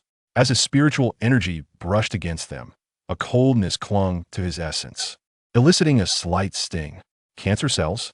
No, Mirliakin. This was far from a typical ailment. What on earth was it? Was it implanted or congenital? His gaze flickered momentarily. He had always believed Nianin to be merely physically frail. Who could have anticipated such a presence within her? He turned a glance at Shen Xi and Luo Nianwei, his expression regaining composure. "Nianin," he spoke softly, "I possess a special skill that may allow you to feel warmth." "Stand still, please." Luo Nianin obediently nodded, tightly clutching her yellow dinosaur. Lu Chen placed his palm on her shoulder, a pure silver energy surging forth from his spiritual meridians. This was light attribute energy, entering her body like gentle warm water, coursing through her meridians and blood vessels, beginning to mend the damage inflicted by the icy aura over the years. Gradually, Her fragile blood vessels and bones grew more resilient. Her pale skin began to regain color, and her trembling limbs stilled, visibly restoring health. Chen, she gasped, covering her mouth in astonishment.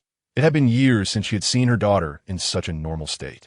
However, as Lu Chen gazed deeper within her, he uncovered a shocking phenomenon. No matter how he infused the cancerous cells with healing light attribute energy, they exhibited no change. The surrounding eroded damage had completely healed, yet the black cell cluster remained, stubbornly embedded within her body like barnacles, silent and unyielding, suffused with a cold aura.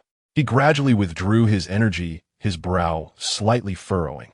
Big brother, Ninin blinked in confusion, touching her arm, her tone filled with surprise. I truly felt warmth, just like being in my mother's embrace. Tears welled in Shen Si's eyes, and she gazed at Lu Chen with hope. Lu Chen, how did you do this? I awakened the light attribute and cultivated a healing elemental technique, Lu Chen explained. Though not entirely comprehensive, it was close enough. However, its capabilities are limited. It can only heal injuries and alleviate fatigue. Luo Nianwei regarded him, her eyes filled with questions. Why had he never mentioned this before? Why now all of a sudden? Yet, she refrained from probing further. Lu Chen then turned to Shen Si, observing her weathered face, and sighed softly, placing his hand on her shoulder. You can give a try as well. Will it work for me too? Shen Si's voice trembled slightly. Of course. With that, he closed his eyes, and light attribute energy surged forth once more, sweeping through her body like a current clearing a murky river. Years of fatigue, malnutrition, and mental strain dissipated in the revitalizing tide. Even the persistent, dull ache embedded in her bones vanished in an instant. Her slightly graying hair began to regain its luster. As Lu Chen lifted his hand, Shen Si's skin radiated vitality, her entire being bursting with energy, appearing as though she were only in her early 30s. A beauty that left Luo Nianwei astounded. Mom, Luo Nianwei's eyes glistened with tears. Shen Si trembled as her fingers brushed over the vanished wrinkles on her face, incredulous. How is this possible? I can only achieve this much, Lu Chen replied gently. Consider it a gift for you. Suddenly, without warning, Luo Nianwei stepped forward, wrapping her arms around his neck and pressing her lips against his cheek. Chapter 74. The Astonishment of Xiao Wanlong. At the moment their bodies touched, she trembled slightly. For an instant, neither moved, their warm breaths mingling near his lips. Then, she abruptly withdrew, her gaze evasive, panic-stricken as she rushed into her room. Slamming the door behind her, Shen she stood in stunned silence, blinking in disbelief. Lu Chen chuckled softly, feeling an unprecedented sense of fulfillment. He rose to his feet, slowly exhaling. Annie, I must take my leave. Shen Si grasped his hand, bowing deeply. Lu Chen, thank you. Thank you for everything you've done for our family, Fan Yinwei. He nodded in acknowledgement. Departing from the residential building, I gazed at the evening glow painting the sky, a gentle smile gracing my face. The C6 Base City Alliance building loomed ahead as Lu Chen strode purposefully into the Alliance Hall. Amidst a flurry of astonished glances, he made his way directly to Kai Jiguang's office. Without so much as a knock, he pushed the door open. Kai Jiguang was seated at his desk, bent over a document to sign. As the door swung open with a resounding bang, he looked up, instinctively preparing to unleash a tirade, but upon recognizing Lu Chen, he abruptly quelled his ire, cursing, "You rascal." His voice was sharp, and he pointed his pen at Lu Chen like a dagger. Don't you know how to knock? What if I were in the midst of a liaison with a woman? Would you barge in like an idiot? Lu Chen raised an eyebrow. Old Kai, aren't you nearing a century? You still have the vigor for women? Can you even perform? Kai Jiguang's face flushed with indignation. You little brat. What do you know? Age can bring strength, you know. Who says I can't perform? If I wished, I could father dozens of children like you in a year. All right. Lu Chen waved his hand lazily. You can. Just as Kai Jiguang prepared to retaliate, Lu Chen interrupted. Enough, old Kai. I'm not here to argue. I've advanced to your level. Please assist me in updating my information. Kai Jiguang felt as though struck by a bolt of lightning, his head spinning in disbelief. What did you say? Are you here to mock me? Lu Chen rolled his eyes dramatically. Do you take me for a fool? You're hardly a stunning beauty. Why would I bother to tease you? Just check it out. With that, they approached the target machine. With a resounding thud, Lu Chen's fist struck the target. The display went haywire before settling on a clear figure. 60,000 kilograms. This was undoubtedly the strength of a standard E-level warrior. Kai Jiguang's legs felt weak beneath him. This rascal would one day frighten himself to death. Breathing heavily, he trembled as he fumbled for the emergency phone left to him by Xiao Wanlong. After a couple of beeps, the line connected. Kai Jiguang, what is it? Xiao Wanlong's deep, authoritative voice resonated from the other end. Why did you call directly? Did something happen with Lu Chen? Kai Jiguang swallowed hard. Yes, sir. That rascal is standing right in front of me. He has now broken through to E-level. Silence. An extended silence ensued, before Xiao Wanlong's voice returned, laced with incredulity. Are you joking?